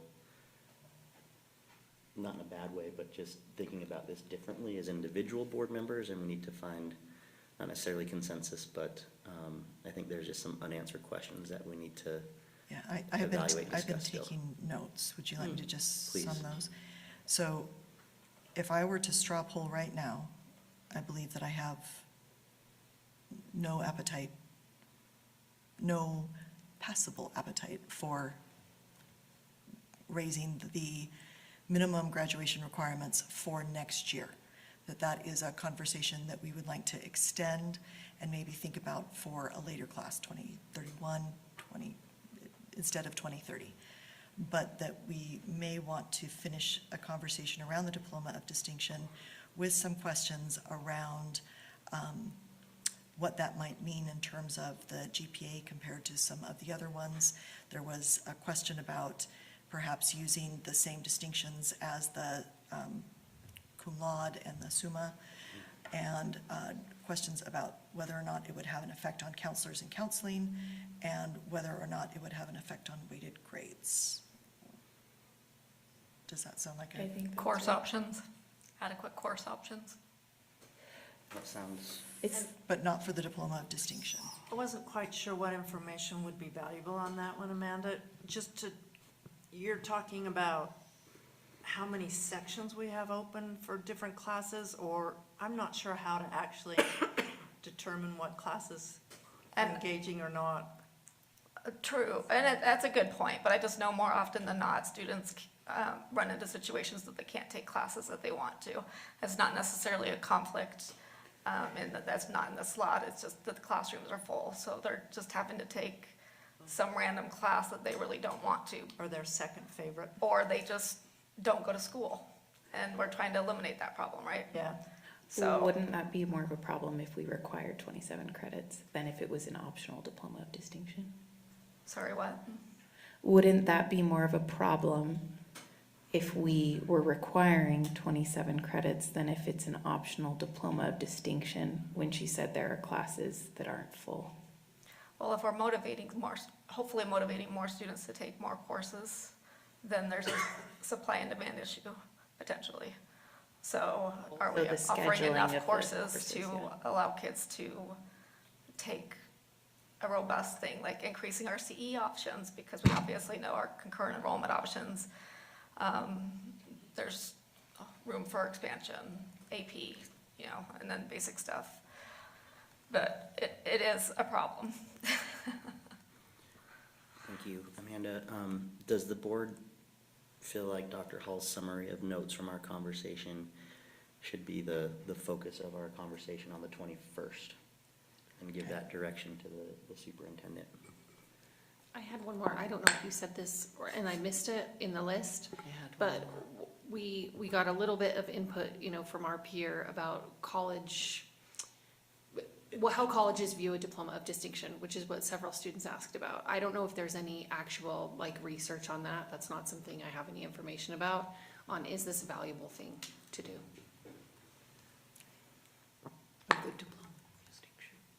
The diploma of distinction. Yeah. Do colleges favor it in a way that we know about and could anticipate benefits? Parents notice it. Right. Could you also look, is it possible to talk to the other districts, a few other districts, to see if they had any data on graduation rates with increased credit requirements?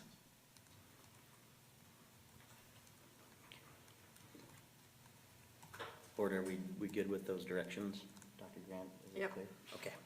Let's move on, but before we do, when I was speaking, I thought my timer went off prematurely, but it was actually the timer that Brian and I keep for the meeting time. I'm gonna hit enter So and sit down.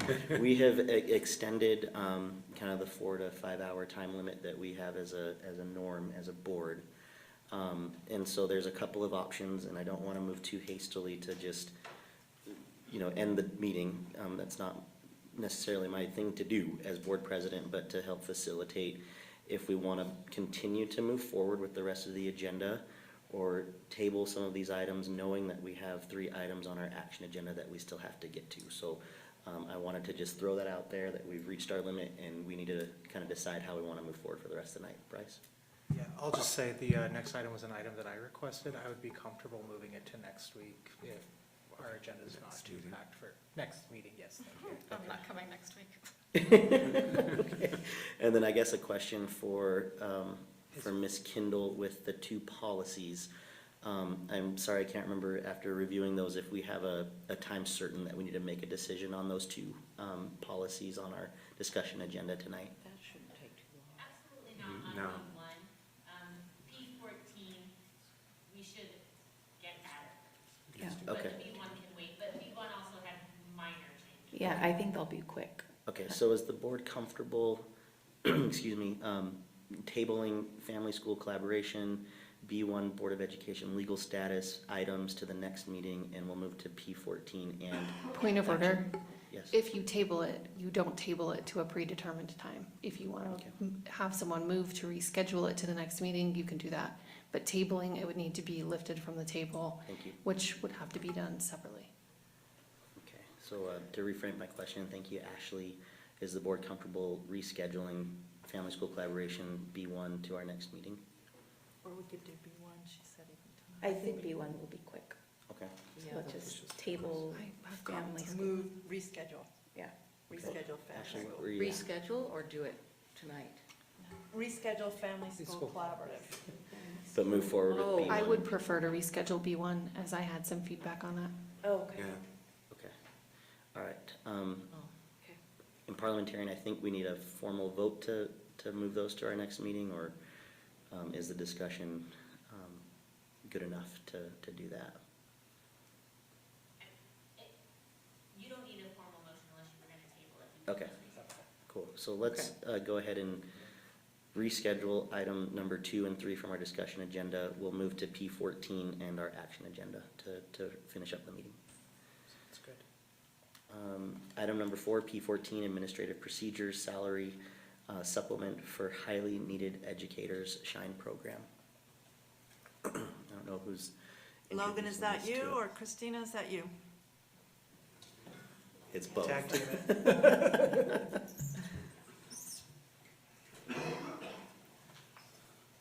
wasn't sure if the subcommittee member was going to run it. But we can run it. So in terms, as you may recall, at the last board meeting, we approved the policy. And so according to standard practice, we always bring new administrative procedures to first subcommittee and then the entire board to make sure that the entire board agrees that the administrative procedures are appropriately implementing the vision of the board's policy. In this case, the Utah State Board of Education Administrative Rules dictates fairly clearly what we need to have in this policy, and indeed they have a model policy that we have adopted. One of the things that we talked about in this policy was whether or not we would choose to identify in the administrative procedures the areas of high need.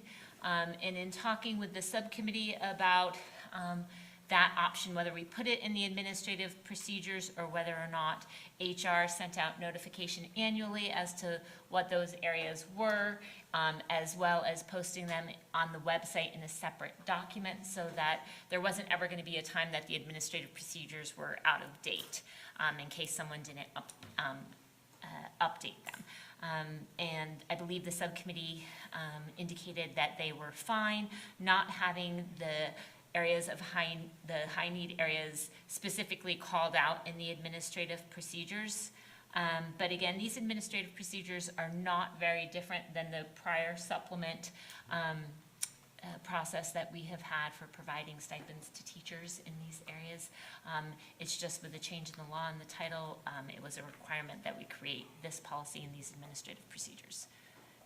So hopefully that explains at least the process. Any questions about the specifics, I'm sure Executive Director Hall could answer. Amanda? I'm curious, I don't know a lot about this program. I'm curious what has gone through to identify what the high needs educators are, and where would we go about finding that information? Is that readily found somewhere on the web pages or anything on our district site? That wouldn't be readily found. I've had the staff in the HR office, and I have looked extensively at what are different metrics we could use to measure the areas that are highest needs. What we've looked at are times it takes to fill certain positions, number of applicants available for positions, number of available licensed educators in certain areas. And we've gone the gamut of what we've been looking at, and consistently it comes up that special education, secondary mathematics, secondary science are the most high needs. In creating this new policy and now the new administrative procedure, the state had said, the state previously had run the TSSP program where that would make, and they defined in state code what areas were eligible for the previous TSSP supplement. And so now they've said it's now up to districts to be able to issue this. What I had personally come to the conclusion of, I want this new policy, new procedure to mimic the previous one as much as possible, so as to make sure that people who had previously received that TSSP award amount would continue to receive a TSSP award amount under our current provisions. And so I wanted to model it as closely as possible to make sure that the folks that were previously getting it this last year didn't have the carpet pulled out from under them and were able to receive the same stipend. So that's where we stuck with those three areas of highest needs, because it really is secondary mathematics, secondary science, and special education that we have the hardest time filling, namely because there are more positions available in the state than we have licensed educators in those three areas. Thank you. Yeah, you're welcome. Any other questions for Mr. Hall or Ms. Kindle? Seeing none, I would entertain a motion to move this to the action agenda. So moved. Is there a second? Second. Okay, we have a motion and a second. Any further discussion? Seeing none, we'll start with a roll call vote with Board Member Anderson. Ashley Anderson, yes. Nate Salazar, yes. Annie Romano, yes. Ryan Jensen, yes. Amanda Longley, yes. Bryce Williams, yes. And Charlotte is absent, but the motion still passes. We'll move to our action agenda. The first item there is our board meeting minutes from September 16th. Is there a motion to address that item? I would move to approve the minutes with 4 amendments. Okay. One, item D1 would ideally be amended to list the specific projects that Isaac discussed and identify that clarity was requested regarding athletic field funding progress so the board can adequately follow up. Item D2 should be amended to state that Dr. Hall presented 2 surveys as the content and attachments were different, so the current statement is unclear. Item D5 does not capture the discussion that a feasibility study should be conducted concurrently to fulfill the requests beginning from 2024, that we have a comprehensive needs assessment on facilities. And this direction of the board has, been denied now for more than 1 full calendar year. And last, my board member report is not accurate. I did not encourage expanded access to high demand arts classes. My request was very specific that CTE staff the correct number of faculty to meet the high demand of CTE classes that are cross-listed with the arts, specifically photography, one of our highest sources of CTE enrollment. Is there a second to the motion? I'll second. Can I add something? We have a second, now discussion, Brian. There was just one more thing that needed to be added as a correction, and that is when you look at the members that were in attendance, Annie Romano is not showing, and Annie was there. We need to make sure that she is correctly showing. Thank you. I understand that we cannot make friendly amendments, so I'll withdraw my motion. And I will just restate Please. that I would move that we approve the minutes with 5 amendments. First, that item D1 be amended to list the specific projects Isaac discussed and identify that clarity was requested regarding athletic field funding progress. Item D2 should be amended to state that Dr. Hall presented 2 surveys. Item D5 does not capture the discussion that a feasibility study should be conducted concurrently, fulfilling requests beginning from 2024. Fourth, my board member report was specific not to high demand arts classes, but that CTE staff the correct number of faculty to meet the high demand of our CTE classes cross-listed with the arts, specifically photography. Oh, you know what? I have another one. So lucky for me, I scrolled. 5, none of the exhibits are attached to the minutes because the link is dead. So this should be adjusted. And 6, board member Romano's name should be added to those present in the meeting. And I can second that. So I'm gonna take my notes. Any discussion to the motion? Ashley? The reason why I wanted to go ahead and make these amendments, despite the late hour, is that I've noticed over my term of service that our minutes do not always have enough detail to capture our discussion of varied action items. And at times this causes problems when our board makes requests or our opinions or informational requests about topics are not documented. Not infrequently, unanimous direction is also not documented. And very generally, I pulled this to action to just raise the issue that it's important that if we're not going to make the minutes more detailed with amendments such as these, that we should consider publishing our meeting transcripts so they're more easily searchable by both board members and the public. Any further discussion? I will add, and I know it's late and I'm also tired and I don't want to create any more tension around some of these issues at all for the board. But I think some of the struggle that we're having, Board Member Anderson, is that feasibility study and the requests are coming from you as an individual board member and not from the board as a whole. And that's why we're taking some of the steps that, and this is also why we're trying to clarify what board direction is right now and moving that forward in a positive way, both in our practice tonight, moving forward until the ad hoc handbook committee can get together to look at what board direction is and how we define that based on some of the concerns that you've raised. So I hear where you're coming from, and I know that we kind of addressed, through Isaac's presentation on the sustainability piece that that they're working on bringing that table of contents back to us. So we are doing our best, I think, to facilitate that, Brian and me, with the district. But I just wanted to note that for our board, that there is some confusion about that amongst ourselves right now, and that we want to work really, really hard collectively to make sure that we can identify what those norms are moving forward. Annie? I would like to say, I think that is true, that it maybe creating a norm for clear board direction is necessary. I would say that I disagree that it wasn't clear for the feasibility study in particular. I think that was a board direction, and most / all of us agreed to that. But generally, I do commend board member, Anderson, for her attention to detail, because every board needs someone like that. So, thank you. Any further discussion? Amanda? I guess it's hard for me to support the changes because I can't recollect all that stuff that occurred. So that's a lot of detail to turn around and support into the minutes, not to say that it didn't happen. I just can't recollect all that information. I do want to point out, and it's not a huge deal, but the minutes I'm seeing, it does show Annie present. So I believe that piece was recorded Down properly. at the bottom, it's showing Mohammed. Oh. And Romano right there. Oh. Thank you, Helen. And the welcome thing. It has been updated. Yeah, the one I'm looking at, it's got the correct information. So. I think Helen knows.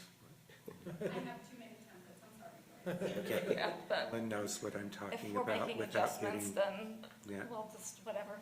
Okay, thank you. Seeing no further discussion, we'll move to a roll call vote, starting with Board Member Romano. Annie Romano, yes. Oh, Brian Jensen, yes. Oh, Amanda Long will abstain. Bryce Williams, yes.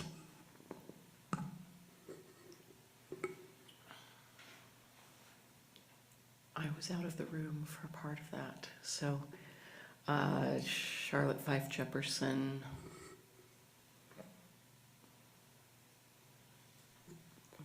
It's your call. Your vote. Yes. Ashley Anderson, yes. Nate Salazar, yes. Moving on to our, May I ask, Ashley, if you would, because that went so quickly, would you mind emailing that list? Yeah. Thank you. thank you, Ashley, thank you, Dr. Grant. Our next item on the action agenda is the LEA educator licenses. Is there a motion to begin the discussion and ultimate decision? I could make the motion, motion, whatever. I make a motion to approve the LEA educator licensing and endorsements for each person listed in Exhibit 2B8 once they have complied with Utah Board Rule R277-301. Is there a second? I second. Any further discussion? Okay, seeing none, we'll do a roll call vote, starting with Vice President Jensen. Brian Jensen, yes. Amanda Longwell, yes. Bryce Williams, yes. Charlotte Fife Jefferson, yes. Ashley Anderson, yes. Nate Salazar, yes. Annie Romano, yes. Excellent, thank you. The third item is Phase 2026 Sustainability Project, item 13 from the consent agenda. Did I get that right? Yes. Is there a motion? Oh, I don't have I keep saying emotion. I'm emotionally exhausted.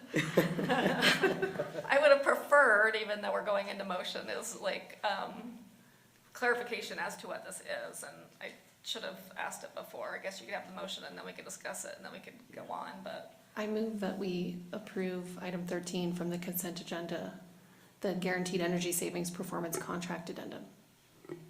Second. Any further discussion? Alan? So as Isaac presented those projects in there, this is the next contract with McKinstry to proceed forward with those projects. All right, thank you. But that doesn't, just to clarify, that does not include the enzyme projects. Those are future years. That includes the enzyme, but it doesn't include exactly that we have to do, we talked about ground source heat pumps and yes or no. So it's just, we're contracting with them to guide us through those projects. Okay, so, okay. Any further discussion? Okay, seeing none, we'll do a roll call vote, starting with Bryce. Bryce Williams, yes. Charlotte Fife Jefferson, yes. Ashley Anderson, yes. Nate Salazar, yes. Annie Romano, yes. Brian Jensen, yes. Amanda Longwell, yes. Thank you, board. And last on our action agenda is P14. That was moved from the action agenda. Is there a motion? I move that we approve the administrative procedures for P14 as posted. Second. Okay. Any further discussion? Seeing none, roll call vote starting with Charlotte, please.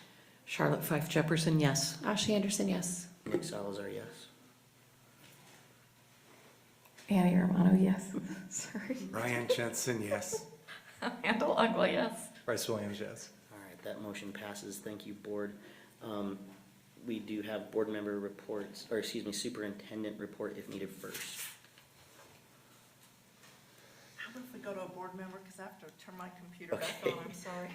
Let's do, start with board member reports. Start over there. Okay, Amanda, we've moved back to that side of the table. I will forego my report for this evening. Thank you. I will also forego my report. Ashley? I will not. There's some calendar feedback that I received from Tanner Dance and other POPs groups that we're hoping we could expedite the calendaring process so they can plan their activities for the next academic year.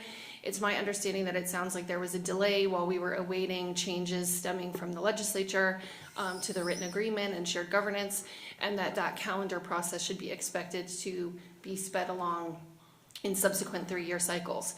I also wanted to acknowledge the tremendous amount of feedback I've received from students and parents in West High Chinese, the Chinese language program. And it's my understanding that the schools are working toward a shared solution to sustain Chinese language instruction, and I look forward to hearing more from people and hope those solutions meet their needs. I wanted to celebrate the achievement of debate students receiving 2 Tournament of Champions bids before the month of September was through, and many achievements of students at West High. I have a quick finance committee update. I wanted to let you know that we welcomed Bryce to the committee. We reviewed charter school financials. We discussed the adult education budget, which we had a speaker about. I'm happy to update any board members on that. We reviewed school carry forward balances, the tax rate. We heard why there's a delay on the school cash receipting system while the finance team works very hard to make sure it's a system that works for us. And we received, which we're still waiting on the digital copy, a program summary document review. And so I'm happy to answer any questions about those, but I'll try to be brief. I wanted to acknowledge that it's Banned Books Week, and that if you follow my social media, you can find some discussion of banned books. And the last update I had is that I requested some email correspondence be attached to our September minutes because it was referred to something, but we didn't make it publicly available. It was my mistake that I did not simultaneously distribute that and ask Helen if it could be printed. I had prepared the correspondence for distribution so it could be attached with my board member report, but the superintendent requested a memo be attached instead, so I took her suggestion and I drafted a memo about my concerns and the purpose of that request to attach to the minutes. Sorry, I'm starting to lose my voice. I will distribute it now to comply with past practice and ask that my memo be attached to the minutes of this meeting, but don't need to discuss it at this time. Thank you. I would just like to voice my support also of the Chinese program advocacy, as it has been an incredibly valuable resource for many of my peers at West, and I assume throughout the district. Thank you, Brian. I will try and keep mine very brief. I've cut out a couple, but there are 2 that I do need to report on. 3 of us attended the USBA regional meeting on September 17th. I appreciate those that were in attendance. The reason that I think that this is also important is we have 3 board members who have probably not done Master Board certification. And I am just reminding you that the year is coming to an end. We're in October. You've got a couple of months to get it done. Annie, Charlotte, Amanda, if you have any questions, I'm happy to help you know where to go. Last year, I believe, the Salt Lake City School District was recognized as everyone having met that master board requirement. So I think that that's something that would be valuable for us to all do. The other one that I do need to report on, in our last board meeting, I told you how I had attended a meeting at the mayor's office. Board leadership attended, and there were 2 subsequent meetings that were scheduled, and I appreciated Jennifer Newell. It looks like she had to leave, but she scheduled a follow-up meeting after I had raised concerns about the proposed roundabout at the intersection of 21st South and 17th East, in light of the rebuild of Highland High and concerns that I have been hearing from parents. In that meeting, which I attended on September 30th, Jennifer Newell was there, Sarah Young and other council members were there, and recognized the importance of making sure that the community is made aware of this. Sarah Young said that she is working with her constituents. What I did want to emphasize in that meeting was that is a city project, and I do not want there to be any confusion later on with parents coming to the school saying, how did you let this roundabout happen? This is, and I'm not trying to talk about whether a roundabout is good or not. I'm just trying to make sure that we understand there are 2 entities here, Salt Lake City and the Salt Lake City School District. And the Highland rebuild is moving forward, but please keep in mind that that roundabout comes right where you have an entrance to the high school and where they have now put in another traffic facilitation right by the seminary building. So anyway, they're aware of all of those things. That's my report. Thanks, Brian. Annie? Yeah, I'll be brief. I was able to go to a couple elementary schools in Precinct 5. I met with Dr. Vanessa Jordan and was just learning a lot about the Magnet ELP program and all of the great things happening there. I met with Dr. McKay and Nicole Succi at Emerson, and I would like to commend the facilities team. I happened to be there during a capital projects meeting that I was able to sit in on, and it was really great to hear how they were doing their review process. And like to give a shout out to all the custodial staff that had the Custodial Appreciation Day, including Simona Chavez, who walked us through Emerson Elementary School and did a great job talking about how her staff keeps it operational and clean. Also wanted to give a shout out to SLEA and their participation today, and looking forward to their future participation. Thanks, Annie. Charlotte? I'm grateful for the opportunity that I had to go to the USBA leadership training academy, they called it. So it was an intense full day of learning, and then the next day they had ed talks. But yeah, that was great. And I went to a few classes, breakout sessions about highly effective cohesive boards, how to build consensus around best practices, how to tie board work to mission and vision, and board ethics and strategies for navigating legal trouble. We met the new state superintendent and I went to a class there about the USB dashboard and then Q&As around that. So that was really interesting, Dr. Molly Hart. And then I found it very interesting. We had the Office of the Legislative Auditor General come and speak to us. And I guess it was the first time they've ever come to a USBA conference or leadership training. So that was really good because there's a lot of things coming from the legislature that we are aware of and concerned about. So I will put this all into writing and share it with everybody. So, also I helped facilitate or get a meeting together with the Urban Indian Center and to talk about renewing their MOU with the district. And that's something that I really care about, and I want to make sure that we are really serving and supporting our Native students. Thank you, Charlotte. I'll also be brief and highlight that I got to attend the Leadership Academy alongside Charlotte and Dr. Grant.